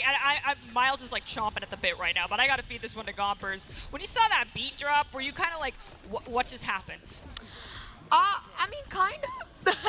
Pretty much so. I necessarily during, I guess more of my opinion stands on the fact that, you know, that first lead came in the first game. I feel like Boise from the start had such a strong beginning, and bringing it up into that last map, I mean, it was, again, the last couple of seconds that really solidified them. Yeah, and, well, even though it was that strong lead, there were little mistakes here or there. Like, absolutely. Like, we have to say, like, it's not just a mistake coming out that lost Mount St. Clair this match. Boise capitalized on every single one. They didn't give up a single inch when they knew they had to go a mile further in this tournament. Yes. And Miles, I think you bring up such a fascinating point because it was that giving an inch and trying desperately to fight back for that mile on the side of St. Clair. But the first thing Nerdy said at the beginning of this series was, it is a game of mistakes. At this caliber, it comes to the opportunity where you find yourselves winning or losing off of things that felt so minuscule. The micro play makes the difference. And there were some macro errors there, especially on that push map where we saw a beat drop outside of a fight. Not something we see particularly often, that I do think ended up costing St. Clair a lot of momentum, and push is 100% momentum based. So that gave Boise the win they needed in a 3-0 victory. But moving further into the series, I think Boise did a really good job of controlling the speed and controlling the momentum. I don't think they're going to be able to do that against teams they're not as familiar with. They mentioned scrimming St. Clair. They mentioned going into this. So going into any competitive setting, how do you control the speed of the game? How do you make it possible to make sure they're playing at your tempo and you don't have to change for theirs? One of the things that we've always been taught back home is you want to set the play style yourself, and how you do that is you take fights in unexpected places, and when the team is unprepared, shout out to Doc Haskell, it's one of his keys to the game, as corny as it sounds. But on top of that is committing with your team on what the plan is how you really take control of a tempo and grab the horse by the reins. One thing that I say jokingly offhand, but really does come true in a lot of cases, is one player going in alone and dying, well, that's feeding. But two of my teammates going in together and dying, that's strategy. And that is you taking strategy to make sure you are setting the pace for the fight. Yeah, we fed first, but guess what? I took all these cooldowns. They used 2 ultimates. Now it's a 3v5, but you've got 2 huge ults, so go in. And I think we saw a cool moment about that. Sorry, just 1 second, Miles. Where Crime on Lijiang Tower was on Hanzo. Most of the team is dead. Jumps in, drops 4, and then goes down to the 5th person. So it's like, I'm going to go in. I'm going to feed out of my mind for a second. But if it works, it's going to be the coolest thing you have ever seen. And to Crime's credit, one of the coolest things I think we've seen so far today. Jumps into a fully lost fight and levels the playing field before going down. That was the chance St. Clair had on that second point of Lijiang. Yeah, and that's what I meant when I said overcommitting is a powerful tool, but it is a last resort tool. We saw it used when maybe it shouldn't have been, but overall, they knew when to overcommit when it mattered the most. And when you overcommit and you win the fight, then that's just committing, baby. That's strategy.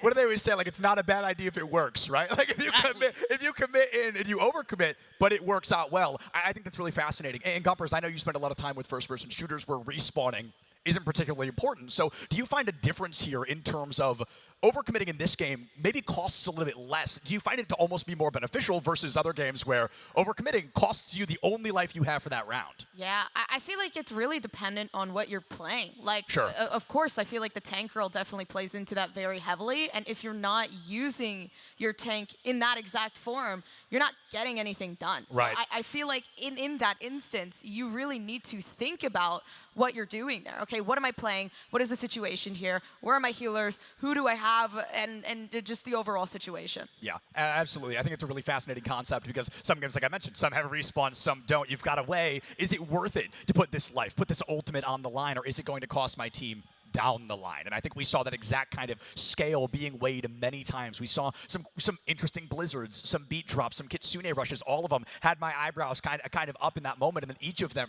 most of them, really did seem to play out in a cool and effective way for the team. And I think that's one of the most fascinating things is these players are playing on the largest live collegiate event stage in the world. And they are fully going out there. They are dominating it. They are playing calm, cool, and collected. How do you guys... I don't know. How do you guys think they're able to do that? I feel like I would crack under pressure, but they're sitting out there dropping some of the coolest highlights we've ever seen in front of thousands of people. They're psychopaths. All right, you know what? I'll take that answer. I think that's a very valid answer. And I will say, this is familiarity also. You That's called true. out how these teams are scrimming again and again and again. This is, at the end of the day, it's familiar. It's a walk through a familiar ballpark. They're not going to have this for the rest of the tournament. Mount St. Clair, they might meet them in grand finals, but Maryville has something else to say. Maryville is not going to let that happen easy. Yeah, so Miles, looking into that situation, it's going to be fascinating, right? We talked about the lifeline of you need to win this, or it is Maryville waiting in the wings for you. One of the highest ranked teams in the world. I am talking outside of collegiate. This is one of the largest and most impressive teams we have ever seen touch the Overwatch scape of time. I'm talking inside collegiate, outside collegiate, anything in between. These 5 players have been dominant in every tournament I've had the opportunity to see them in so far. So going into a circumstance like that, Nerdy, what does preparation look like? Because this team is beatable. We have seen Maryville bleed, but it is kind of that expectation and that weight of just the legacy they carry. I mean, in all honesty, I think this rang true earlier when we were casting Smash together, and when we were in our first game of Valorant, which is like, no matter how hard the task is in front of you, and you touched on it earlier, if you're playing simply not to lose, you're already going to lose. And so you have to play your own game. And one of the biggest things that you definitely find yourself falling into when you're competing against someone that you know is theoretically of a higher caliber is you get in your own head. You kind of sink down a little bit, and it impacts your gameplay. You need to go into this thinking, I'm here for a reason. Yeah, so is this kid that's also on the stage across from me. Yep. But you have to go in and give it your 100% your all. Otherwise, you're going to be upset with yourself, or you're disrespecting not only your teammates, but the other person that is across the stage that earned the spot to be here. So truthfully, it's get out of your own head and do the best that you possibly can.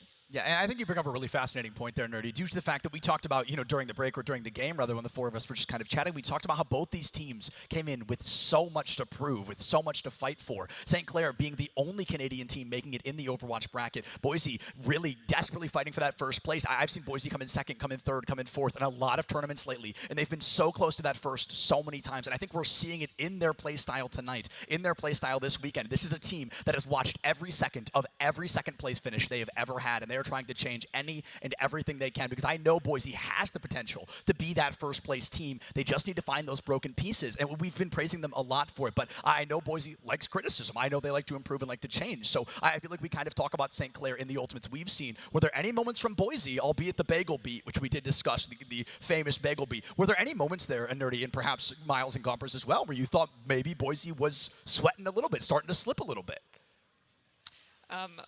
One of Matt Mercadante's many Reaper ultimates that found nothing and didn't even zone. It really do be like that. Now, if you ask him about it, he's going to completely forget they ever happened. there was a moment on Lijiang where there was a stall happening, and there was a very heavy commit by Boise, and all of a sudden you see a lot of ults being stockpiled by Boise. They don't want to spend anything, but this stall is going on and on and on, and I could see the gears turning. Do they commit everything and win this fight outright, or do they give up this percentage and take the long game? Because the long game is what they were building for. At the end of the day, they ended up winning that fight, but it was not a done deal. Right, absolutely. Gompers, was there any moments in there where you saw Boise of starting to, I mean, Boise played, I think, very well across the board, but there's definitely moments where even the highest begin to slip down the mountain. See, that's a hard one because I actually really enjoyed the gameplay. Even in moments that you would consider that they were sweating, I thought that they were doing quite well, in my opinion, and brought it back very, very flawlessly. I really like seeing the Ramattra down in that first map. I think that, again, like I talked about, that solidified everything for them.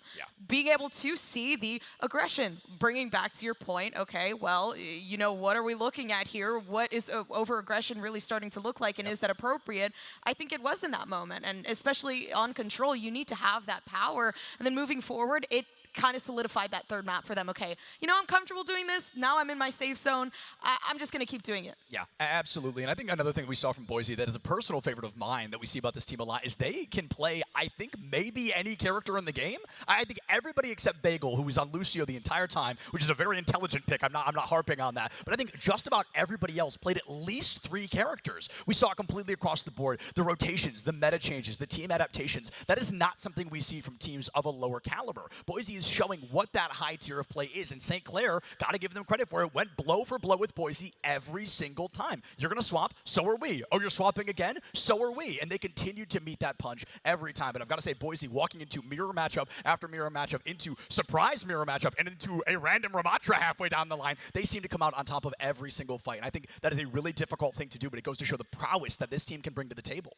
I mean, I can't argue with you there, but one of the swaps that made me particularly happy, and if you've been in the collegiate Overwatch space for a very long time, back in 2018, 2019, it was the year that kind of broke the game and gave us the worst / most beloved meta of GOATs, and I have since committed over 5,000 hours into D.Va across multiple platforms, console, PC, but there was a D.Va eat on an ult that, had it landed, it would have been bad. It would have been extremely bad. And honestly, Clear made the swap, went D.Va. The first fight he's involved in, you hear the pulse bomb voice line, and it's eaten. Yeah, absolutely. And we had a very hilarious moment as well. We watched the D.Va eat Nerdy on the desk without us being mic'd up, goes, nom, nom, nom, nom. And then seconds later, Clutch Key, Keegan, one of the casters, goes, nom, nom, nom. There's this beautiful caster synergy between the two of them. But guys, we have seen a lot of great players in that matchup today.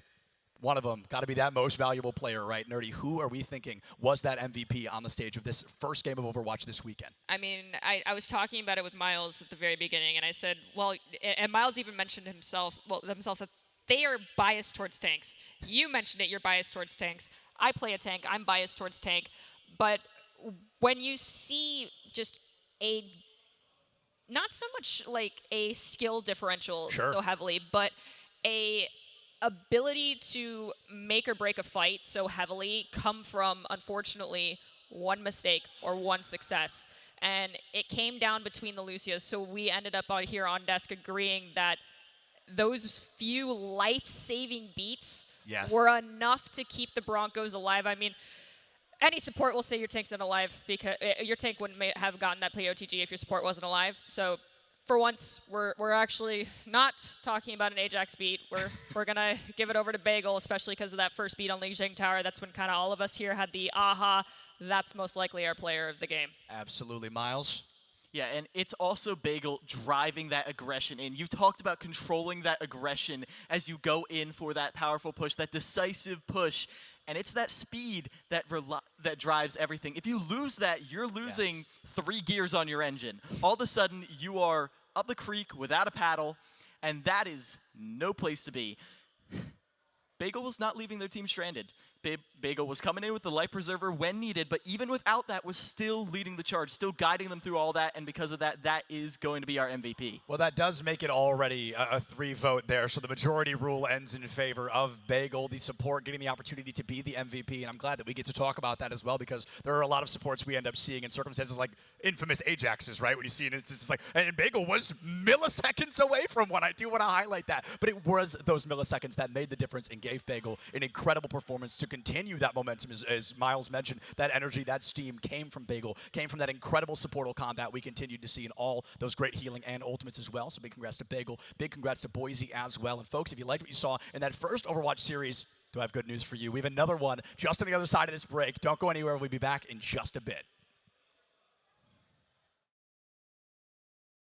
Good shot. Play defensive. Play defensive. Push up. Push up. Hey guys, are you feeling hungry? Definitely. How about the Pauly Hype Meal from McDonald's? The Pauly Hype Meal?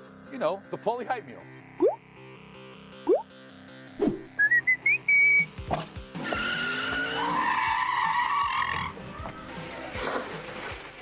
The official Pauly Hype Meal is a quarter pounder with extra cheese, large fries, Oreo McFlurry, and large Coca-Cola. Are you ready to get in the game? Let's do this.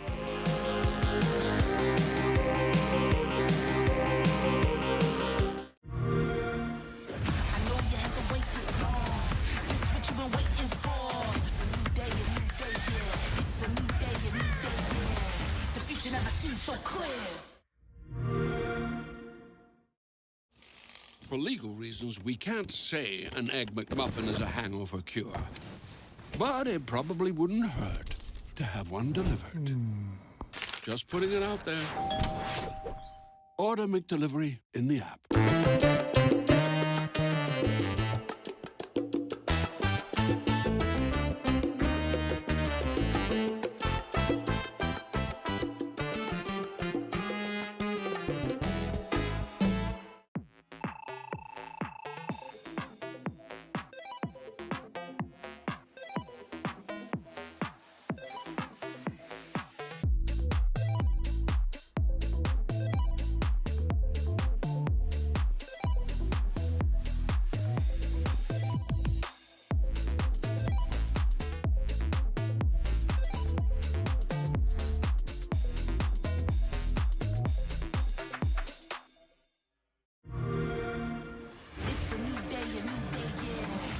Never seemed so clear. It's a new day and no need to lie. You know we've been moving at the speed of light. Young, wild, and free when we lead a lot. We got the key, ain't no need to fly. We gon' come together just to celebrate. Jumpstart the future, we won't hesitate. This is what you've been waiting for. You better get ready, better get ready.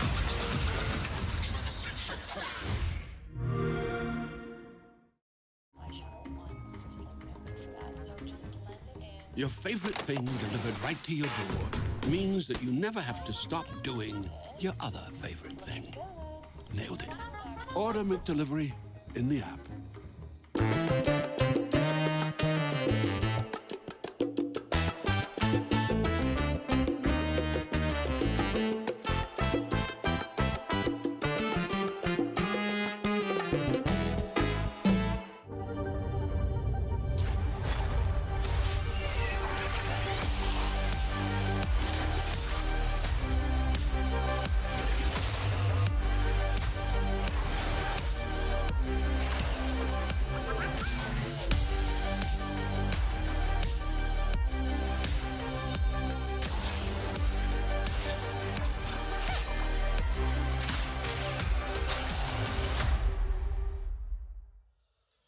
Hello, everybody, and welcome back to the CECC 2023. Once again, we are back here on the desk, and I hope you enjoyed the break because it was a quick one. The action continues rolling here once again. CECC presented by McDonald's North Texas, and we are bringing you some more Overwatch here. Bryan and Stratton versus Ball State. So 2 teams come in, play a phenomenal series, and now 2 more have those shoes to fill. So looking into this series, is there anything in particular that we're looking at going into this, Miles, where you're like, we've got to keep an eye on blank because that's your linchpin to success? We were talking about it throughout the entire break. Counter swapping is the name of the game. They need to be on top of it. If they're not on this opposing comp, they need to get on it ASAP because that's the only way they're going to stabilize.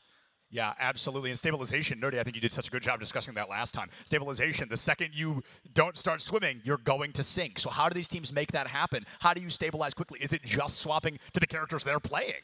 No, because then you're mirror comping. Right. If you're mirror comping, you're ego flexing. And if you don't think you can ego flex on someone, then you really need to understand that you need to have the counter swap ready to go. And we're going into control point, which means if you don't win the first fight and you're mirroring, yeah, okay, go ahead and go back into the neutral and see if you can win it out. That is fine to try to do the battle of wits. However, if you're on opposing compositions, be ready to make the swap. If you're trying to fit, that square peg into a round hole, things aren't probably going to go that well, but that is what Miles mentioned, that counter swapping capabilities. And I think the team that is going to come out on top is the one that is willing and capable of counter swapping the most, which is kind of like the flavor of old classic Overwatch before the years of GOATs came in. And so my prediction. Oh, you jumped right to it. You stole my segue. I'm stealing your segue because I want to make this connection. The classic dipping sauce, the classic flavor of Overwatch. It's a little ranchy. There's something insulting, I think, about calling Overwatch ranchy, Nerdy. I'm not going to lie, but I see the connection. I can't hate it too much. I see where we're headed. But, Miles, jumping from ranch to sweet and sour, because it's going to be a constant battle between two flavors. They're going to be jumping back and forth. Because if you're sweet, you're winning. Someone else is losing. They've got to change that sour. Back to sweet, back to sour, back to sweet. You're going to be seeing a constant push and pull throughout this entire matchup, and that's why we're going McDonald's sweet and sour. Gompers, what are we thinking? Sweet and sour, ranch? I'm going to go spicy buffalo. Ooh. Listen, just for the sake of, when I think of spicy buffalo, it reminds me of like Mexican cuisine. Sure. And I mean, coming from my culture of like being a Hispanic myself, it is kind of like a dance, That's pretty much the culture of it, and I feel like it pretty much describes Overwatch. A very dangerous dance indeed. And Miles and myself have definitely come to the same conclusion here that sweet and sour may be the way to go on this one, because it is going to be a battle of one team into the next. And yes, from sweet to sour, from sour to sweet, over and over, because it will be all about matching those comps, all about changing, all about adapting to what your opponent brings to the table, because sometimes we see teams come into this with the expectation of we're going to play this comp, and if you're stuck on one, you're going to be done pretty quickly. Yikes. It is not a situation these teams want to be in, but it's a situation they find themselves in, and I just cannot wait to see if Brian and Stratton or Ball State can pull this off. Now, I know Ball State a lot better. I've seen that team for a while. They've been running the same roster for a little bit, and Brian and Stratton I have not had the same chance to see as much, so I'm personally excited, a bit of a wild card here. But, Nerdy, if we are talking about kind of matching your opponent or playing or changing, what does that starter composition look like? I mean, honestly, the game is so dynamic right now that it ultimately comes to where do you think you're going to find the most success on? Are you going to formulate a composition around the Maracha? Are you going to go with the Winston? Are you going to go with the JQ? Ultimately, I can't answer those questions for these players. They can answer it for us themselves, Seppi. So, of course, we got to let them tell the story a little bit here. Speaking of the players and their stories, it sounds like a couple of them are super excited to walk out on stage. So let's see what they're bringing to the main stage here at CECC. And now, ladies and gentlemen, in Group A of competition for Overwatch 2, please welcome the starting lineups. As the A seed, please welcome Ball State University. Raven, Yake, Manwee, Spencer, Ninja.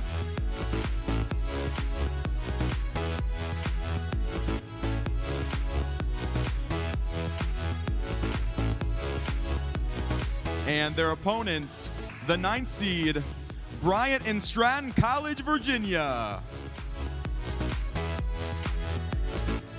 Proda, Set, Miro, Jimical, Manually.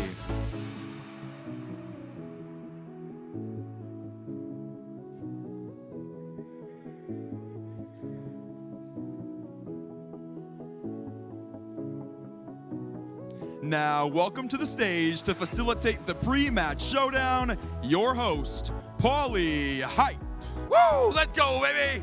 All right, we are still in attendance here, and we have a lot more Collegiate Esports Commissioners Cup left. But we have the 8th seed in BSU taking in the 9th seed in Brian and Stratton. Please, team leads, come on over to center stage. All right, welcome. All right, Brian and Stratton, you're the 9th seed going into this one. Give us your final words before you take on BSU here. pretty confident. We beat them in the group stage, so I think we can do it again. All right, there you go. Brian and Stratton locked in. BSU here, crowd favorite. Tell us last and final words against Brian and Stratton before we get into this match. Hashtag Yakester deserves it. Okay, so here we go. Yakester is in the building. So let's make sure we make some noise here and head on over to your stations. Let's get this next match underway. Casters, back over to you. Thank you very much, Paulie. We're back inside of the booth here as we once again say aloha, friends, from inside of the casting booth here for CECC May Madness, presented by McDonald's of North Texas. Clutch Key alongside, dividing with you one more time here for the day as we get to the decider matches. And if you wanted the decider matches, this is going to be as close as you possibly wanted. Okra says so. The seeding says so as well. 18 versus 19 in the Overwatch Collegiate rankings and 8 versus 9 seed here at the CECC. These teams are so incredibly evenly matched. Not only do we have evidence based on how people have been ranking them, we have first-hand evidence as well, because these two teams, as we saw Brighton Stratton mention during the face-off, they did beat Ball State in the group stage earlier today in the round 1. They played against each other first to start off the day. I was down in the pits watching that matchup. It was so incredibly close. It went to 4 maps, could have easily gone to 5. We could easily have a long one here, ladies and gentlemen, as we are going to see two extremely evenly matched teams face off. Yeah, and we look at right now, you were talking about that 4-map series, and actually it's been a story of 4 here for Ball State as they would go to a loss against Brian and Stratton. The Bobcats would take them down 3-1, and then earlier on today as well, they would get the win up against Mount St. Mary's, who then gets eliminated, but Mount St. Mary's out, Ball State still alive. They beat them 3-1 as well. The journey for Ball State, or for Brian and Stratton, I should say, their win against Ball State 3-1 would then take on Illinois State, so the Redbirds, the number 1 seed overall, they would go down 3-0. So Illinois State looking to see if they can repeat as CECC champions. They are inside of the top 8 bracket guaranteed as 2-0, so to no one's surprise as the number 1 seed. But now we get to see the 8 versus 9 take on each other. So what is essentially, or what is basically the elimination game, it is either win or you're out of day number 2. Extremely high stakes in this game right here. Again, we did see Brighton Stratton win earlier today, but there's a few new factors coming into this one. First of all, you're up on the stage, which is a much different environment than being down in the player pit. We saw the people cheering when Ball State came out. These guys always bring the energy. They have an audience that travels with them no matter where they go.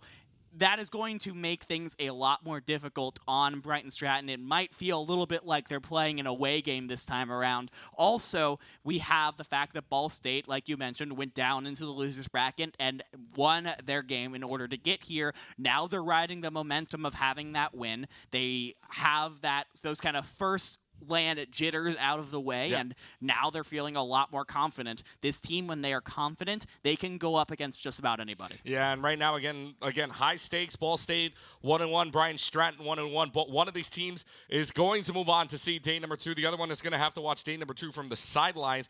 But right now, I mean, as it stands, it could very well be gamer hours right now because they were playing earlier on to play one of their matches. That could have taken them a little while as well, for Ball State especially, because they did play 2 map 4s. But we get into the gamer hours. We're about 12 away from the top of the hour at 10 o'clock. So maybe the late night kind of settles in just a little bit for both of these teams. But they're up, like you said, up on the stage, a little bit of pressure going on here. And what makes this even better is that we get to see a map that we usually don't get to see. No, it's not Old Faithful and Lijiang Tower. It's not Oasis. It's not Busan. It's not any of the other control maps you expect. It's actually going to be the newest map, which is Antarctic Peninsula. Yeah, it is the newest map in the game. I'm actually really excited to be able to see it. Oh, yeah. It's still, like, as a caster, I've only casted this map a handful of times because it is just so new. Yeah, a handful of times, I can count it on one hand. Yeah.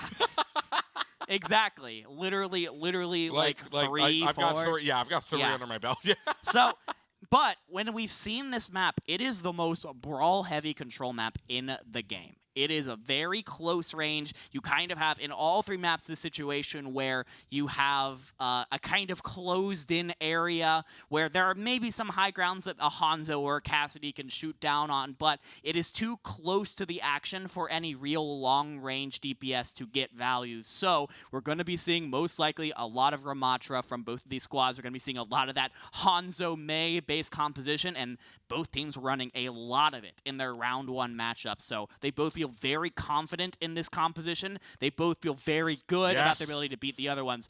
Penguins! Penguins, yes, I was hoping to see this. Okay, my favorite thing ever is one of my observers, Cool Scoots in the booth right now, knows that Penguins are my absolutely favorite part of this map, and right now, I really hope we're going to see Penguins. I think Icebreaker is one of the only maps. I think Icebreaker is the only map you're going to see a Penguin, if anything.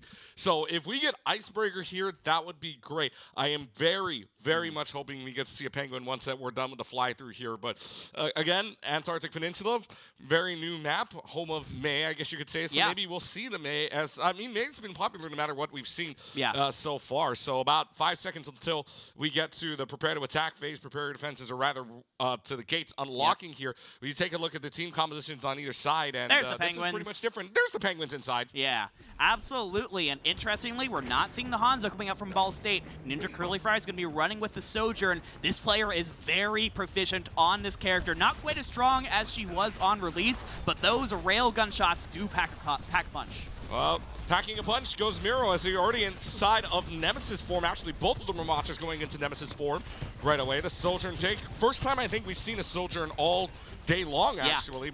Not even in the first series, so Sojourn kicks here. And now Immortality Field's used on either side, although Raven is going to be able to get theirs back first. However, Lucio goes down. And it's going to be looking like a fight win here for the Cardinals, although the Bobcats get the first strike at the point, and they're still continuing this on. However, the DPS is starting to do work. Manway's got the kill onto the other Ramatra mirror, and it's going to be a flip back to the Cardinals. Still, though, the fact that Bryant and Stratton were able to get that first point flip and get 13% on their side before they lost the fight is very big, because now they're going to be able to come back into this one. Jimmical was already 80% of the way to a Blizzard, and the fact that they lost this first fight is going to make things a lot... the fact they lost the first fight with 13% is going to make the damage a lot less. That being said, Spencer with a nice Icicle headshot onto Set is going to turn things around. Turns things around. Proto's able to take care of Manway, though, so big kill for them. Annihilation actually used the same token, so that Annihilation for nothing there. And so Brian and Stratton looking like they can hold on to this. However, Ball State, their objective is to try to stall this out as long as possible. Hard to do when your Mei goes down to a Ravenous Vortex, and it's going to go right back to the Bobcats. Unfortunately for Ball State, it seemed like after they got that Icicle headshot, they started pushing it really fast, starting to go for a little bit of a spawn camp, and very quickly bit off more than they could chew. Now Brighton Stratton, they have control of the point, and they didn't have to use any ults to do it. 4 ults already, Set about 35% of the way there. If that Lucio, that separates out the team. That's huge. And now the Dragon Strike keeps them in there. Manuel's got 2. Manuel's got a double kill. Add on a third one. And the Bobcats, due to one wall, one Dragon Strike, the Bobcats get it about halfway through. You never expect the Mei to put a wall there. That is such aggressive positioning from Jimmical, but it works so well. And again, one ultimate win for the Bobcats. They still have the Annihilation. They still have the Blizzard. They still have the Amplification Matrix. And now with 50% and counting, they're really doing a good job of managing this ult bank. The separation yet again from the Mei wall. Look how far up they're pushing. They are so aggressive here. They use the Blizzard. It's going to come up with nothing for the Bobcats. 60% on the way through. Annihilation going to be used from Miro. Blizzard at the same time along with the Railgun, along with the Overclock. But the Overclock is able to find Miro and takes care of the Immortality Field at the same time. So Ball State advantage man, power 5-4. Now it's down to a 4v4 as Set used the sound barrier, but it's not going to be able to save Miro. So right now, Ball State playing on the front foot here if they wanted to play aggressively. Still a man down, though. Maywall does come up.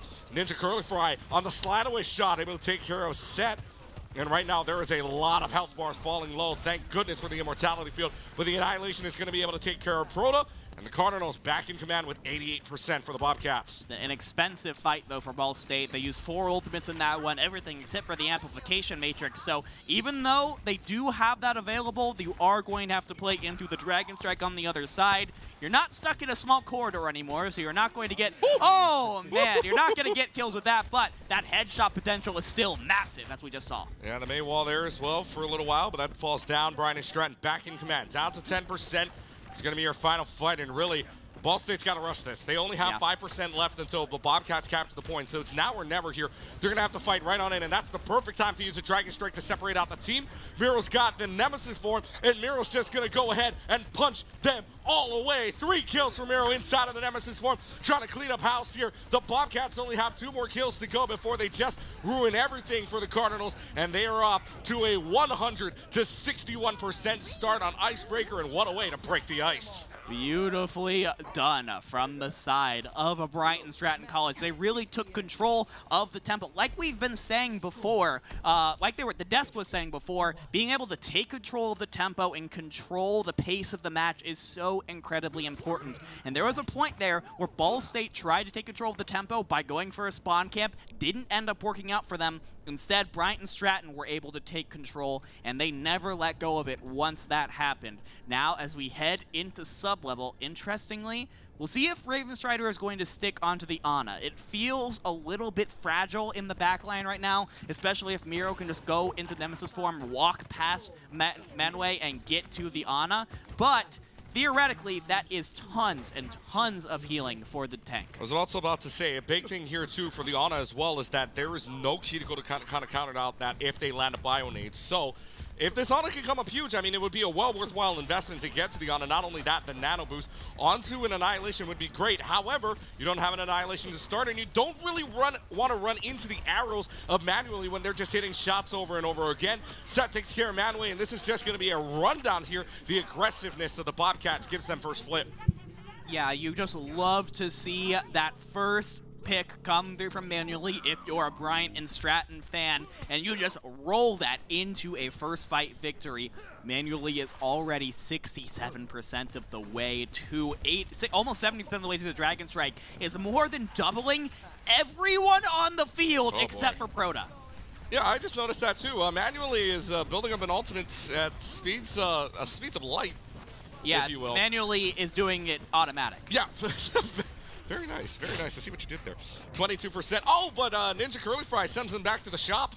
Manually does go down by the hands of the secondary fire from the railgun. So now it's just going to be a push on in. We want aggressiveness from the Cardinals, and we're going to get the aggressiveness thanks to the first pick from Ninja Curly Fry. Ninja Curly Fry finds 4.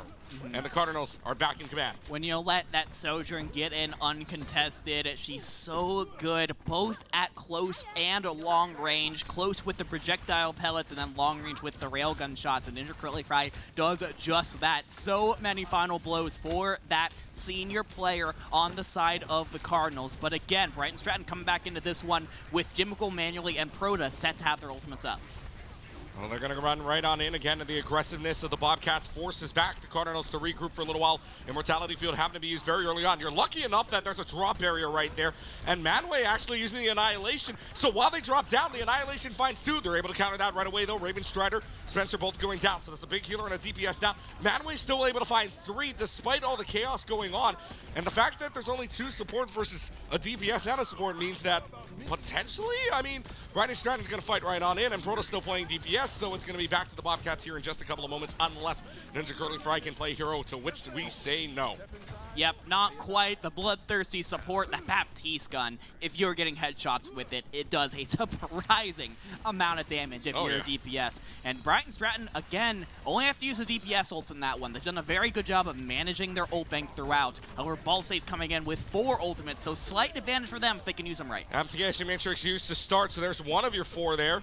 But Raven Strider able to find a pick with Manway's help. Now it's going to be the overclock being used. There's the first kill. Blizzard takes care of the Immortality Field, and Ninja Curly Fry is just going to pop. There's a triple. There's a quadra kill for the overclock, and the Sojourn gives the Cardinals back to the point. I love it when you use that Blizzard first, freeze them up, and then you're just playing aim labs. You got the circles that pop up on your screen. Point, click, done. Ninja Curly Fry does a fantastic job of finishing off those kills for Ball State, keeping them in this sub-level map. And they also do still have the beat on their side to use basically whenever they're in trouble. Brighton Stratton aren't really coming up to an offensive ult. So Spencer got caught on the other side of a May wall. Unfortunately, nobody could break the wall in time to save him, so Spencer does go down.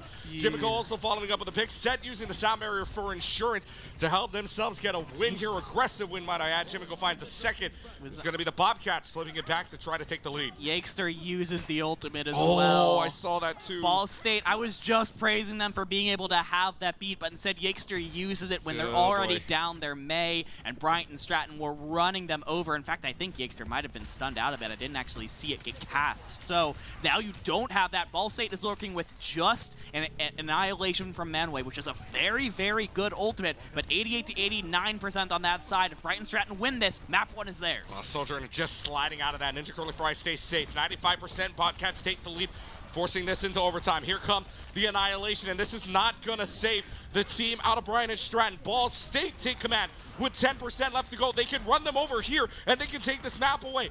There's going to go Proto, and it's all that's left is a Ramatra. I don't think anybody else is going to be able to touch, and because of that, the Cardinals take us to round number 3. We are headed to the labs. I loved that from Manway, just taking control of the map, putting it into that tank's hands, using the annihilation, and just running down the back line. That's why Ramatra is so good right now. That's why we see it played more often than Reinhardt in these brawl comps, because he is so good at just being able to run down and take out the more squishy DPS and support members if they are caught out of position. So now we head over onto labs, and both of these teams are just going to stick with their guts here. Absolutely no changes. Up in your face, Ramatra, May, Sojourn, Hanzo gameplay. Who's going to come out on top? Well, we talk about back and forth. Icebreaker 100 to 61 for the Bobcats. We just saw Ball State go 199 on the sub-level against for the Cardinals, I should say. So now Bobcats Cardinals going right back at it to determine who's going to take a very crucial, a very impactful first point in the series. Right away, you can see they're fighting right down the middle. Ravenous Vortex being used to try to keep them in place for the Maywall. But Miro going to turn into Nemesis form. And Miro's just going to try to turn into the One-Punch Man. I know that's Doomfist, but still punching away in that Nemesis form, going one right after the other here. Maywall. And now a gray Maywall and capturing everybody here. So it's a Ramatra, but you still have the Immortality Field keeping you up, keeping you alive. It's going to allow them to push right in, and that's going to allow them to get a 3-to-1 man advantage. And the Bobcats look like they're going to be off and running here. Yeah, Bryant and Stratton are doing a great job of choking away the space for Ball State. They're forced to play from these little side corridors, and when Manually has all the space in the world to just hit headshots, that is exactly what this Hanzo player is going to do. But don't count out the Baptiste on both sides, pumping in the healing and the damage. Proto 95%, Raven 87%, 2 dueling amplification matrices coming up in fight number 2. I feel like this is going to be a very interesting fight here. I feel like Ball State got to, I mean, if they can get the ultimates up first, I mean, if they can really make use of those ultimates, that's going to be really good for them, especially if they can get it up first and they can use it well enough. But they use it first. However, everybody just kites away from that, so a very good play from the Bobcats right now. Still holding on to the point, mind you, 25% enrolling now for the Bobcats out of Bryant and Stratton, as they are just trying to make sure that they can go up 2-to-1 here in the series. Blizzard's going to be used. Ninja Curly Fry and the rest of the team just going to try to push on up as they get the secondary fire kill. And thanks to the Soldier and thanks to everybody else from the disruption shot, it's going to be a 2-0 man advantage here. Jimico does go down by the hands of the Annihilation as well. Ball State using 2 ultimates there. And Ball State's going to win the fight. Ball State used 2 ultimates. Bryant and Stratton used 4. Oh boy. And they lost that fight. I've been praising them so much in this first map about how they were patient and doing a really great job of managing their ultimates. That is a rare misstep from the Bobcats, putting them in a bit of a hole now because Ball State has the beat up. They're about to have the overclock up as well, and Ninja Curly Fry has been deadly with these railgun shots. Well, sound barrier available for Yakester and Set. We're going to see Yakester use theirs first. Set will follow up almost 2 seconds after that. So 28% Cardinals in command. They may not be in command for much longer. Ninja Curly Fry does go down. Here's where your target prio comes into play. 4-to-5 man advantage, but that trades off right away. No more Immortality Field either. Ball State can bring this all the way back. Nemesis form onto Proto, so that's a loss of healers on either side. Problem is, one's a Baptiste, one's a Lucio on either end. You're thinking that the team with the Baptiste is probably going to win this out. And the Cardinals look like they are going to try to hold on, but the fight still continues on. The Lucio's gone, and there it is. Ball State is probably going to win this fight. Yeah, continuing to hold even after losing Ninja Curly Fry. Blessing in disguise here, because that means the Sojourn did not use her ultimate. You still have the overclock available for this next fight. So as soon as the Immortality field goes down, I say that is the go button for Ninja Curly Fry to let it go. And in fact, you also have an Annihilation from Manway, which is going to be really good at just being able to chunk down the members of Brighton Stratton for a well-placed railgun shot to finish him off. Let's see if they can finish them off here. 77%, what looks to be final fight territory, especially for Ball State trying to finish this one off. Give themselves, again, that impactful 1-0 lead. Annihilation is going to be traded out. Manway and Miro is just going to go right at it. Neither of them will lose time on it. However, Manway does go down first, so the Annihilation really more impactful for Miro right now, but it's traded out right away. So set gone. There's a tank gone, a support gone. Now another support gone for Ball State. You're liking Bobcats' chances here, but with how scrappy this fight is, Ball State could turn this around, but with the May gone as well, both of your DPS is out, but Bobcats stay alive. But it's going to take a perfect defense from this point on, 50% to 99%. One more win from Ball State will get them there. However, they did just use all of their super impactful ults. The Annihilation, the Overclock, the Blizzard, they are gone. And with only 40 seconds left, I don't know if you're going to be able to get them back before we hit 99 to 99. So Brighton Stratton, they've been playing very well in these neutral fights, but they're lit off by the Maywall early. Oh, that Baptiste could not back off in time. Dragon Strike's going to try to counter it. Doesn't matter. It's still a trade fight, though, considering Baptistes are down, DPSs are down. This is the scrappiest fight that I've ever seen this series because there's just trading left and right here. There's the Ramatcha going down, and there's going to be the Lucio heading off as well. So now they can flip back the point. The Lucio stays alive. That's huge because they can contest this point coming up soon. You can contest it, and you're about to have that beat available. Zed cannot die! They cannot, you can't die! The Lucio dies, the Lucio can't contest, and Ball State is going to take the first point. They're up 1-0 in the series. My, oh my, what a play there from the Cardinals of Ball State.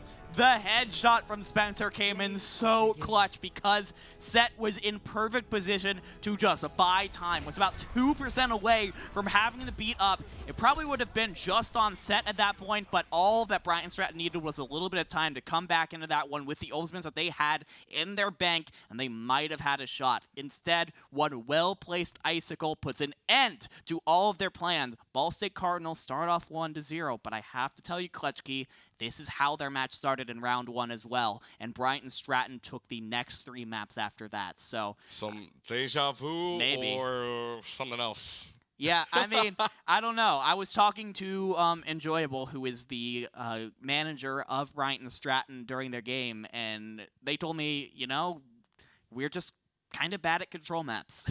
We have been historically bad at them. We have not done a great job. Even in like teams that we have fielded before this year's roster, it feels like we've always had trouble figuring it out. So whether it's kind of a mental block or whatever it is for this squad, it has given Ball State the early advantage for the second time in a row.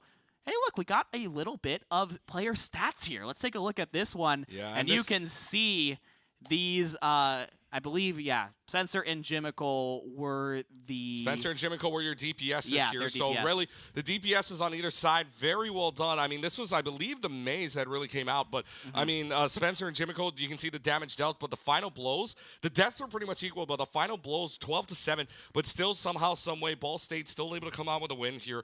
Again, 100 to about 60-70% around there at the end. But still, Ball State, I mean, coming up with a win on control, huge for them. And now we're going on to the next map, which is Escort. You were saying that the next 3 went to Brian and Stratton. First map coming up is Circuit Royale. So this is going to be a long-range map. Yeah. And so, I mean, if Ninja Curly Fry can hit shots the way they have been on that Sojourn, I mean, who knows at this point? You might not see a Sojourn, but I mean, it's still long range. Listen, it is very long range. That being said, this was the map where Brighton Stratton really got the momentum over onto their side, and that was due to the Widowmaker Hanzo duo of Jimical and Manually. They took over that Circuit Royale game the last time around. Ball State, I'm sure, are thinking about that map right now. It is replaying over and over in their heads. They have to be able to match that kind of DPS firepower when it comes to Ball State, because yes, you're absolutely right. Circuit Royale has very long sightlines, has a very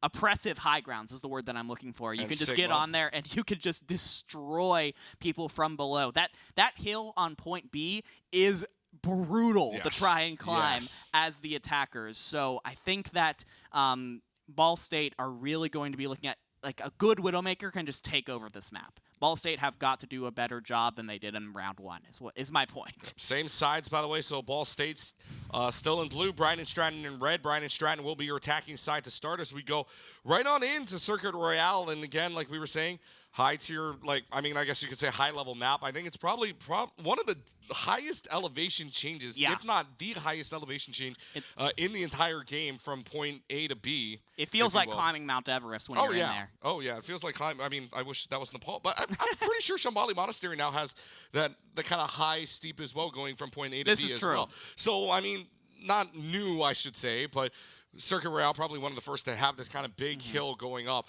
So now for the fact that Ball State is on the defensive side, you're really trying to look for early on picks, but Ninja Curling Fry stays on the Sojourn like they did last round up against, or rather I should say last round on Antarctic Peninsula. So this Sojourn pops off here.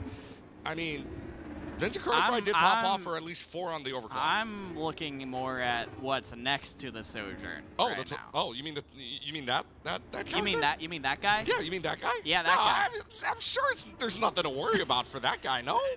No, surely not. I mean, it's technically it's a long-range character. It technically is. I think this is a comfort thing for Spencer, but those projectiles are still very tough to hit. They are a weird speed. They arc in like an awkward way, so it's difficult. And I think Ball State in this are basically saying, look, I think you do have the better Widowmaker here in manually. We're going to try and play something a little bit different to throw you off. I heard a headshot dink, but that was onto a tank, so it really wouldn't have mattered if that tank's above half health, and that's, especially on a Sigma, if that's true. But Jimicle's still able to find a pick, so a good push up here as the turret's already gone, and now they could pretty much push right on in if they wanted to. We were talking about how 2 long-range characters here for Jimico and manually, or Jimico right now, I should say, 40% already to an be outpacing the Ball State DPSs. But right now, I mean, still giving up a lot of space here. They're just backing up, and still really no contest here for right now. Manually down to about 46 health. He's able to stave away for right now. They're able to stave him off. Still just trying to fight right on in for the Cardinals. Says Brian and Stratton there really hasn't been any big picks so far. But because of how impressive their long-range DPS are, you can see how they are just continuing to push Ball State back more and more and more and more.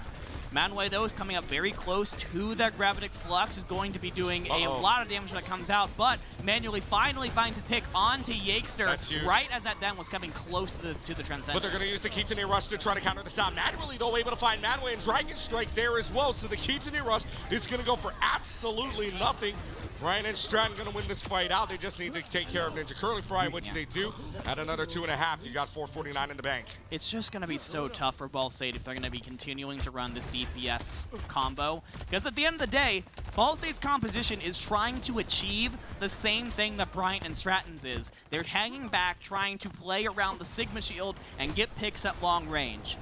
The DPS that Bryant and Stratton are running are optimal for that kind of comp. Ball State, it could work. It's not ideal. Yeah, it's not working out for them right now, and they're still keeping on this Hanzo and Widowmaker idea and manually still finding a way to hit shots, especially with Manway's shield gone.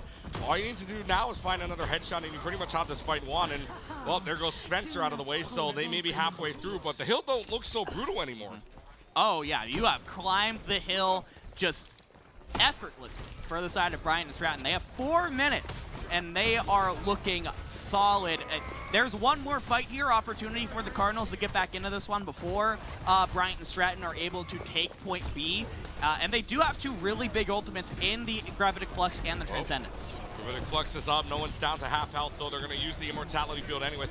Gravitic Flux up here, and you still have an Immortality Field in play either way. So now you're going to invest a Transcendence on either side. So this is a mirror v mirror battle, if you will, in terms of ultimates being used. So nobody with an ultimate now, except for Ball State, who has the Molten Core, who has the Overclock, but the Molten Core gets basically nothing next to Spencer going down. So now all you have left is going to be an Overclock, which they decide to save anyways, because you know you're going to get pushed right on in. 4 meters left to go, but Brian and Stratton's going to be able to add another 90 to the clock, putting this bank up at 4 minutes and 41 seconds. Just that lonely little pool of lava that Spencer was able to use for the Molten Core before they got taken down might be one of the saddest things I've ever seen. And now Ball State, they have basically realized we are not going to win this with a Torbjorn. So you're going to put Spencer on the Hanzo to try and counter Jimmicle, and Yakester on the Mercy is very interesting because whether or not you put that on the Ninja Curly Fry or Spencer, it's going to give one of those DPS the damage long range to try and challenge Manually, who has just been getting picks non-stop so far. Yep, so down to about 4 minutes left to go to push this all the way through. And now it's looking like Ball State actually might have a fight win in their pocket. Nanway's found 2 along with Ninja Curly Fry before Ninja Curly Fry does go down. So in a 3-1 man advantage, that's going to be a backup situation to the Bobcats. So I would say for the first time this game that the Bobcats have, or I should say the Cardinals have a fight win. And this is actually huge for the side of Ball State because now they can get set up on the network of high grounds that is available to them on Point C. That's huge for Ninja Curly Fry. That is huge for Spencer. But now Brighton Stratton know exactly where they are as the Infrasight comes out. Infrasight comes out, not able to find a headshot or any kills just yet. Where there's going to be a Dragon Strike down the middle as well. This is going to separate out the team from where it came from. Jimmicle's able to take care of Manway now for right now. They have the Mercy now too. Yeah. But now it's just, I mean, really not big for Ball State, if anything, here. So now there's already 2 kills for the Bobcats as they find a 3rd. And now it's just into the home stretch already. There is not a lot they can do. They're going to have to find a way to get it back onto the point with the Tracer, who goes down already. Nope, and it's 1.97 meters. Manway switching on over to the Doomfist, who's not going to be able to do a lot, but with a lot of time on the bank. The Bobcats go uno dos adios on Circuit Royale. 3-0-2 remaining, only 58 seconds under the standard time bank of 4 minutes. And for what is assumed to be a very defensively favored map, that is an insane time bank for the Bobcats. At the end of the day, I just feel like Ball State just don't feel confident on this map. They walked in, they said, listen, they basically gave up the Widow 1v1 before the Widow 1v1 even happened, right? They refused to click Widowmaker until maybe the last 10 seconds of that attack. And because of that, Manually, basically, as long as you're able to stay out of the sight lines of a Sojourn, of a Hanzo, you'll be able to win those 1v1s almost every single time. Manually had a field day, was getting pick after pick, and even when they weren't, they were putting in massive damage with the headshots and with the body shots. It just feels like Ball State right now are trying to play their own version of that composition, but the meta is the meta for a reason. I'll be curious to see if they try and pick on this one, because it's actually not the worst idea here, being able to play a sort of dive composition, jump on top of the Hanzo or on top of the Widowmaker, who really don't have many movement options, and be able to try and burn them down from close range. Well, let's see if Ball State can do anything about it. They have, I hate to use this phrase, but they have a mountain to climb, if you will, especially on this map. I don't like to use that phrase, but it's a mountain to climb, obviously, it's because low-hanging fruit. Yeah, it's low-hanging fruit, but still, I mean, the phrase isn't uttered for no reason. 3 minutes and 2 is a lot of time on the bank for BSC. They played almost flawlessly, if you will. So Ball State's really going to have to play alongside that. Yakester is very high up, but not able to do anything for right now because the team's not going in. There's the Doomfist out and about, seeing if this finds anything. Genji's in your back line, and Genji's going to dash away at the Zenyatta. No more Orb of Discord coming up for BSC, which is going to allow this team from the Cardinals to just kind of jump right on in, and then Genji getting a huge pick for you. That means the only person left to go is going to be this tank, and it's going to be Mirror going down. Beautifully done from Spencer, staying hidden until the exact right second where you could just jump in on the Zenyatta and take them out immediately. And you see the immediate swap up from Set on the Brigitte. That is a much more sturdy DPS option, support option that is going to make diving a lot more difficult, especially in that ultimate, which can stun again. So now you've got a headshot from Raven Strider with the kunai. He's able to find Set and both Jimmicle at the same time, so the support's looking a little bloodthirsty, if you will, for the Cardinals, and they're going to push them all the way to the top of the hill, and they don't even have the first point captured yet, but they decide to go climbing up the way, and, well, Ball State's going to be able to find 2.5 the way they're pushing. I mean, notably, you have forced Manually off of the Widowmaker, which I think is the entire goal of this composition, is to just not give Manually free picks on the Widow, force them to play something else, where you're feeling a little bit more confident in your matchups. Ball State got through point A with no resistance whatsoever. 4 minutes and 45 seconds on the clock right now, and they are basically spawn camping the Bobcats right now. By the way, the difference there, Ball State actually won this first point 4 seconds faster than the Bobcats right now. 219 for the Bobcats when they captured their first point, 223 for the Cardinals right now. So this is looking pretty deja vu-ish. Yeah. But let's see if the climb is just as easy here for Ball State as it was for BSC. And Ninja Curly Fry with 2 kills on 1 clip, courtesy of the Tracer in the back line. Spencer does go down, which trades them out for right now. However, that's 2 very big picks, 1 onto the Tracer and 1 onto the Baptiste, the same token. So BSC having to play out, but Jimico finding a kill on the Manway is huge. There's no more Doomfist in your back line that you have to worry about. And man advantage now in the favor of the Bobcats, considering the spawn room, and that's going to force back the Cardinals. Yeah, without your Doomfist, you just have no way to sustain in this fight. You have no way to sort of discombobulate the members of Bryant and Stratton. And when they have a little bit of space, Jimico is going to do things like that and take down Ninja Curly Fry, which is huge because you had that Pulse Bomb available. Speaking of the Pulse Bomb available, full row of check marks on the side of the Bobcats. All 5 ults, and now they have access to the most oppressive high ground in all of Overwatch, in my opinion. Well, now they're just going to dive right in. They climb the hill quickly. They're going to climb the hill quickly yet again. However, Jimico's still hitting shots. Jimico still on the trail to find the heads to roll, and they are doing so successfully. Down to about 3 minutes left to go on the clock now. Manually takes care of Manway again. Doomfist out. Ball State out of the fight.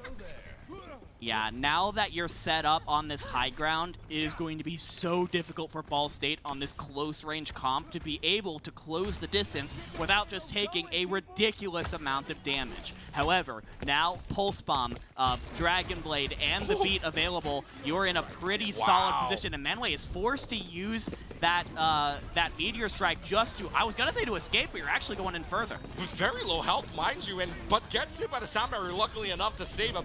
You've got the Sound Barrier, you've got the Dragon Blade, you've got the Pulse Bomb, you've got the Meteor Strike to use, but everything might go for nothing unless that Pulse Bomb is your start.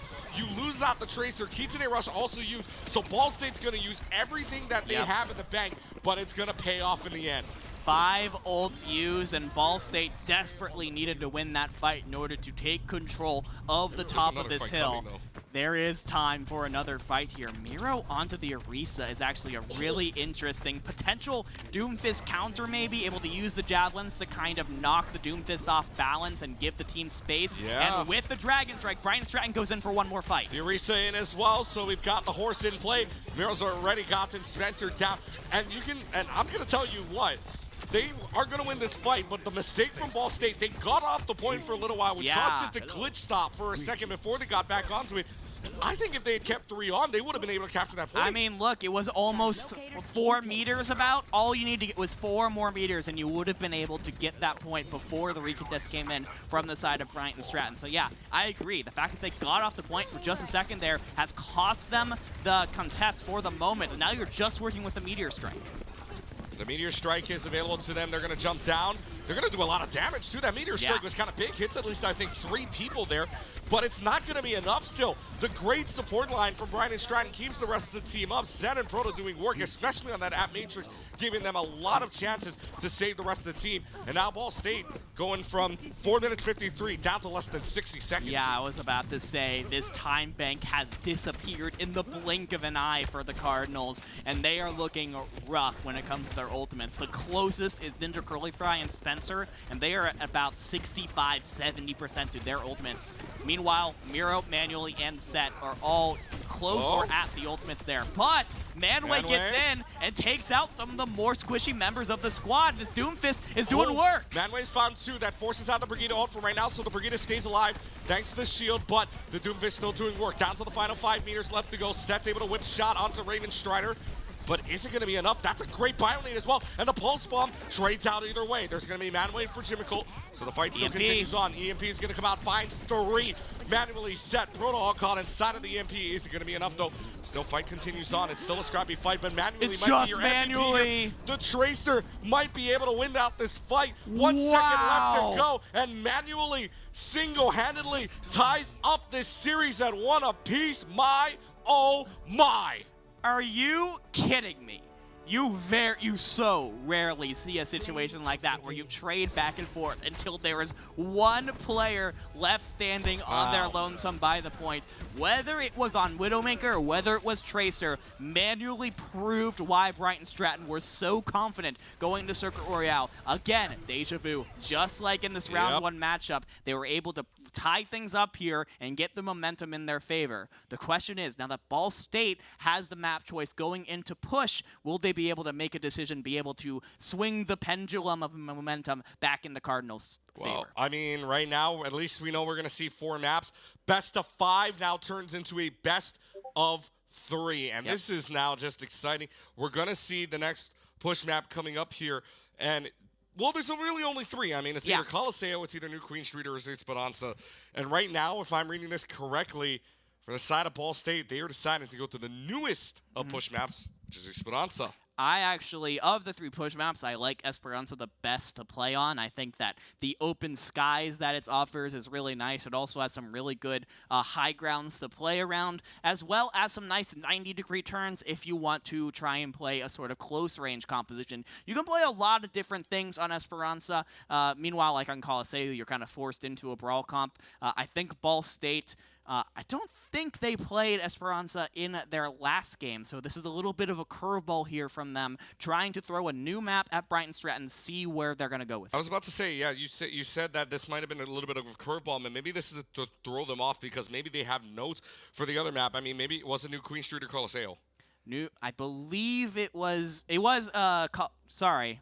I think it was Coliseo. Yeah, so, I mean, by the way, look at that player comparison. Look at the eliminations to death ratio on both the tanks, sides. By the way. Miro is putting in work. Even though there's slightly more damage for the side of Manway, having your tank alive for what is 7 death timers worth of difference does so much, especially when you're playing the Sigma and trying to provide that shield for your DPS. I was about to say, credit to the support too. You look at that death number, 11-4. Yeah. I mean, that was insane. That's a huge That's difference. a huge gap. So credit to the supports out there. And I'm not saying that just because I play support a lot, but I'm saying love to the supports there for both. I mean, for Brian and Stratton, that's going to be set. Doing a lot of work, and a lot of sound barriers might I add as well for them. So still, I mean, you're going to go right into Esperanza now. And for Brian and Stratton, at the very least, they have the momentum going into this, but Ball State does have their pick. Yeah, this is, of course, the Ball State pick. They feel like they are confident into this map, and they need... I think, even though this is not map point for either of these teams, I think this is a crucial one for the side of Ball State. Because, again, right now, things have gone exactly as they went in round 1. It was control map, went the way of Ball State, then Brighton Stratton chooses Circuit Royale and evens up the series. Ball State needs to prove that they don't let the momentum slip away from them. Give them enough time to get the series point first, get that second win on the board, reverse what happened to them a few hours ago in order to give them that confidence to get that third win. Ball State has not seen a second point against Brian and Stratton. Will this be the map that gives them map number 2 and potentially looking at map point? We will see. The gates unlock, and a little bit of a different look on either end if you look at the tanks. Winston versus Diva, and actually, I mean, besides the Tracer, everything is different. Yeah, this is actually really interesting, like, different views on what is generally the same kind of composition, but the fact that you don't have that Winston bubble to play around is instantly deadly for Jimmicle. Well, Ninja Curly Fry taking care of business there onto Jimmicle. The Tracer v Tracer battle 1. And unlike last series, we didn't have to wait about 90 seconds to figure out who the first fight winner was going to be. Ball State getting that first pick off onto the Tracer, huge, with Ninja Curly Fry winning the mirror battle. But still, 12 meters, not a lot to say they've won the first fight completely, although they pushed them back a lot. Somebody's still pushing the robot down below, underneath the bridge that you can see right now, down to about 21 meters. Manually getting rid of Manway. That's a huge pick, and that's going to allow the rest of the team to push right on in. Good buy on 8 onto Yakester. Cannot get away. Brian and Stratton right back to them. And immediately in both these fights, we see the pros and cons of both of these tanks. Initially, not having that shield, the Winston bubble to play around, made Jimical a little bit more vulnerable. Lost the Tracer duel against Ninja Curly Fry. But when Manuel was caught out after using the jump, using the bubble, doesn't have nearly the flexibility in the positioning that the Diva does. Manuel was caught out, was in a tough situation. So now 21 meters to 15 meters, we are basically at 0-all. So let's go ahead and move right on in as 5 meters makes the difference here to take the lead, and Brian and Stratton are very, very close to get off of it for just a couple of moments before contesting it right back. Ball State, 2-meter lead. The nano-boosted tack visor is just going to run rampant. The Helix Rockets finds 2. Manually is just going to pop off. There goes everybody on the team. Wipes them out, team kill, and the Bobcats take the lead. Beautifully done. What a combo. I feel like it's been so long since I've seen a nano visor. Soldier 76 so is not seen a ton, but when played well and when you're hitting all of your bullets, that consistent damage can be so, so much. And now Brighton Stratton have their other 3 ultimates available to potentially lengthen their lead, give themselves the forward spawns first, as long as they can live through this EMP Kitsune rush. Well, there's 3 ultimates there for Brian Stratton. Like you were saying, Pulse Bomb comes out for Jimico, not going to find anything. Sleeps the Winston, but the Winston back in play, and that's going to allow Manway to go ahead and swing right at Proto. Proto is a little bit mad about that because Manway's just going to run right on in. And the Cardinals are going to be able to flip this right back. And like you said, the question is, who done it? I would be so mad if I was Proto. I literally slept him. And someone had to go wake up that sleeping monkey, and he goes in and kills me. I had the situation taken care of. You didn't have to shoot him. Why would you do that? Hands up in the air saying why. Why? Why? Surrender, Cobra. Ball State University, they're able to win that fight with just the EMP and the Primal Rage, since they still have 3 ultimates to potentially use here. But because they did lose a couple of members in that last fight, they are going to give up a little bit of space to Brighton Stratton. They still have to make up about 20 meters. Difference, yep, like you were saying, about 19 meters, maybe even 18. Down to a stuck Manually, and the Pulse Bomb for Ninja Curly Fry. Good to go now. All you got to do is get rid of Proto, who is stuck. Proto can only get away for so long unless his team helps him, but there is really no help coming. Diva's out of mech, and Ball State's going to cross the line here down the middle. Ball State takes back command down 18 meters. But while that was happening, look at where the bot is right now. Oh, yeah. Someone from Brighton Stratton kidnapped it, took it over to their side of the map, and because of that, there's so much time being wasted here before they're actually going to get more meterage on the point. Now, Jimical getting staggered out is actually really clutch here for Ball State because it means Brighton Stratton aren't really going to be able to come in as a full 6, but now 4v4, we're even up. 4v4, we got it back. Helix Rockets, thanks to Manuel, he puts us back. And that's a big kill as well. That's a Kiriko gone, which means you don't have a protection Suzu, you don't have a lot of healing coming up. And this is going to be a fight win back, and the difference when it flips, 4.5 meters. Listen, I think EMP is a fantastic ultimate. It can win you fights if coordinated well. But when you're playing that into a Diva Bomb, a Pulse Bomb, a Tactical Visor, and the Nano Boost, it's going to be pretty difficult for Spencer to be able to find that perfect moment. You just have to be the assassin here. Get in on Set or Proto and finish off that player. Proto is down. That's what you needed. That's a huge EMP. Hits 4 people and manually using the Tac Visor at the same time to no avail. So you're not going to get a Nano Boost to Tac Visor whatsoever. The difference now 9 meters, but Ball State, eat your words, buddy. That EMP was huge. That EMP was huge. I said Spencer needed to play that one perfectly, and that is exactly what that Sombra player did. Able to take down and finish off that Ana. Unable to get that Nano Visor up. Really great job from the Sombra player identifying the most important person to target in that situation. Proto's in so much trouble. Proto just got dove on. Spencer gets away scot-free, and the Primal Rage is going to come out. Oh, you got to feel bad for Proto. Proto just got jumped, and Proto's going to go down.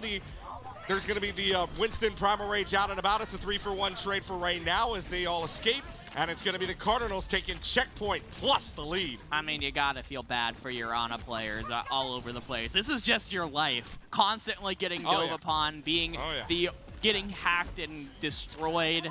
It is so getting your sleeping Winstons woken up. Wrong neighborhood, buddy. Proto has had a lot of trouble in this map, just being able to get into a fight to use the nano boost, and now Ball State has taken the lead. 61 meters to 52 meters with 4 minutes on the clock. Brian Stratton still have a lot of ultimates, but they have not been able to get in a position to use them. So 9 meters makes the difference here as they get the checkpoint. With about 4 minutes and 15 seconds on the clock right around, but still plenty of time.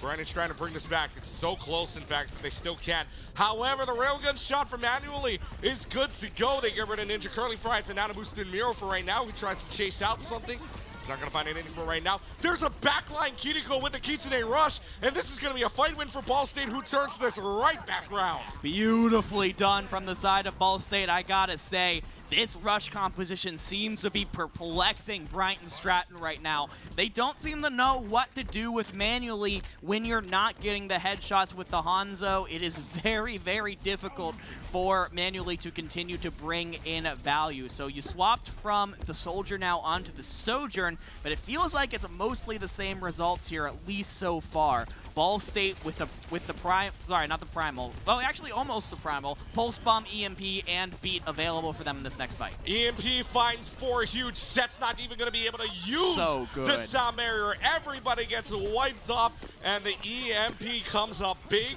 yet again. Spencer with helps out with the team wipe, and the Cardinals just keep marching. And that is a key fight win, because look at how much they're going to be able to extend this lead. It was from 20, now they're going to make it about a 40-meter lead, 90 to 50 about, before we get another fight, which means Bryant and Stratton are going to have to win several fights in a row to even the score. Sorry, I'm just loving the dink sounds from the Kiriko Kunai. Isn't it one of the greatest feelings? So good. It's such a great feeling when you hear this coming from a sport player. Anyways, Primal Rage out and about. It's going to be used from Manway, who has to use it to kind of escape. The sound barrier now out for set. Overclock isn't going to find anything, because that overclock entirely is going to be used on the Winston, who finds a way out, mind you. It's a 5v3, and now the Soldier in so much trouble. Cannot get away from everything, and yet again, the composition just a little bit too much for Brighton Stratton, and Ball State again keeps that robot moving. I gotta say, Brighton Stratton looking a little bit desperate right now. Use the Pulse Bomb, the Beat, and the Overclock at just about the exact same time, and weren't able to find a win with it. And now, oh my gosh, Miro is hacked and it's stuck in no man's land. But has a self-destruct, no more hack either for right now. It's gonna be able to throw up the self-destruct. Is this gonna find anything? No, it doesn't. And Miro's gonna get back in, but it might be too little too late. Ninja Curly Fry, Spencer getting their picks. It's a slow burn here. Miro's able to chase down Yakester though, so that could be a very big pick, and it is a very big pick with the cavalry coming back in. It's a lot of meters to catch up by, but I mean, this is gonna be a fight win for Brian Stratton, but with a minute left to go, oh boy. It's a fight win, but my question is, at this point in the map, what is your plan to continue winning fights? Because you're going to need to win something like 3, 4, maybe 5 fights in a row if you want to win this one. There's no room for error with less than a minute left on the clock. And I look at your ultimates, you have Kitsune Rush. That's a really good ult. You have Rally, also a very good ult. Pulse Bomb, good if it sticks. Is that going to sustain you through all of the fights that you need to hit? I don't know. Brighton Stratton, I've been praising their ult management all along so far in the series. They're going to have to put on the best performance yet. 3-word question, is it enough? EMP comes out, is gonna find 3 people, but it'll still allow Kitsune Rush and the Rally at the same time. There's the stick on the Pulse Bomb. No more Rally, no more big shield stun. Ninja Curly Fry finding 2 on their own, courtesy of the Pulse Bomb +1. The Kiriko in a lot of trouble now, has to jump out, but cannot find a way out. 7 seconds left to go before Ball State puts their series up 2-1. Will find their second point against the Bobcats. It is just a Tracer left. The Tracer is gone. The overtime clock will bleed out, and Ball State now with advantage on the Bobcats. They are up 2-1, and they are staring at match point and day 2 point. Again, I said at the beginning of the map, this one was crucial for the squad. And you can see, looking at the player cams here, these guys absolutely needed that win. They are amped up, and they are ready to go on series point. Again, this is win or go home situation on stage. Probably some of the biggest pressure that these players have faced, and look at them. They're smiling, they're laughing, they're having a great time. Brighton Stratton now, in this last time they played, they were sitting at series point, but no longer is history going to repeat itself. Now Brighton Stratton is going to have to play from behind again. 10:38 local time, but primetime gaming right now. I mean, this is nuts. 2-1 your scoreline right now. As Ball State, 124 meters to 52.73 meters. I mean, that last push in the last 4 minutes, absolutely nuts from the Cardinals. That could have gone any which way had it gone back to Brian and Stratton. Luckily enough for the Cardinals, they got it back. They were able to march on, and the momentum just kept rolling on. So now we go into the next map. We've done control. We've done escort. We've done push. It's up to hybrid now. But this is the first time that Brian and Stratton will be calling the map here for hybrid, at least here at the CECC. Yeah, I'm trying to remember what hybrid map they chose on their last map, and I'm having trouble figuring it out. But we get the pick immediately in from Brighton Stratton. It is going to be the one, the only, the S-tier map, in my opinion. Kings Row, baby. They're rowing. Are we sure it's S-tier, even if it's repetitive? Even if it's repetitive, it is repetitive for a reason. Right. Everyone loves this map. Everyone loves to play it. Some of the most iconic moments in Overwatch history have happened right here on the streets of England. I don't care how much I have to cast this map. It is a blast every time. Yeah, I mean, Scrims Row. It would be kind of funny if on the fly through Scrims Row actually just popped up and appeared. But yeah. I know we're probably not going to see it. But anyways, I mean, still Kings Row, Old Faithful. I mean, still plenty of great things have happened here on Kings Row. I mean, obviously we've seen some great Overwatch League, Overwatch Contenders, collegiate highlights. The Great Bamboozle. The Great Bamboozle. I mean, yeah, Kings Row still Old Faithful, still have plenty of good highlights on it. But for Brian and Stratton, those are going to need to come aplenty, especially if they want to stay in this series right now. Their first look at map 4, and they're down 2-1. I mean, this is going to have to be a great performance, especially when Ball State's obviously kind of a brawl parody, seeing going back to that Ramatra-based composition, the Hanzo and the Mei, most likely. And because Ball State really likes to play the Sojourn instead of the Mei, I think Brighton Stratton feel really good about putting their Hanzo player in a position to get headshots because they were doing it so much on Antarctic Peninsula. They feel really confident about their ability to potentially bring ourselves to an ultimate map 5 here. Well, Ball State is going to be on the same side, so with Ball State on the blue side, so Ball State defending to start. They're going to take a look at what Brian and Stratton had, but remember last time on the escort map, I mean, now we're going back to attack defense. It's no longer neutral site, right? You go back to attack defense side. Yeah. This is what Brian and Stratton did. They won 3-1. And you take a look at the numbers from the last round as well. For Brian and Stratton, more damage. I mean, rather for the healers, I should say, for the support side, 6,099 for Set, 4,873 for Yakester. But I mean, what was really big for them as well, not just the ultimates used, not just the deaths, but you got to imagine for Brian and Stratton, they fell behind because of that Ana just getting jumped over and over again. Yeah, I think they did a really great job of identifying a weak point in the Brighton Stratton comp, and that, of course, was the Ana. There wasn't really... Once Brighton Stratton had, committed into a fight, there was really no one available to peel for the Ana once she was jumped on, and over Proda just got destroyed. Yep. And that is ultimately the weak point that made the entire composition for Brighton Stratton fall apart. But that was then. This is now. Map 4 here between Ball State and Brighton Stratton. Ball State looking to lock their ticket into the top 8 with a win here, while Brighton Stratton could bring us to a map 5 if they can recover from their previous loss. With Kings Row on the next map, as you see the fly-through right now.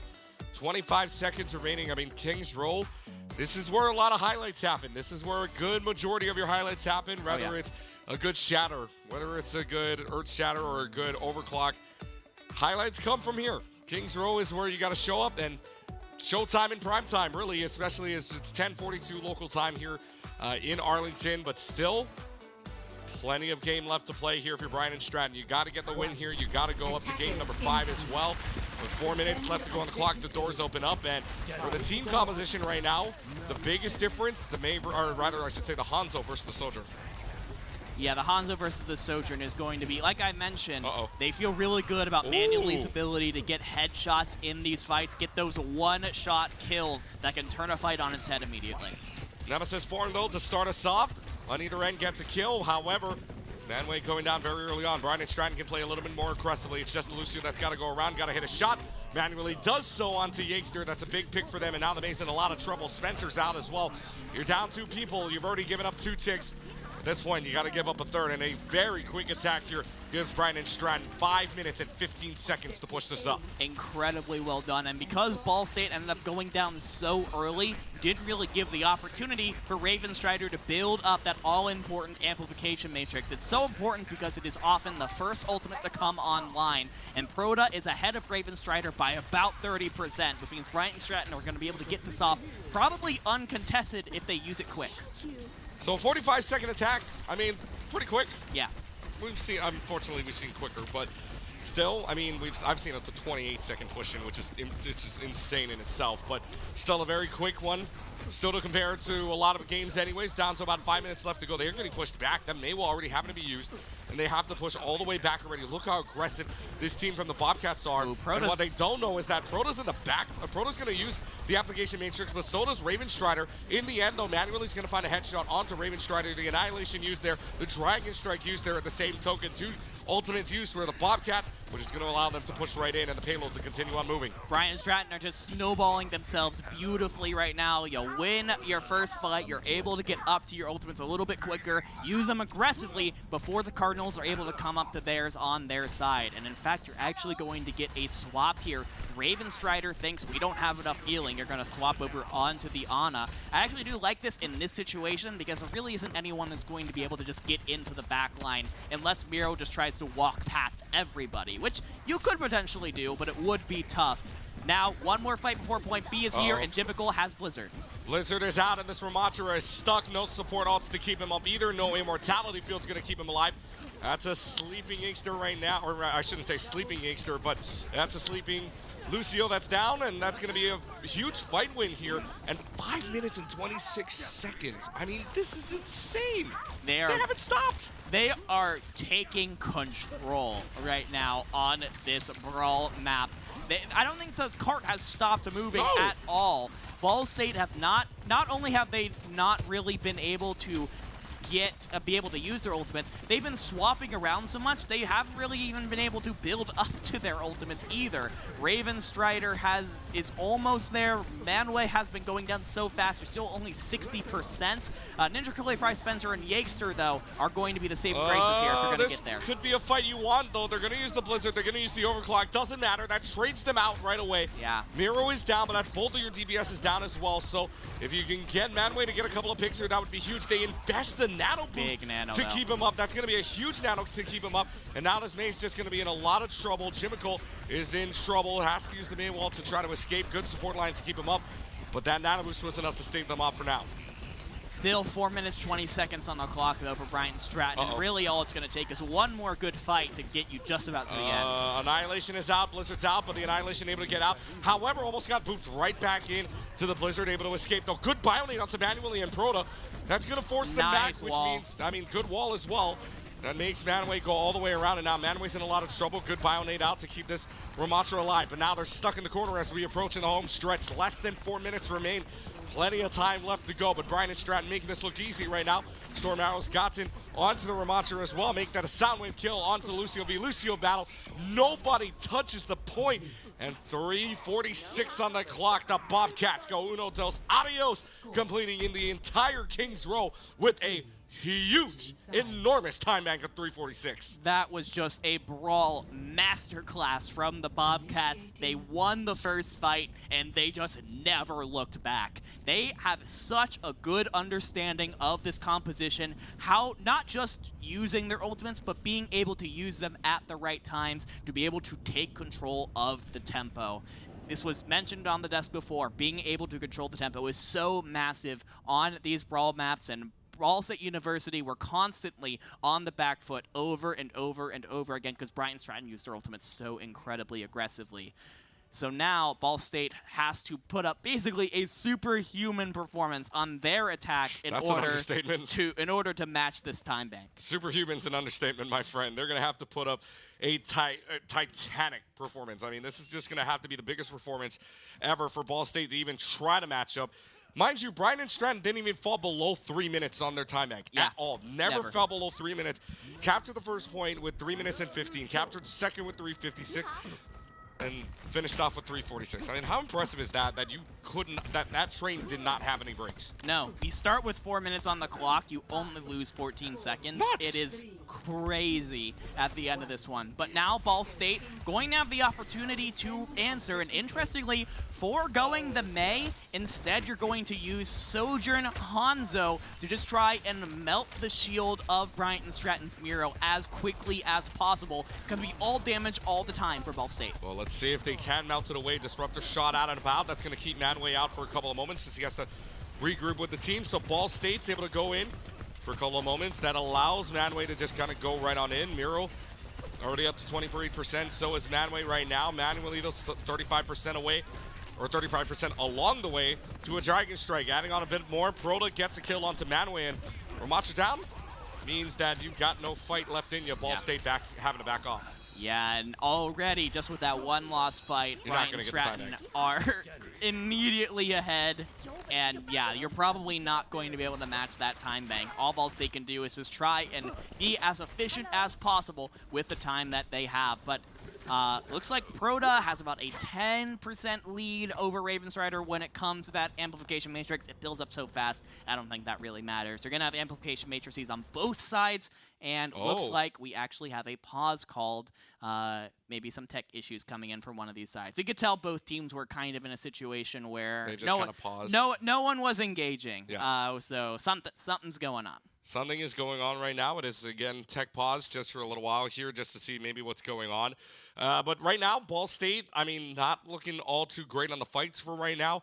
They are, I mean, 2 minutes and 48 seconds on the clock, but you lost the first fight. You're not going to get the same time back. So what should the mentality be like for right now for the Cardinals? At this point, it's just about the past is the past. We just got to push forward into the future and try and win this next neutral fight as quickly as possible, right? Neither team is really coming up on any ultimates because the first fight had ended so incredibly quickly. Again, the closest are the Baptistes, or about 70%. So in the mid to late stages of the fight, you're going to have maybe about, you're going to have those amplification matrices up. Other than that, though, nothing else is happening. And you have two players on these teams, in Ninja Curly Fry and Spencer, who can really turn a fight on its head with one headshot, either with an arrow or with a railgun shot. Yeah, I mean, this is going to be have to be a good fight here for Ball State. But like you were talking about ultimates, really, I mean, the Soldier nowhere close, the Hanzo nowhere close, manually beating the Hanzo right now by about a couple of percentages. But still, for Brian and Stratton, looking pretty dang good. And again, their time bank did not fall anywhere near the 3-minute mark. In fact, didn't fall under it at all. So, I mean, you're talking about a huge time bank. Oh, yeah. Ball State having to still climb up that mountain of time right now. But, I mean, they already lost the fight, so you can't really think that they're going to match it at all. Because, I mean, look, Brian and Stratton didn't lose the fight there. So, and with Ball State losing one, you'd expect that the time bank isn't really good either. As we walk you by it, if you're just joining us here, we are almost in the 11 o'clock hour, if you will. I should say the 11th hour, if at all possible, but not going to happen here either. As we go back right into the game, pause is over. They're back, and again, recap right now, 2-1 in favor of the Cardinals of Ball State. You can see on the top of their screen, winning both control and winning both on Esperanza as well. But Brian and Stratton trying to give them all that they can handle. 2 kills already. Manually does go down, but that's already Ramacha down, Lucio down as well, and Brian and Stratton sends him back. Yep, so right back again. It's just a reset here for Ball State, coming back in from the pause.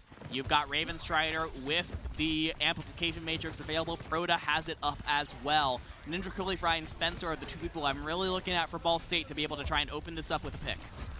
Disruptor shot takes care of the immortality field, and Ninja Curly Fry able to take care of manually. That's actually both of the Hondos gone, so 4-on-4.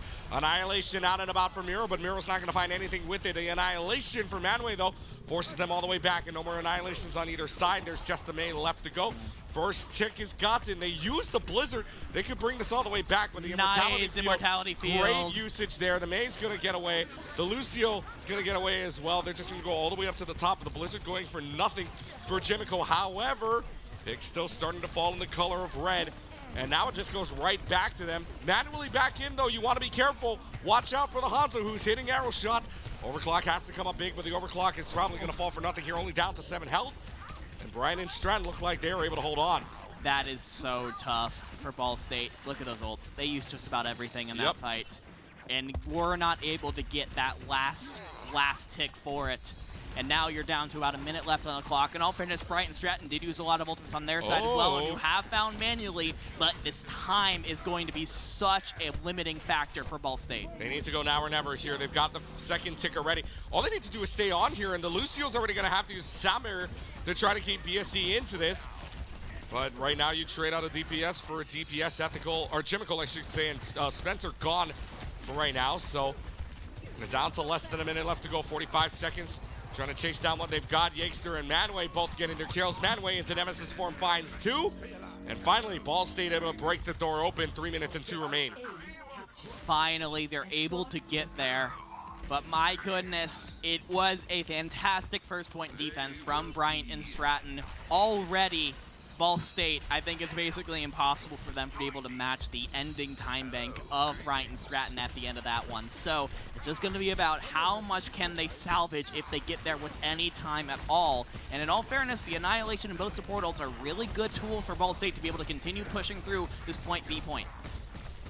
Running against each other right now, there's going to be Annihilation from Manway that forces out the Immortality field, which everybody inside is going to happen. However, Manway doesn't find a single pick with it. The Immortality field comes up huge for Proto, so it's a 5v4 situation. Payload still moves along here, but with the picks falling, the Bobcats are saved, and by 1 Immortality field. Yep, what a beautiful play there from Proto to keep themselves alive just long enough to take down Manway. And now Bryant and Stratton are up, and they're going to be able to take advantage of this incredibly narrow choke point here. This archway is one of the toughest defensive holds to break through in the entire game. While Ball State is coming up on 4 ults to try and do just that, the fact that Ninja Curly Fry is down is going to mean trouble. Immortality field a little too late. Couldn't get it up for Ninja Curly Fry because the main wall was right there. But manually traded out as well. Not too shabby if you're Ball State right now, if you want to take this fight. But with the Yakester going down as well, maybe want to back off, and that's exactly what the Cardinals will do. They're backing off for right now. Actually, both sides kind of staving away. Yeah, you're kind of gearing up for potentially one more massive fight with both teams all having 4 ultimates available. Set and Manway are coming up on theirs as well. This one's going to be flashy. Ravenous Vortex almost kept them inside for the Dragon Strike. You are lucky to have an Immortality field. Overclock is going to be used by Ninja Curly Fry, who finds a second kill, and it's going to be a 3-1 situation. However, Jimico making it a 3v2 kills. For right now, getting the Asuko kill onto Ninja Curly Fry before they can do any more damage. It's going to be a Blizzard available for Brian and Stratton if they want to hold them right here. They back off for right now, knowing that they don't have the numbers to fight this right now, but they could very well in just a couple of moments. The Application Matrix is out. That's going to allow Raven Strider to get some damage out, as well as the rest of the team if they can get on the other side of that window. So low. Yeah, Miro is really, really low right now. Miro's trying to hide. Miro cannot get away for right now. No healing coming to him for a couple of moments. Is in Nemesis form for the shield. Soundbearer is going to come out from Set. Soundbearer is going to come out from Yakester on either side. Wow. And the Bobcats are still finding kills, and the Bobcats look like they can win this fight. Nero had less than 25 health at some point in that fight. I saw just a sliver on that character screen, Lucio. and now with 15 seconds left on the clock, I don't know if Ball State are going to be able to come back at all. And getting that kill on the Yakester might have just sealed it here. 5 seconds Bryant left. and Stratton need to get a touch with this Annihilation. No, they're not going to get it. 1 second left to go. Brian and Stratton completely shuts the door on Ball State. And ladies and gentlemen, we went from a best of 5 down to a best of 3. And going into day number 2, one of these teams is going on, but we are now playing a best of 1. It all comes down to whatever control map Ball State picks for map number 5. Literally, winner moves on to tomorrow. Loser will not be playing the highest stakes control map, maybe the highest stakes map we have seen so far in this entire day. What I was saying, aren't I an Oracle? Because I said before this could so easily be a 5-map series, and that is exactly what we're seeing now. Oh my goodness, Brian and Stratton holding on, as both of their map wins were 3-1. Yeah. Imagine that, ladies and gentlemen, 3-1, both of their map wins. We are going all the way. We are going the distance here into the map of Ilios. being the final map pick here in day number 1 of action. Heading into day number 2, one of these teams is about to have their hearts broken in Greece. And you want to know why I think they picked Ilios? Why? Because Ilios was the starting map in round 1, the one map that Ball State beat Bryant and Stratton in earlier today. The controversy. And again, Bryant and Stratton have told me before, they struggle on this map type. And because it is the tiebreaker, being a weak control team is so difficult to be able to come back from. You basically have to rely on being able to win the other 3 map types to avoid a second control map. But now that that hasn't happened, Bryant and Stratton, if they want to pull off this upset the second time in a row, advance to the top 8, they have to be able to overcome that weakness on control. Well, I mean, take a deep breath, folks. We're going into the 11th hour no matter what happens here. It's 10:58 local time, about a minute away from hitting the 11th hour of day number 1. But my, oh my, what a series we have here to end the day. A banger, if you will. 2-2. On the scoreboard right now, one of these teams, again, this is make or break here for both of them. Make or break. Make or break, and make or your season is, or CECC, I should say, is pretty much over. Your CEC season, perhaps? CEC season, yep. I mean, one of these teams is about to have their hearts broken in Greece, but right now, going to Ilios, the next very map up. And like you were saying, Ball State, better on control than BSC, I guess you could say. But, I mean, on Ilios, being the first map from the last series? We have the history, right? Ball State won this map against Bryant and Stratton last time around. They feel very confident about it. We saw it in the player camps. This is a 5-map series, but they were smiling, they were laughing, they feel extremely confident about their ability to repeat here. The fact that they had the map pick is so incredibly crucial. Bryant and Stratton, in my opinion, are the ones with the pressure on them to be able to prove that they can, once again, reverse history and be able to come out on top. My, oh my. Not much more you can say about a game like this. Game number 5, 18 versus 19. In the Oka rankings, 8 versus 9 seed here in the CECC. The gates unlock, and we are underway here on Ilios. First map up is going to be the Ruins, as they will bring out something different on either side. They're going to have the Winston versus the Diva on the tanks. Otherwise, everything pretty much similar on the DPS end. You're going to have the Brigida and the Ana on the support side for BSC against the Lucio and the Kiriko. So Ball State looking to play a little faster. And this is exactly what we saw in Esperanza as well, and it came out with Ball University on top at the end of it. But this time, Bryant and Stratton, they are going in completely with the close-range DPS. Instead of putting manually on a Soldier, you're going all flankers with Difficult on the Sombra, manually on the Tracer. And both sides doing a really good job of keeping their tanks alive so far. Ball State able to get the first flip, though. However, watch out. Set's got the whip shot still onto Yakester, so that's big for you. That's 1 healer down, 1 to go, and that's only a Kiriko who still has a little bit of a nerf on her, if you will, with a slower healing rate, but that's going to allow BSC to kind of push right on in. And the Bobcats give up 30%, but they're going to be able to flip this right back to themselves. It's actually kind of crazy that Ball State were able to flip that point in their control so early on into that fight. They were able to get 30%, even though they didn't even win a fight. This next one, though, you have a bunch of really fast-charging ultimates in these compositions. The EMP, the Pulse Bomb, the Kitsune Rush, the Rally, all up after one fight. Potentially all 10 ultimates could be on the board at some point here. EMP is going to come up for at least hitting 3 people, or at least 1 person that's set, but still the Rally is out and about, and the big shield, plus the healing and the shield are out as well. You've got the stun onto Manway. Manway can't escape. Good Pulse Bomb onto Proto, though. That trades out. At the very least, a healer for a tank. Pulse Bomb lands. But good thing you have a Protection Suzu, if you will. That landed on the Kiriko, too bad. Protection Suzu kind of cancels out everything. But still, Bryant and Stratton find their way to get picks. That's both Raven Strider and Ninja Curly Fry down. The Cardinals can't do anything. And the Bobcats are halfway in. 4 ults used on both sides in that one, so let's take a look at the 1 ult available on both sides. I feel like Bryant and Stratton have to have the advantage here with the Nano Boost, so you can put onto Miro to just do tons of damage with those Diva shotguns. And the fact that Spencer, of course, ended up getting caught up and going down is just a massive stagger for Bryant and Stratton. We're going to be looking at 75-ish% before the fight comes back in. Potentially last fight territory for the Bobcats. Potentially, but Ball State know that. They're going to try to push right on in, and yes, it probably is going to be final fight territory. There's the Winston along the way. The Bionade is huge, which forces out the Primal Rage and Manway, and now it's slept, and it's hacked, and Manway's just having a rough day out there. Manway has to back up, is not going to be able to escape. That is huge, but Ball State did flip the points. That's big for them. They're able to hold on for a couple of more moments. They can stagger this fight out if they really wanted to. Still holding on for themselves right now. Great Bionade onto Yakester as well. And just like that, a big flip though. Yeah. But Brian and Stratton massive flip. Will take it back.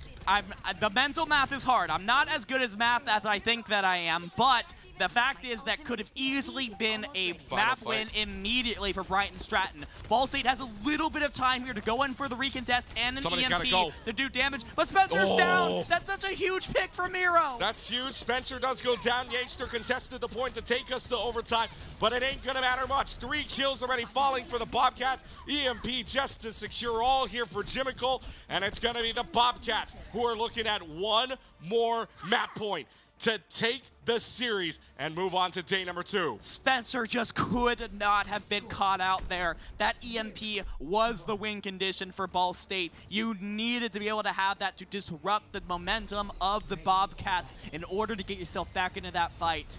And now, Brian and Stratton on the precipice of being able to count themselves as a top 8 team in the CECC Texas National Finals, presented by McDonald's North Texas.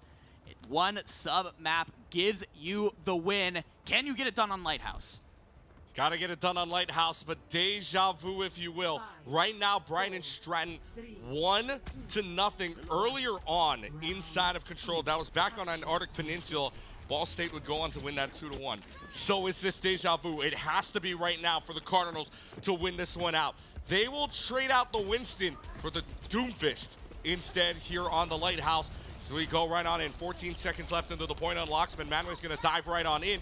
And it's going to be the Diva going to have to escape here with the mech and all. But manually and Jimical finding picks in the back end. That's huge. Your speed is gone. Yakester and Ninja Curly Fry is out. So does Manway go. And the Bobcats start this off on the right foot. Manually is feeling it right now. Taking out the opposing number, Ninja Curly Fry, and that is going to force an immediate swap from Manway from the Doomfist on to the Diva to match Miro here. You're basically conceding the fact that you're not going to be able to live with a Tracer, with a Sombra, and put yourself a little bit behind on that Diva Bomb ult charge. And man, immediately hacked up. Manway still in a lot of trouble. Not Bionade.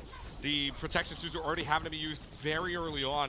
They're not going to have that for the next 5 seconds here, so got to stall out the fight a little bit more. But can't stall out a fight when your Sombra is gone and about. There's already manually getting a kill, 30% along the way for the Bobcats. They try to advance on. You have the Diva in. There's the stick. Not going to be able to eat it up. There goes the Diva mech. And now advantage in the hands of the Bobcats, who need to get rid of this Diva out of mech already. There's a hack onto the Sombra. But it's still big for them. Spencer getting a kill onto Jimical is huge, though, because Jimical can't use an EMP if they really wanted to in this upcoming fight.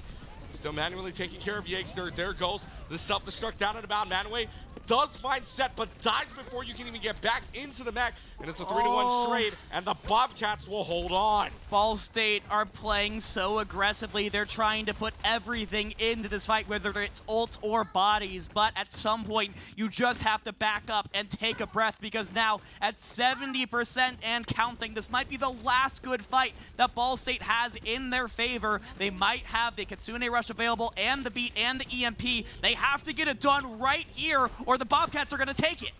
20% stands between the Bobcats going into the top 8. And this game continuing on. They get rid of Manway's mech super early on. Kitsune rushes this out. Miro's gonna kill into Manway. The Diva no longer alive, and the kills starting to fall. The EMP is big, but it's not gonna be big enough. Set's able to find 2 kills already, make it a 3rd for the Brigida. 98%, they know they've got it. 99%, the overtime clock's just gonna bleed away. The Sombra's the last one alive, and the Bobcats in game number 5 look like that they are gonna go dancing into day number 2. The Brian and Stratton College Bobcats are in to the top 8. Day number 2, the Cardinals are out, the Bobcats are in, but my oh my, what a series to end day number 1.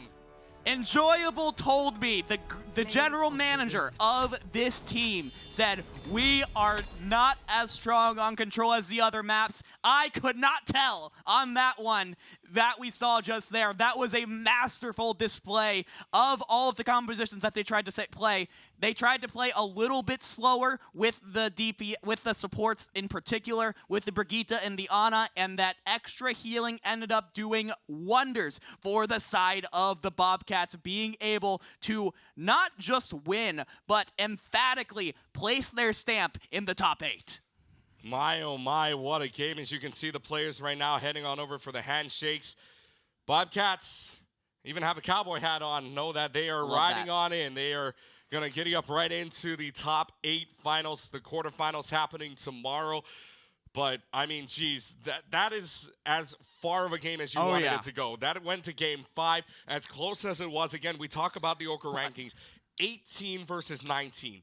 8 seed versus 9 seed. Yeah. This went the distance, but what a game it was. It was such an incredible game. We saw these teams go back and forth on a variety of map types and a variety of compositions. It came down to who could switch and counter switch, and at the end of the day, when it came down to Ilios, both teams ran conflicting styles, whether it was the fast-paced nature of the Lucio-based support line or the slower nature of the Ana-based support line. They ran into each other, they saw who would come out on top, and at the end of the day, Bryant and Stratton were able to find the necessary kills to be able to be crowned, not champions, but they're able to earn themselves a spot in the bracket. Yeah, champions right now of this champions match, in my I should heart. say. Champions in your heart, but still won the match overall. They are heading into the top 8, and let's get their reaction right now. We head on over to Pauly right now to get the reaction of the Bobcats, who are successful in a 3-2 game.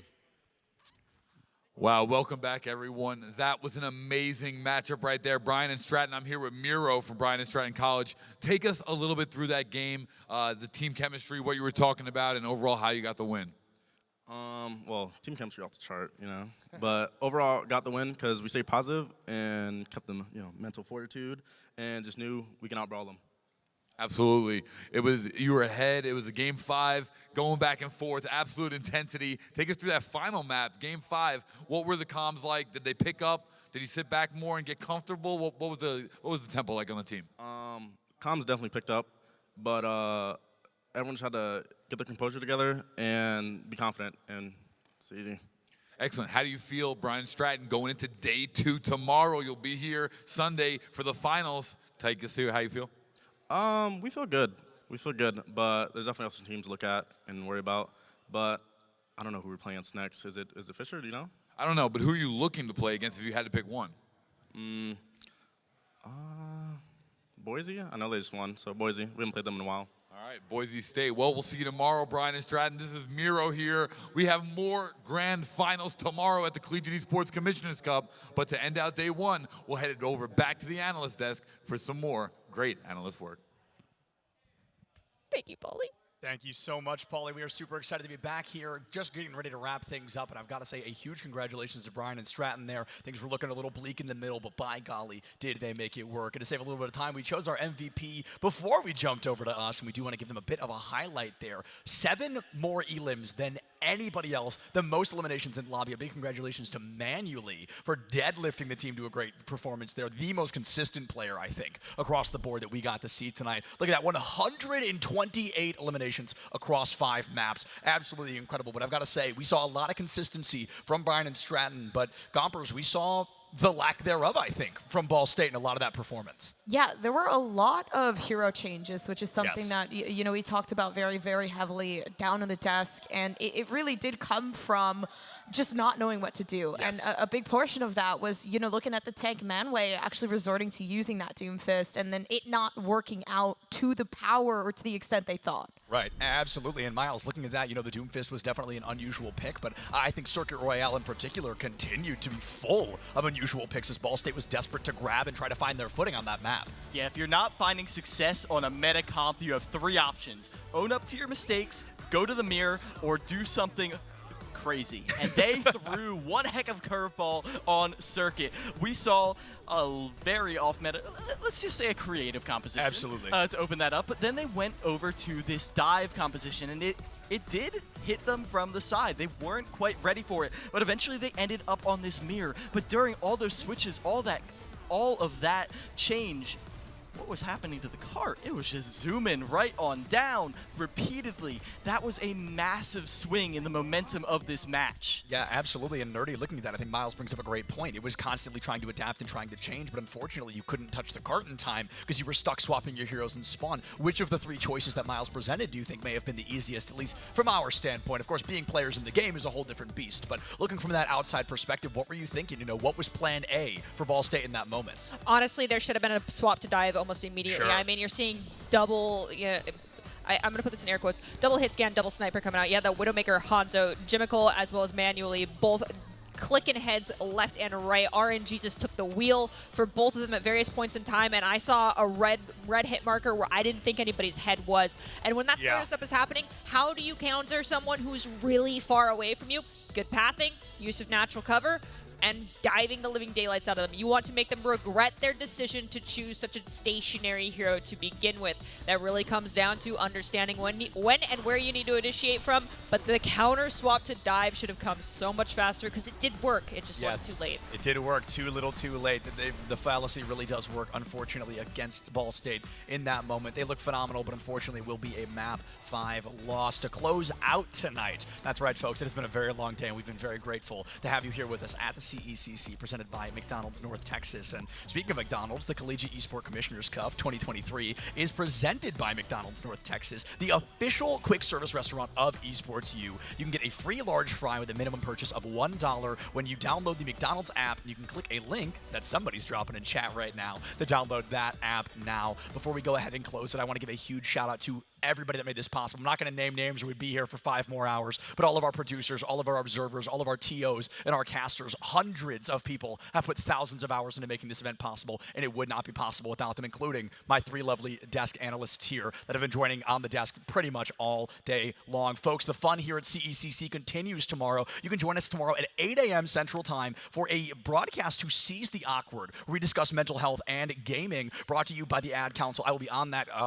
I'm forgetting the word, panel? Broadcast panel, thank you. I'll be on that panel, as both those things are very important to me, and we are really looking forward to it. Seriously, thank you to all the teams coming out today. Thank you all so much for watching. We could not do this without you. We love each and every one of you. Check your posture, drink some water, don't forget to love each other, and we'll CECC you tomorrow.